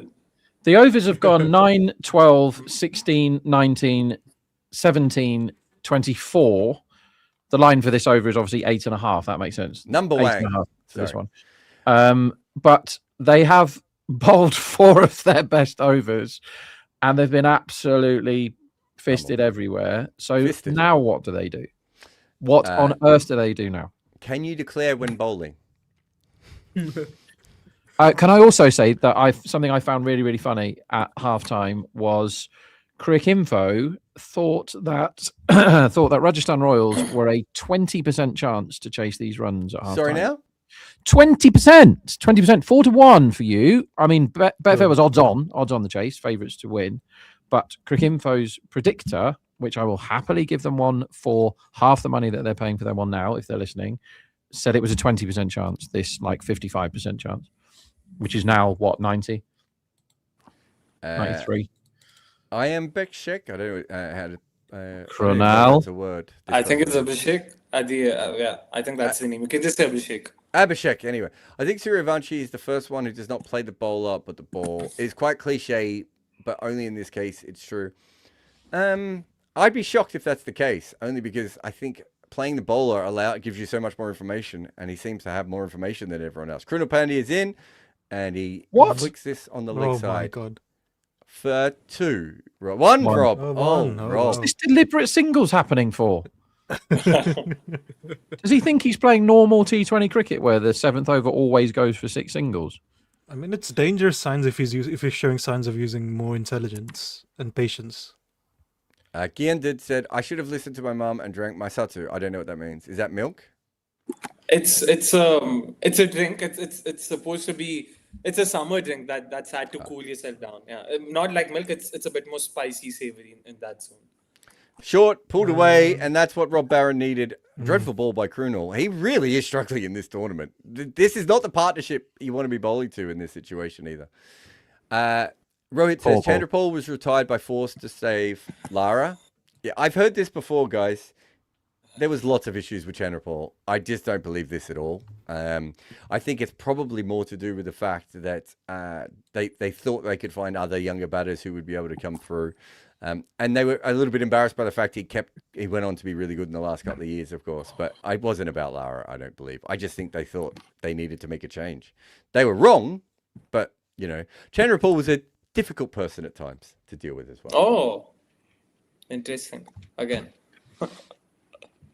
I think when players have to kind of do the whole lot, it can, when they get all the outside noise and everything else, when they have to prop up the entire batting unit by themselves, I think you can forgive them a bit of like getting annoyed about it. Do you remember that one when Chandrapal came over here to England and just scored all the runs in a Test match series for the West Indies, and no one else scored any? He was like 73 not out every innings. It must get to you eventually. Yeah. Oh, I don't disagree. I think Chandrapal's a really interesting character in general, I think. Him and his father, of course, had, you know, this weird relationship, ended up with a weird batting style. Chandrapal might be the only player I'm aware of who, in the middle of a game, went off to accept an award rather than continue the game. Like, I'm just saying, he's a slightly different kind of cat, right? And look, but also, as you say, Rob, they, even in the side, they were still losing all the time with him. So they might have convinced themselves, but I don't think it was about Lara's. I mean, that's because batters don't win games. Yes. Oh, and there goes Rob's bet. And there's Barron's overs. Yeah. A half volley on leg stump. It's an incredible shot, though. How he even gets up and under this to hit this for 6. So good at cricket. 8.5, by the way. Every single bookie was 8.5 that over. How many was that? 13? Yep. 14, I would imagine, if this is 6. 14, yeah, you're right. Yeah. How many this time? This one's 8.5 too. 8.5. We'll let Rob make a lot of easy money here. Aditya says, actually, someone else might need to read this. I don't know what this means. Vaibhav is Chen Kuli Ki Main Khuli. It's a movie in real life. So it's a movie about a young kid. No, I just found that Chen Kuli lied to us. You can't get into the Indian team if you're below 15. Yeah. Oh, that's true. That's true. So Yeah, the he was movie is 13 about in the like movie. 10 year, yeah. 13. A young kid. Is he real? Team on the back of a bat, a magic Tim bat. David's bowling. Oh my David's god. bowling. Really? The line's 8.5 and And Tim it's a David's 4. bowling, everyone. Can I have £1 million over, please? So when we played against him for Scotland, and Tim David was playing for Singapore, and I was like one of 9 people in the world who knew he existed. We came up with really good plans for him, and he went out quite early on, and then he ended up, I think, bowling like 2 really important overs, and then taking like 5 catches in the outfield, which Rob will tell you is impossible for Tim David to do. And so I lost the game because of Tim David's bowling and fielding once. Surprise, the first ball's gone for a 4. Yeah. I would have brought Virat Kohli on to bowl to Suryavanshi, by the way. Yeah, why not? Okay, so, they say you don't notice the bowler. How about destroying your hero? Hey? I don't mind it now when you're 1 million to 1 to win the game. I think they may as well. How about I backed Hetmeyer's performance points overs today, and he won. It won. And he doesn't matter if he bats or not. He got 3 Just from the catches, fielding. 30 points. It won in Wow. like half an hour. Ridiculous. So Go Power Rangers says he's actually faster than Karan with the magic bat. Oh my! Yeah. That's one of the biggest pet peeves I have about that movie. Is like they make 356 for no loss in a 50-over game. Yeah. And it's Hang on. yeah. What just happened here? He blocked that ball, Varun, Rob. That's What? my biggest pet peeve. My biggest pet peeve was, even as an 8-year-old, I knew ODIs aren't played with the red fucking ball. Why are they playing ODIs with the red ball? I couldn't help but think. And why? like, what was it? In the Oh, half tracker from Tim my David here. And he's hit that for 6. Just. the most Ooh. 2007 thing about that movie was the worst thing that could happen to India was losing a 5-match ODI series to Yeah, Pakistan. versus Pakistan. Yeah. Like, Oh, man. Is he going to man, break it's great. Gale's record, guys? We might be on record watch. 71 of 23. He can't break 87, Varun. Even now. No, he can, nobody no? can break. No, 87 or he's 25, right? 23. 23. Oh yeah, fair. He can't You're right. make 87. Oh of my 25. God, he's bowled a half volley and leg stump. This might be 6 We're again. 6. Yeah. That's like a precise 6. There were 2 fielders there, and he bisected them perfectly, like straight down the middle. Rob, what's the run line for the next over, buddy? 8.5 this over was, by the way. 8.5. What have we got now? Oh, they've noticed that they're scoring loads every single over, and they're getting absolutely pummeled by everybody. They've gone all the way up to 10.5. Let's just remind you what's happened so far. Oh my God. So the first over line was 7.5. They got 9 from that one, so they were unlucky there. Then it was 12, 19, 17, 24, 14, 17, and 18 from this one. So, So 10 and a 10.5. half. 10.5 is a is the line. good try, everybody. Good try, but it should be higher. I mean, this is where they can't do it. These traders and these bookies, because they sit there and they go, "Well, it's the 7th over, and you've told me that the 7th over always goes for 7.4 runs or whatever." It's like, yeah, but how many times have you got a person who potentially doesn't even exist? Somebody who's maybe not even a real person. It does it with the bad pitches too, doesn't it? When you get the wickets where it's like Pal or the New York pitch. That's my favorite. Like one of my favorite things is this, when you're just like, well, obviously it can't possibly be 8.5, so I'll just have as much as I can overs every over until you work it out. And the other one, which is probably even more fun, is the pitch that nobody can score any runs on, and they just assume that everybody can. Kruno Pandya back on. Brut says Vaibhav is the Bumrah of guaranteed .46 0.1 0/1. I assume that's Bumrah's 0/1. Yeah, either getting a 0, like either getting a dot or a single. Varun says, has any player in T20 hit 2 50s and 15 balls? In the IPL, Fraser McGurk has 2 of them. Does Has he? Yusuf done it, Vaibhav Varun? Has Sorry? Yusuf done it? Has Yusuf? No, I think he's got 1 now, right? I don't think he's got Versus 2. SRH, I know that's the one I know. He He's has got won one. 15 ball 50, does he not? No, I'm saying he's Yeah, only got yeah. 1. Yeah. And then Fraser McGurk has got 2 and Vaibhav has 2 in the IPL. Just to let you all know, they're chasing 200 and they are at 73 off 72 required already. And this one is that is a- bashed maybe out? out to mid wicket, That's out. mid That's on, out. and caught. Virat That's catch. out, I told you Virat would get him. Rob is I happy. can't- At least someone Boring. So Good which catch. over did you go the biggest on, Rob? I think I don't know all of them like as much as possible since the 3rd. I had a lot on the 1st, but I also backed Rajasthan to have the highest score in the 1st over. And like I said, if there was a 6 in that 1st over, I would have already been taking a week off and be in the pub, I think. But there wasn't. It was a 1 bounce 4. What a knock again from the kid! Like Yeah. ludicrous stuff, ludicrous. And He also has the most runs for this tournament now, I believe. Yeah. The weirdest thing is that Kruno Pandya's first wicket for the tournament? yeah, No. He took 2. No, he took 2 Did he? in the CSK match. Yeah. Okay. Oh, I yeah, forgot yeah. He that. He took took 2 in the same over. Either way, Yeah. the man who's going at about 14 runs at over is the one that gets Suryavanshi out. Yeah, that's They should have opened with Mario Shepherd. 1 for 30 and walk off. So Suryavanshi, guys, he's at an average of 50 and a strike rate of 266.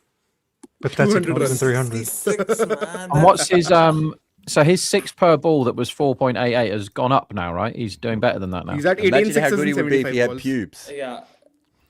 75 That's less by than 18. one. So Rudra has a question. He's saying 4.2, not even 4.3. 4.1. not even Yeah, seeing any 4.2. uneven bounce. Looks to be flat now. So I'm just looking at it.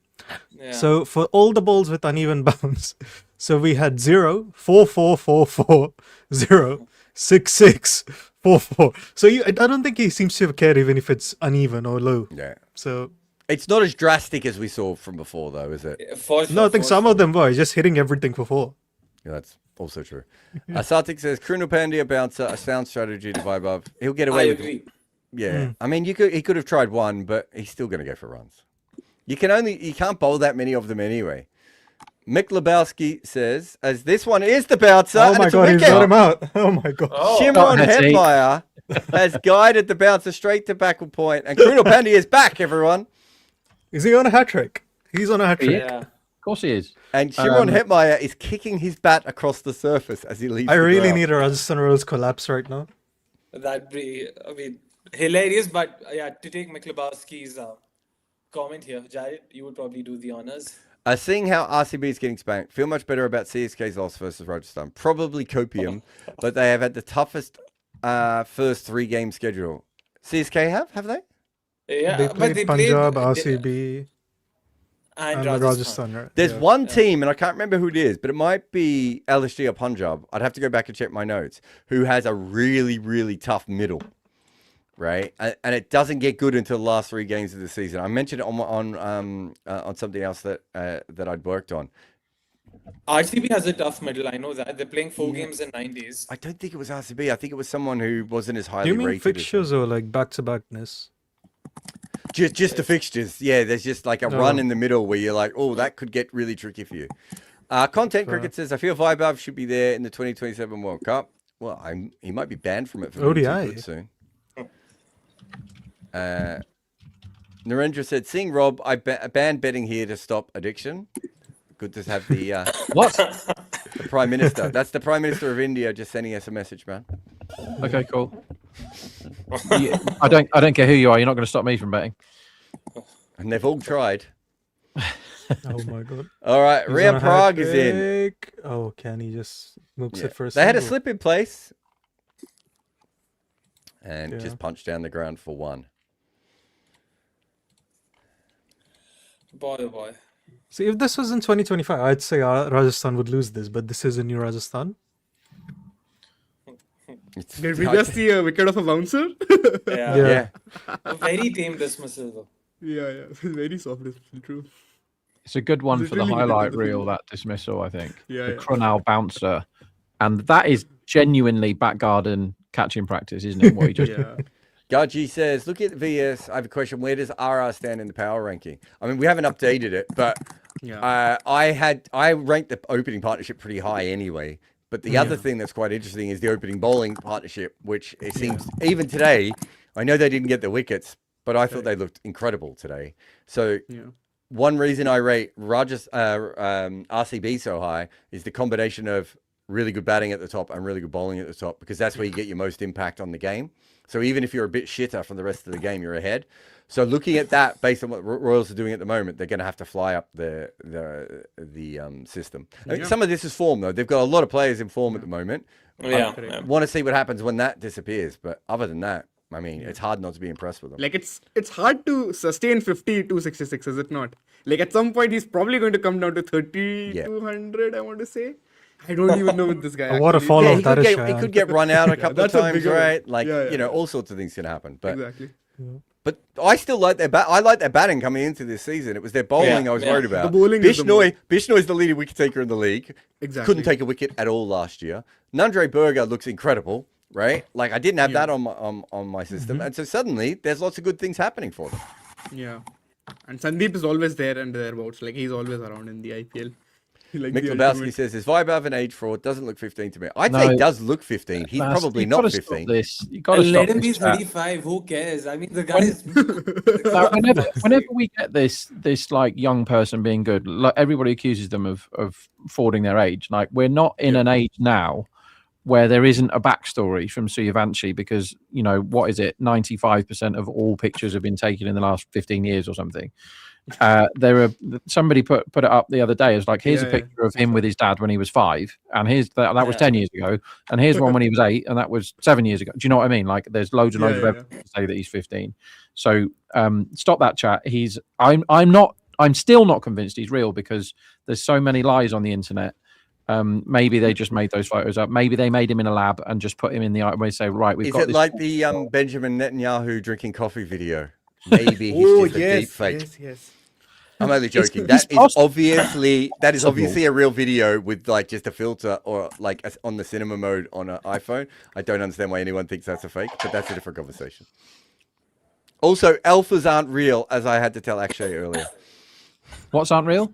Alphas. Akshay hasn't seen Planes, Trains and Automobiles, so I'm not talking to him anymore. He doesn't know who Benny Snowball is. These guys are just ragging him, bro, Varun. The I thing just is, I've entered the watched show it. and these two were ragging him.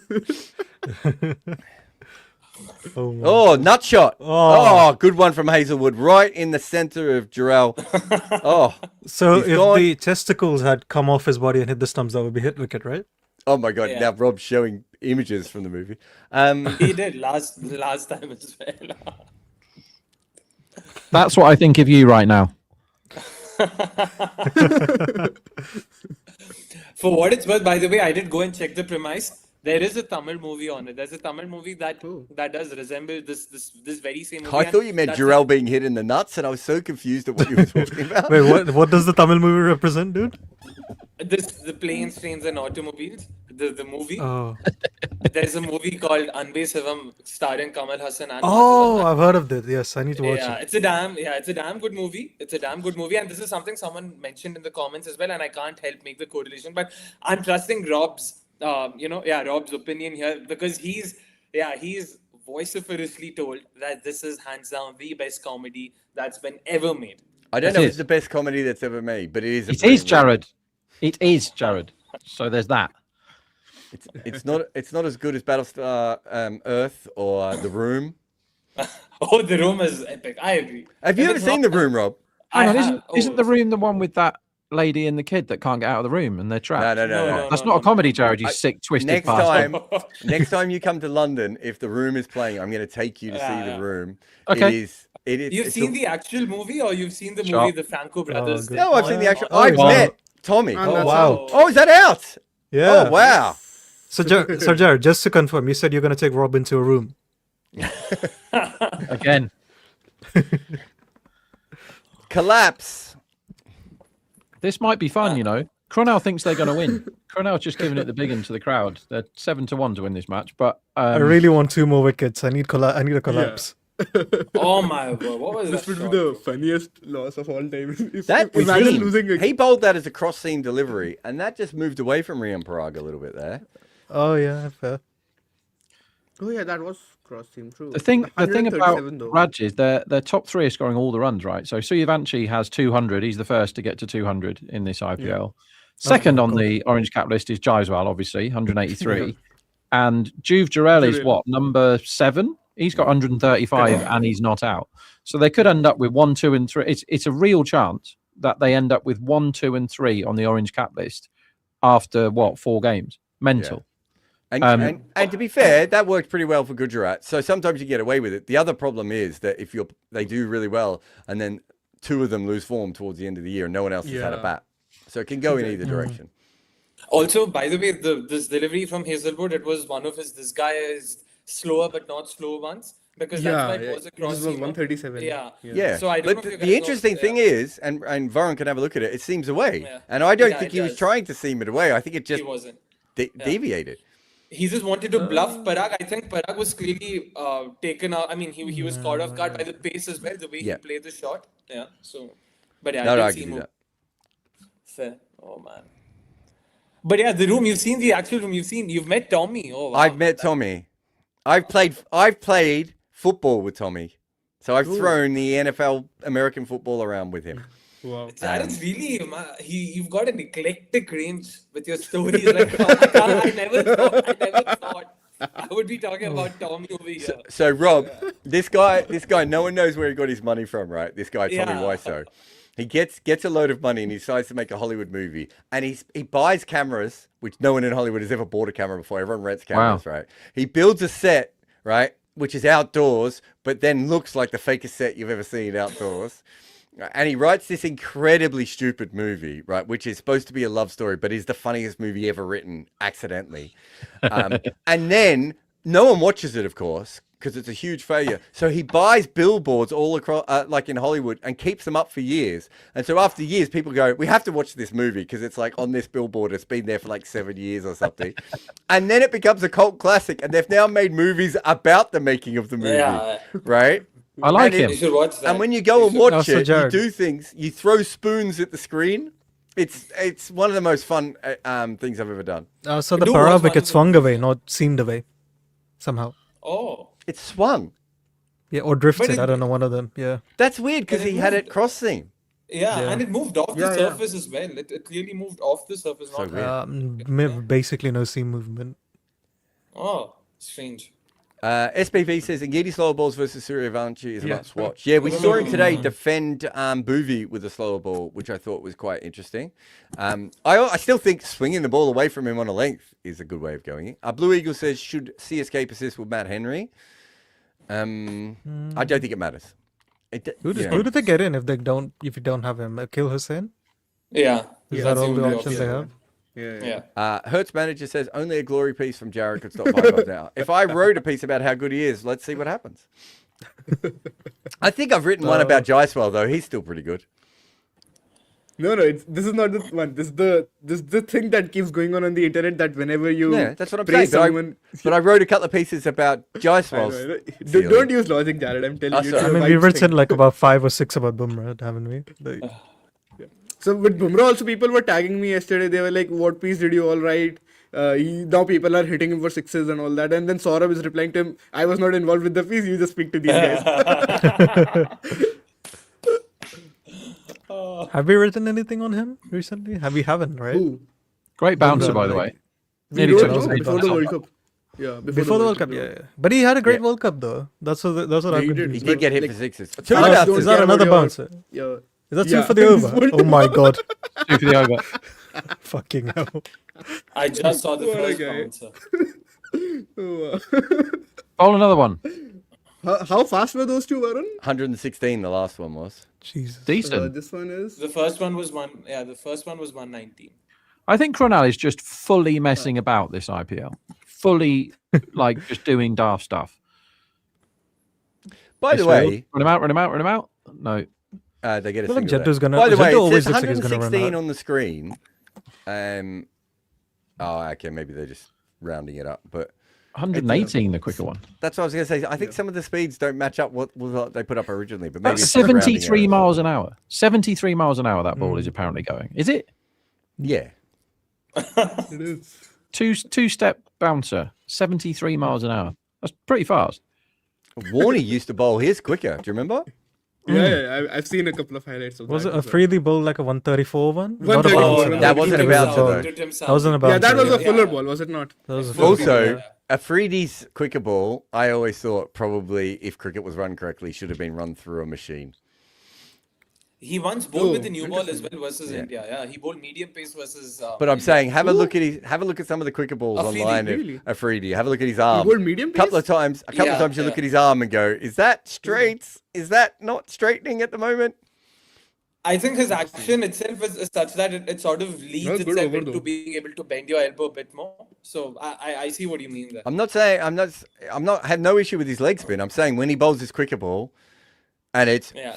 35 kilometers quicker than anything else. Go back and have a look at some of them. There are a couple that he just pings. He just throws it. Yeah, There's no doubt.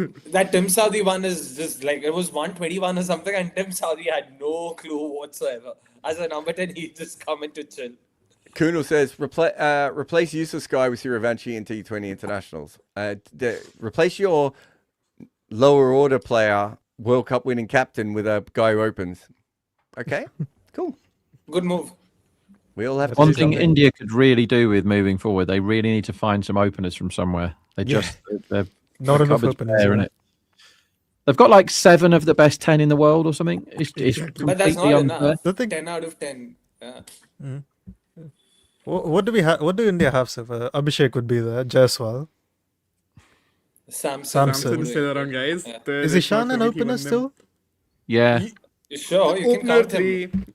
Yeah. You can count him. Yeah. Shubman Gill. Gill. Yeah. Throw Gaikwad in there as well, I guess. Throw Gaikwad in there. Yeah. Steve Sai Vanchi's Sudarshan. an opener. Would you have Sai in there, Rob? In the Yeah. top 10? Yeah. Yeah. Okay. Yeah, he would walk into any other Suryavanshi? team. Siddharthan. Yeah. Suryavanchi's the best player of all time, without a shadow And of a then doubt. you have more fringe openers like Priyansh, Prabsimran. Perhaps Simran. Yeah. Priyansh might be higher actually if you think about it. But yeah, he's had one big season. There's someone. I wouldn't have DDP that high up. I need to see more of him. I'm a bit too traumatized by him. Fair, Oh, fair. okay. I'm with you on that. Yeah. Yeah, no DDP, not just yet. I think. Not yet. It's too soon for Matre. Did you guys see the super Nah. chat? Yeah. I'm not sure Jamil what your Jamali. movie contains, Jamil. So I don't know It's whether I want to watch Durandar. it. Yeah, It's it's Durandar. only the highest grossing Bollywood movie of all time. So Yeah. Is that the Dhoni film? It's, You know, there's has it You gone know, past there's a Bangalore? Bollywood film about Shahid Afridi, by the way. what? Yeah, there's a Bollywood film, and about the first 5 or 10 minutes is all set up around Shahid Afridi. Which one is this? I fucked if I know. Wait, I actually, watched- Durandar I has can gone tell you, past. I've seen about I've seen fuck, 10 fuck, Bollywood films in the What's last the movie? in Dangal. the last 10 years. Yeah. And Way all the- pass, Oh, wow. way pass. Yeah. Every Bollywood film I Nice. have seen has been on a plane through the cracks wouldn't on that- the chair of someone else's thing. yeah. That's how I watch That's- Bollywood films. I really want to say I would have known if there is Shahid Afridi for the first 5 to 10 minutes of a Bollywood movie. Even I can't remember, bro. Is he Yeah. talking about Bajrangi Bhaijaan or something? But why? What is Shahid? I don't think No, he was in that. No, he was not. Yeah. He's not in the movie. It's about him as a cricketer. Like, it keeps mentioning him, and I think that maybe the kid Oh, in the that movie. could be Bajrangi. Yeah, that could be Bajrangi Bhaijaan because the it? first 10 minutes about them watching the Asia Cup game where he tonks Ashwin Oh yeah. over. That could Yeah. be. That's what I was Yeah, thinking. this But is- I'm I not think sure. it's I older don't than think I that. I remember can't the really start of remember. that movie actually. Someone will know. It There's is- a whole movie, and he's like the hero at the Yeah. start. The kid is named after him. Now the kid's name is Shahida because the mother loved Shahid Afridi. So It might be. All I know is I could see it on the screen. As I said, that's how I Yeah. watch Bollywood movies. I don't. Fair. So- no, it is true. You know this cricket match that we're all watching, right? I mean, That's going there's on a now? Pakistani movie called Main Hu Shahid Afridi. No, Bajrangi Bhaijaan is the movie we're talking about. Yeah. So, thankfully, Jared's watched one of the most sano movies, so I'll give that to him. Since Suryavanshi got out, they basically haven't scored any runs. Yeah. Like they haven't scored a boundary. So so in the few overs before he got out, they scored 16, 19, 17, 24, 14, 18. Then he got out and they scored 3 off that over, then 5, then 4, then 4. Yeah. Like they haven't scored a run. And They were- if they keep not scoring any runs, they will lose this game. Was it 73 off 72? Is that how it works, Rob? Can you take us through that again? They just haven't scored any runs So since if he they got don't out. score any runs, you're saying they can't win. Yeah, if they keep doing this, getting 4 every single over, they will not win. They're going to have to score a boundary again at some point. Do you know what they're actually doing? This game was flying along, and I was like, "Oh, I'll be able to eat dinner soon." And so my head started to think about food, and now it's going to go down to they're going to score the winning runs in 19.3 overs, right? It Jaddu's feels been like spending that's too how much the time game- with Dhoni there. He's taking it deep. Oh, here we go. Here's runs. No, but Inside edge Is pass that a leg stump boundary? for 4. It's a 4. Let's go. Not a real boundary. No, Since Rob chose to stay, go for it. yeah. Well, Rob asked for a boundary, got one, and then moaned about it. But since Rob chose to state the obvious, there was the ILT20 final in 2024. The commentators, like this was the Hindi commentary, I'll first say it out in Hindi. He makes a statement out of nowhere just to fill in the silence. देखिए, अगर bowler ball डालेगा तो batter को तो खेलना पड़ेगा. He says this, and there's a pause. So basically, he says if the bowler bowls, the batter has to play. That's it. This is what he comes. I get that. That's the Kevin Peterson thing, right, Jared? Did you get the Kevin Peterson one actually the other day when he said, if David Miller's in at the end, they will win. No, wait. Oh, I've got the phrase. Oh, I'll have to look it up again. Sorry. I'm Worded already- very funnily. No, unless Keep unless laughing. something else happens, was what it was. Yeah. Yeah. Unless, of course, If David Rishabh Miller's Pant. if David Miller's in the end, they'll win unless something else happens. This is the Harsha Bhogle thing as well, guys. Like, you know, there's this Twitter account for Bhogle, like tweets of Bhogle, parody of Bhogle, where they just keep pointing this out Oh, over so and over this again. game is not over until David Miller is out or something else happens. That's the one. I Yeah, believe that's it. Jared. This game is not Wait, over until David Miller is out or something else happens. So Harsha hates that account, by the way. I can imagine. I mean, I've never talked to Harsha about it, but I know Harsha well enough to know that Harsha would hate that account. Yeah. Anyone would hate that account. Like, Have any No, of you but that guys account is done a hilarious. It's hilarious. any of you boys done a fake Jared Kimber account? Because that's given me an idea. I'm going to pass my time with that. Go for When it. Twitter first started, there was a bunch, and then Twitter got more popular. Kudo says, Jared, you're giving too much credit to Sky for the World Cup. My dog could have captained India, probably not. I think your dog would have probably pissed itself and then gone and smelt someone's bum. guy's a fantastic cricketer, man. I don't know what you're talking about here. Bouncer. He goes to Oh, did you scoot guys the see that? bouncer over his head there and misses it. Oh my god. Actually, What's you have to Cornell's see this bouncer one. numbers today? What Is it happened? 5 bouncers, 1 wicket, no runs? 5 It might be. Maybe I don't 6? think anyone can hit his bouncer. The wicket as well. Oh, there's a wicket. Okay. Yeah. Yeah, Hetman. No, I'm no, saying he's with the saying bouncer, he they got took- one he took a before. wicket. Oh, yeah. Yeah. Oh, Just boo. about- Oh, Oh, no, that was almost caught out on the boundary, though. That bouncer. Jesus. Is it? that's a drop for Rob. Jadeja plays a hook shot of Krunal Pandya and is almost caught on the boundary. Rob, is didn't that a drop quite- catch? No, he didn't quite carry to Romario, but he didn't try and catch it either, did he? So it's kind of half a drop. If that's the World But Cup I'll- final and they need one It's to a win, he drop. tries to catch that, I think, but he didn't Yeah, try of and catch course. that. But by the way, I'll also have to credit Jitesh Sharma like for being able to keep. Yeah, that's I don't think. Yeah, I don't good think point. he's let through even a single one of his faster ones. Yeah, yeah. Like Very valid. the other day because I was at the stadium, I could see Oh. Jitesh just flicking his fingers like for the RCB CSK game. Each time Krunal bowls a bouncer, he's crying in his head. Why the fuck does this? What are you bouncer talking bowl?" about? Alex Carey literally keeps up the stumps to Scott Boland, who's 20 Ks faster. Yeah, but Carey is But the we're best talking keeper about in the Jitesh- world, and Jitesh, Yeah. Okay, It's that's like also not- fair. top 5 keepers in India, maybe? Hazelwood is for it? his last over. They're going for the win. They Or have the to, early right? loss. Oh, he might have got him Oh. LBW. Ooh. Straight. It's Is that full. He's out? Is given that not outside out. off? Is that not outside off? Outside leg, you mean? But Outside leg. Oh, sorry, outside leg, yeah. I think I would I- review this. Yeah, they will review it. I think. They don't Outside have a leg, choice. unfortunately. But I think I'd But they review will it review anyway. it, I think Yeah, it's close enough. see- It will have just pitched outside leg, but yeah. and they have That's- reviewed that's- it. Yeah, That's they have like reviewed it. 4 inches outside leg. Get on with the game. You I'm that watching, far? I'm watching Oh, it I want now. to see that again. That's the desperate review, right? Like that, the one I was saying in the first innings as well. Pitching They didn't take outside it leg. then, but now they have to take it. Yeah, it did seem pitching outside like though in all fairness. So RCB have bowled approximately 11 bouncers so far, and Krunal has 5 of them. Oh, you're right. Yeah, you're right, guys. It's more outside leg than I thought. Yeah. It's one of those ones where after he hits his pad, he sort of splits his legs open. Move, yeah. Yeah. By the way, this ball was just 120 clicks. I don't know if it was a slow one or was it Hazelwood. Oh, I just didn't look amping at it that, and going. sorry. Yeah, it was just. It kept 120. low though, I thought. Although he does play a long way back to what is a very full ball. Not is it that full, Jared? It looks I want pretty to say full. it's more. No, it's more. It's good not a length, back is of a it? length ball, man. It's not back of a length, of course. No. It's more good length, I would say. So why is he playing back then? I mean, That's all I'm saying. You have to ask Jadeja that. I will. I'd love to. I miss the days when Jadeja would abuse people in their DMs on Twitter when they said things about Yeah, him. I was asking you about this. What was this about? You wrote it in the piece. I don't know. What Oh, this it's a good shot. He pulls this away for Yeah, 4. that's a Good good shot shot, there yeah. by Jarrell. Yeah, no, he used to do it all the time because you got to remember when IPL first started, there actually weren't that many people on Twitter, right, in the world, Yeah, right? yeah, and so yeah. IPL Twitter was huge, and the players all came to it as well before the international players did.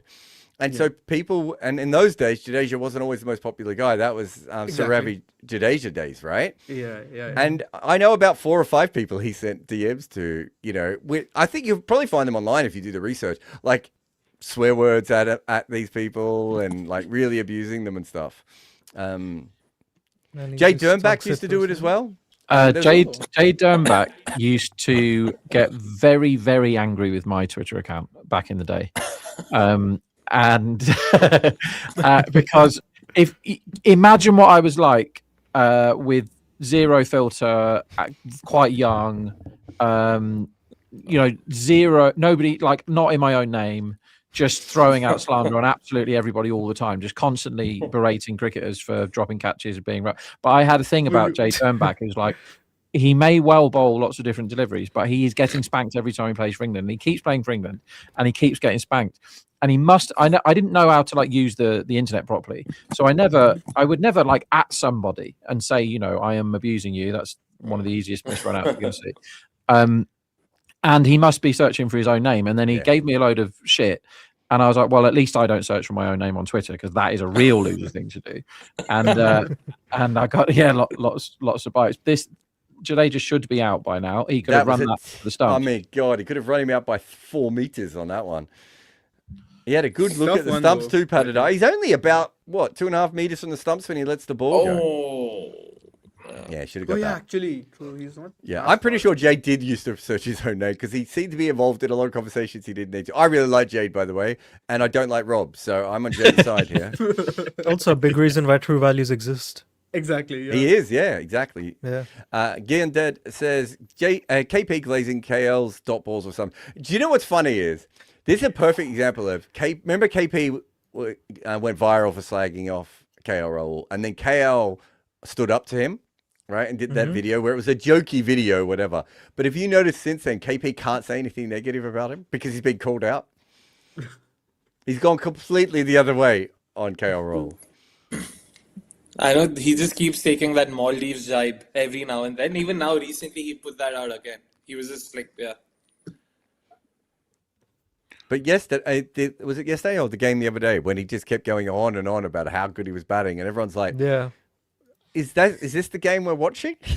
What was it? Like he He's cover he's a tough drives a little full baby. toss along the ground for like a gentle single or something, right? In the power play. Varun, how much are they scoring at in this game, excluding Suryavanshi and Jurel? Oh god. They've scored Must be very low. 34 runs that aren't by those two people. Damn. Of how many balls? Well, Jadeja of is 17 off 18. Parag was 3 off 5. Jaiswal 13 off 32. 8. Yeah. 32. 31. Shimron made a 2 for- golden duck. Oh, golden. Yeah, duck. 0 Yeah, of 1. 32. Yeah, that's like they're Yeah. going at about 6 runs and over. Maybe this is a Suryavanshi and Jurel. Like they've spooked this game in a sense. We've actually So not that's had a lot of that's batters also get in because today. Jaiswal is bringing it up a bit. Yeah. Yeah. What, Also true. what we could have here is one It's team 20 who or were 24 without the top 3. 120 something for 7 after 14 overs. 125 for 7 after 14 overs, and then they get 200. It'd be really funny if we have 163 for 4 that don't chase 200. That's what I want. Yeah. Yeah. Exactly. That Is would be good. Abhinandan protecting his figures of I mean, 2 overs? none? I've seen a team nearly bottle 13 needed in 4 overs, so anything is possible. Yeah. Anything is possible. And a in team this did bottle 8 runs in 2 overs with like 8 wickets in hand or something. Or 6 wickets in hand. When was Lolumo that? has asked if it's That was British Punjab. sarcasm from KP, which I find funny on Oh, yeah, multiple yeah. levels. A, he doesn't have the ability to be sarcastic, and B, he's not British. Yeah. Yeah. So no, it isn't. This is one of the luckiest 18s I've ever watched from Jadeja. How is he still there? They could have just bowled Shepherd, right? I mean, what's the difference? I mean, is Abhinandan really that big an upgrade over Shepherd? You can't bowl Shepherd now. Yeah, Jurel will go for He's it. going to get He'll 1 for really not. 18, Shepherd here. Like you'll I lose mean, he the has game to if bowl you at bring some him on. point, right? I think you just have to delay him as long as you can. But till how is tomorrow. Abhinandan, like, 2 overs, he's gone for 40. I would take 1 for 18 at this point in time because he's gone at 40. Would you take 1 for 18? The Oh, game would what a be over shot. then. That's what a a shot beautiful that is, shot here yeah. by Jarrell. It's outside of stump, just guided to backward point for another boundary. Incredible timing, though. Yeah, that was a really good one.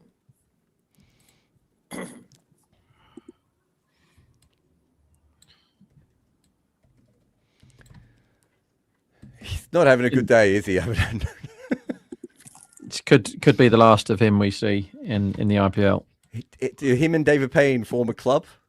Yeah, exactly. Like, I want to believe Shepherd would have.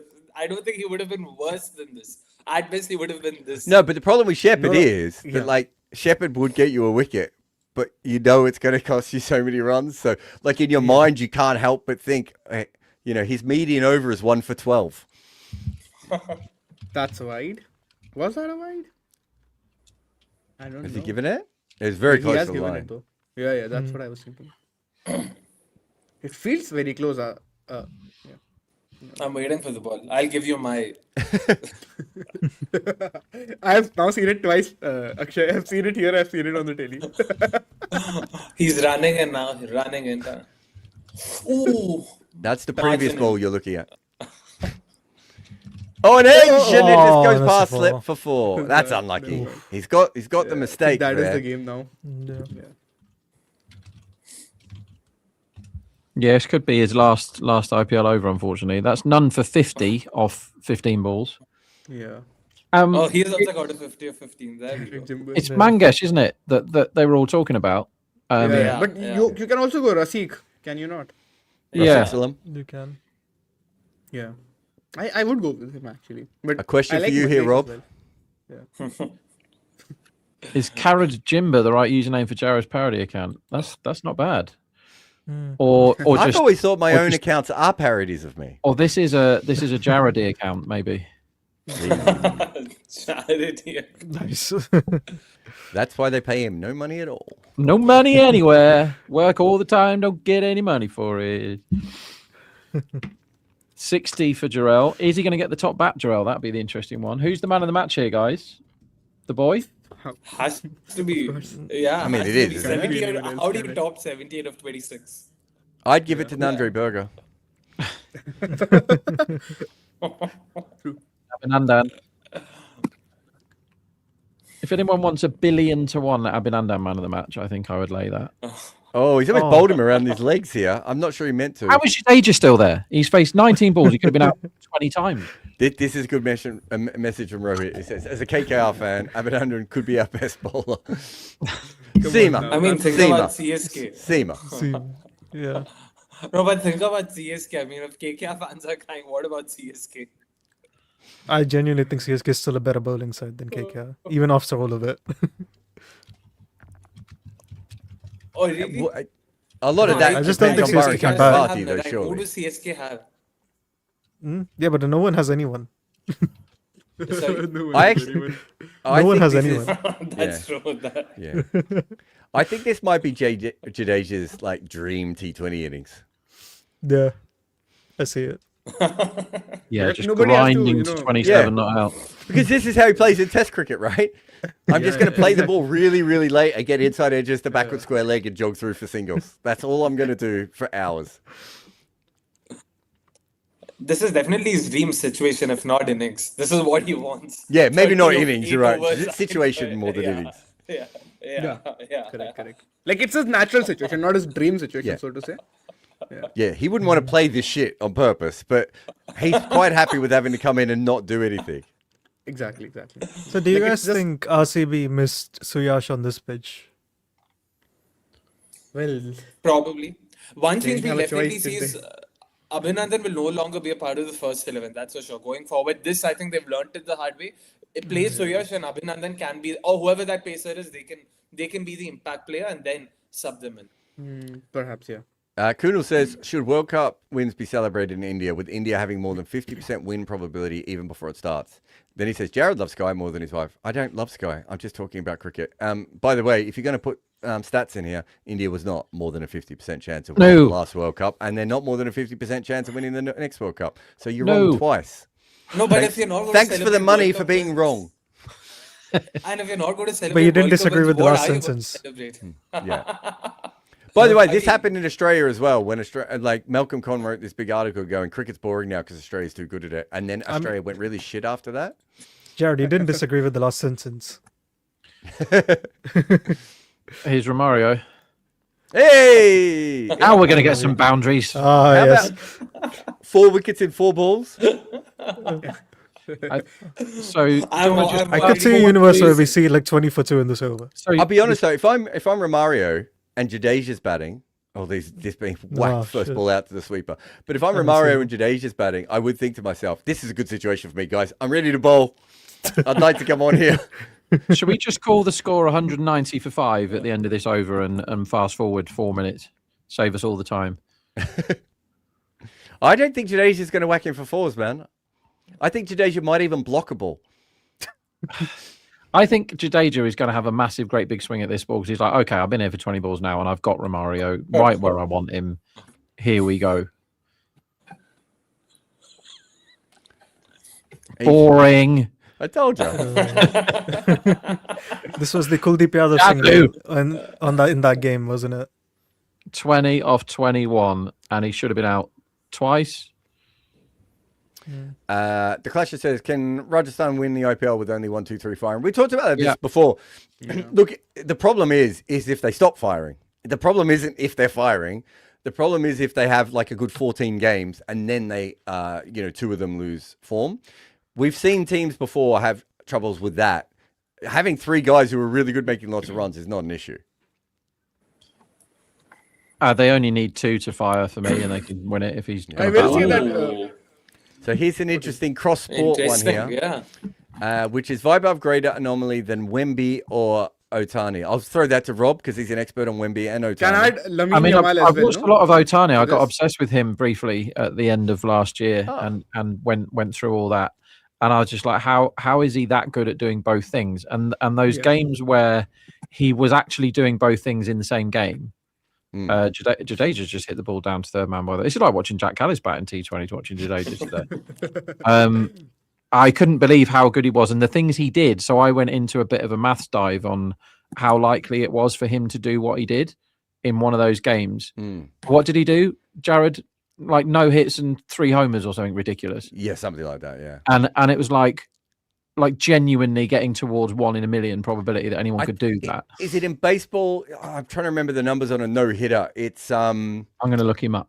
I've looked it up before because they compared a no hitter to a 10-wicket haul in Test cricket, and I've looked up the odds and they're very, very different. Because you get a lot of no hitters in it, but I did that because in the Aaron Sorkin TV show they're explaining Anil Kumble's 10-wicket haul, although it's not him, it's someone else who takes it, but it's basically Anil Kumble's 10-wicket haul, and they compare it to a no hitter. So I think there's a no hitter every 10,000 games. I want to say, Rob, does that sound right? Yeah, that sounds about right. But basically, I was like, I'm going to have to work out how likely this is. And it was so unlikely. I couldn't believe. Right, this is what I wrote. Taking the all-time stats as a reasonable representation of the likelihood of these things happening, I make the odds of one guy doing both in the same game 45,312 to 1 is what I worked out. So that was 3 homers, 7-run over. Yeah. Yeah, I'm bored of this game. Thank me later, guys. Bored of Jadeja's innings. So what he did was he hit only 12 hitters had ever hit 3 home runs in a postseason game, and he did that.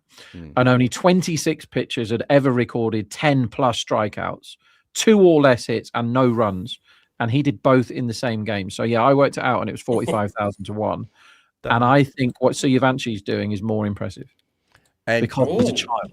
And Victor Wembanyama, just for those who don't know, in the NBA, started his career at 7'4". We now think he's about 7'7", and can dribble and can shoot, and maybe the best defensive player that has ever existed already. On impact metrics, he's very close to being that, and he's barely started his career.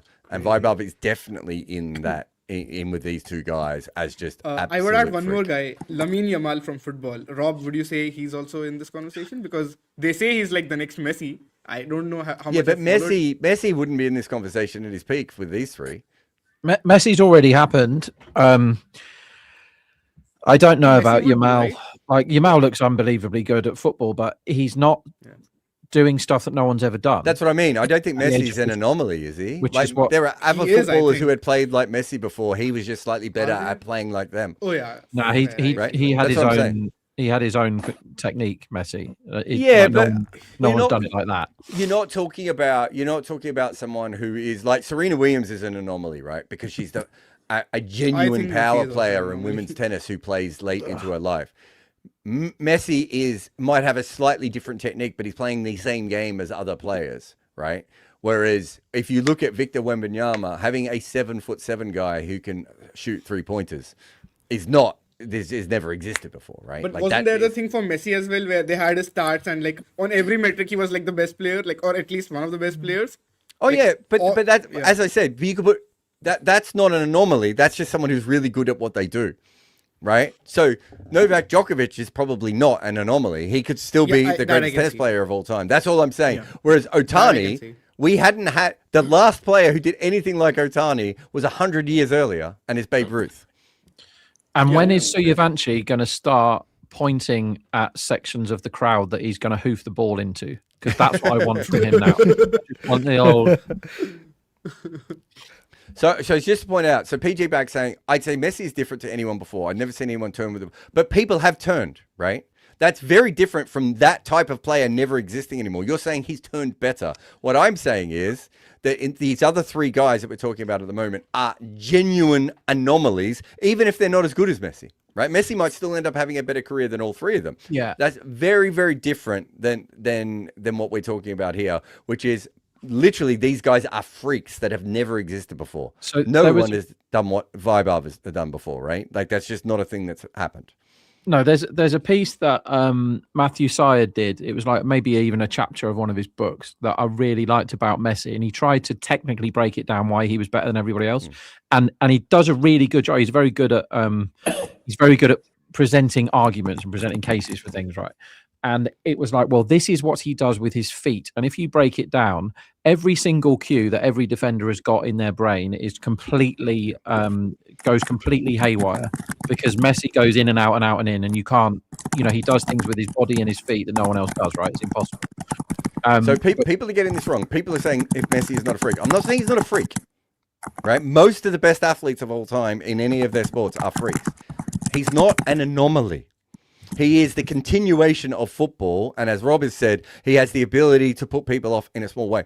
If Messi was 6'8" and was doing what Messi did, he would be an anomaly, right? If Messi was the world's best footballer, and was doing Roberto Carlos's goals from 50 meters and he away, went in goal for the second half when they needed him to. He would be an anomaly. What we're looking for here is, as I said, Shohei Ohtani, no pitcher.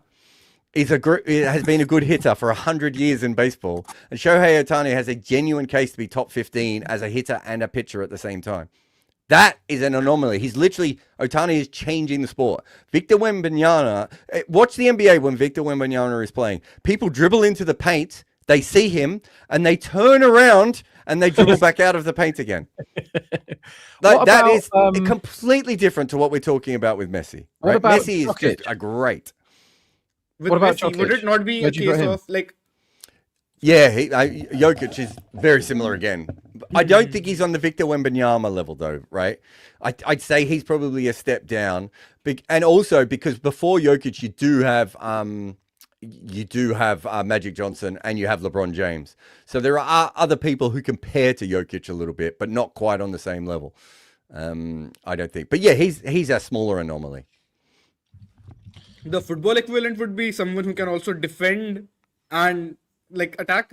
I assume. Yes, Like, somebody who goes as the goalkeeper when they need him to, and then he comes out and scores all the goals. And there's been so there's a guy called Jorge Campos that used to do a bit of that, Mexican guy, and he also designed his own kits that were absolutely incredible. Go and look him up.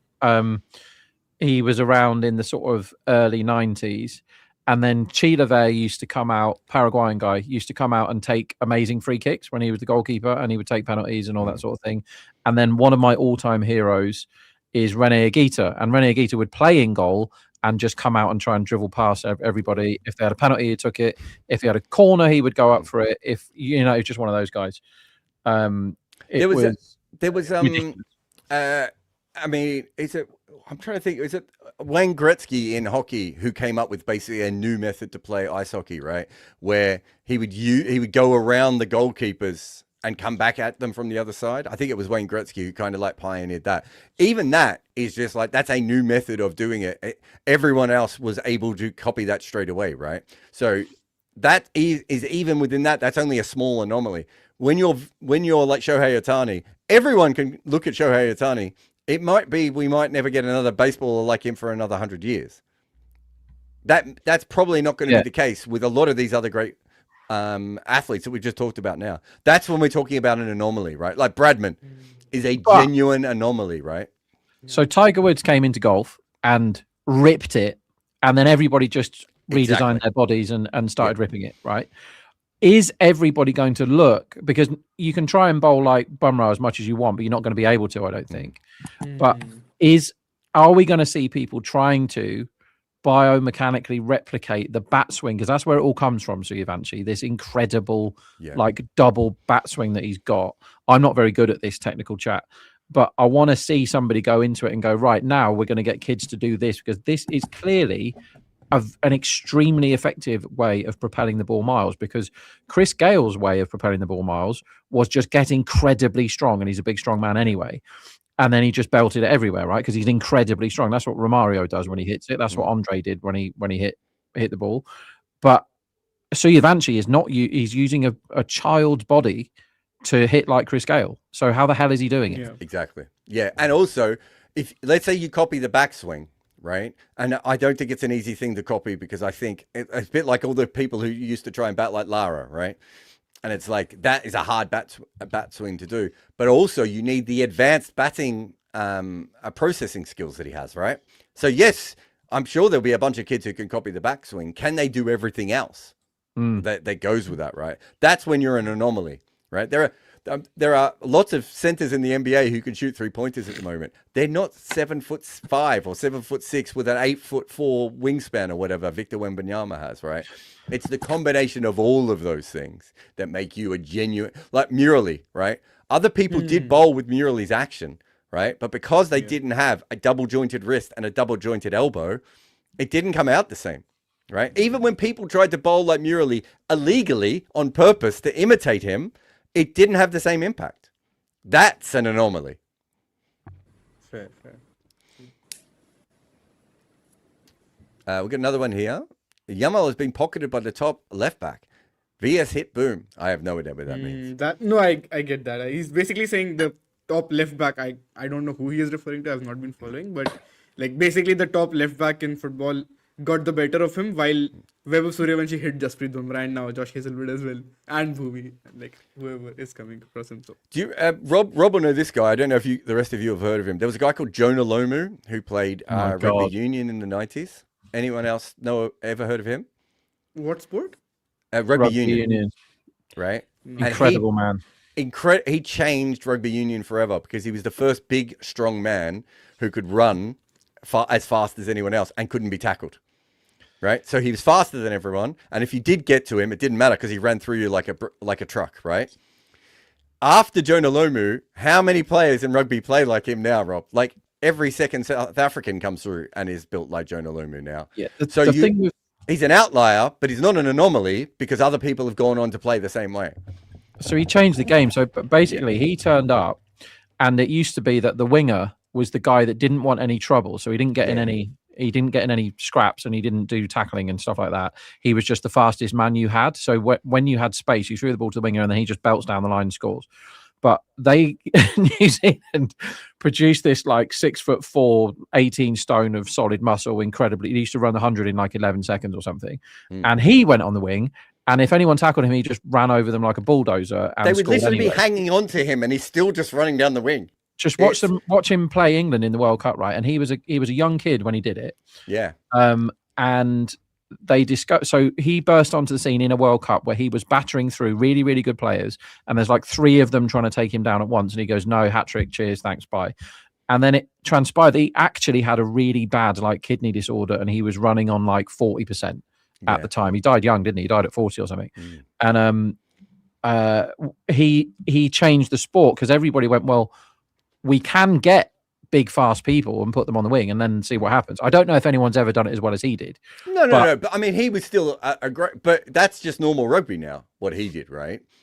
And the guys now are bigger than him as well in those same positions. So that's a perfect example of, changing it. It's the same as the first guys who like worked out serve volley in tennis, right? I'm sure they had lots of success. Actually, maybe one of the more interesting ones is probably someone like Rod Laver in tennis, of someone who was like that. But an anomaly is something that you can't really recreate, right? It's a freak of nature that will never happen again, anything like it. So can I just tell you what an anomaly is? The absolute definition of one is playing out in front of our eyes right now. Exactly. Is it Romario going for singles? Figures, this game. Let me just talk you through his spell. Romario Shepherd, this is 1 1 1 1 2 1 1 1 1 1. Romario Shepherd, everybody. That's not possible. Jadeja has just turned cricket into the most boring thing of all time when we had the child making it the most fun thing of all time in the same innings. Wait. There we go. We're back to normal. Back to muscle real life. memory. Kicks in for a batter.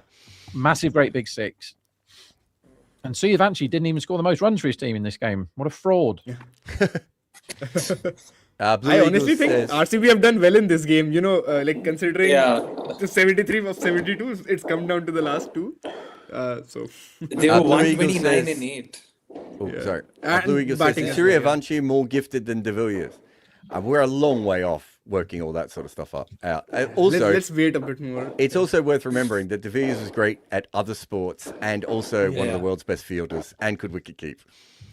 So if you're looking at all-round gift, but yeah, there's so much time that will happen. We've actually had some young players come in before. That is the game. Obviously not in the modern era, but how old? I think Neil Harvey was a teenager, and obviously Sachin himself. They were both teenagers. Actually, I think Neil Harvey might have averaged over 50 for the first couple of years. He made lots of runs in his very first series, I believe. Yeah, was it over 60? Maybe, Cheyenne, you might Oh, the remember game's that. over. Finally. Yeah. Oh, thank God. Oh, fucking hell. What What do you mean, shame. thank God? Okay. That's great. All right. Bloody hell, Jadeja deserves to be. I don't know what to say. Kuna wants to give us more money. He says, if India does not have a 50% win probability for World Cup, it at least has 33%. No one gave a damn after the World Cup win, and it's going to get normalised. As I said, same thing happened with Australia, man. Thank you for the free money. Matt Letizia is a shout. I don't really know much about Matt Letizia, other than, doesn't he occasionally say like really weird racist things? So Matt Letizia was a phenomenally gifted footballer who used to turn up. He would go to like McDonald's drive-through on the way to training and have 3 double cheeseburgers or whatever, and just rock up to training. And then Southampton, who he played for through his whole career, got an England World Cup winning manager, a guy called Alan Ball was the manager, and he came in. He said, "Right, I've cracked it, lads. I know." And they had international players and lots of highly paid people. He said, "Tactically, we're going to get Southampton to the best place we can be, and this is how we're going to do it. All you have to do is you lot run around loads and pass the ball to Letizia and let him do his thing. Make sure he's got space." And he didn't have to do any running. He just stood somewhere roughly like 25 yards out, and then literally once every 2 weeks he would score a worldie, or sometimes 2 and sometimes 3. And it was like he was just there with his, almost like figuratively smoking a cigarette, hands in his pockets, and would just belt them into the top corner. But now he's come out as a really weird He's like an terrible alt-right politics troll, or isn't it, or chat. something? Yeah. I don't know what he is, but he's one of those people that you really don't want him to speak publicly, yet he does it quite a lot. Thank you very much to Akshay, Varun, Cheyenne, Vignesh in the production booth. I don't know if Rakshit's been around as well, but thank you to everyone who has come on and chatted, all the comments, the subscriptions and everything else. Remember, you can go to combox.tv and you can sign up for our app when that gets made, which is not too far away. We're on our way there as well. And we'll be here for every day of the IPL doing these watch-alongs. After this, we'll have a quick break, and then me and Rob will come back and do a podcast as well. But we'll see you again tomorrow for 2 games here on Combox. Combox. The game lives on.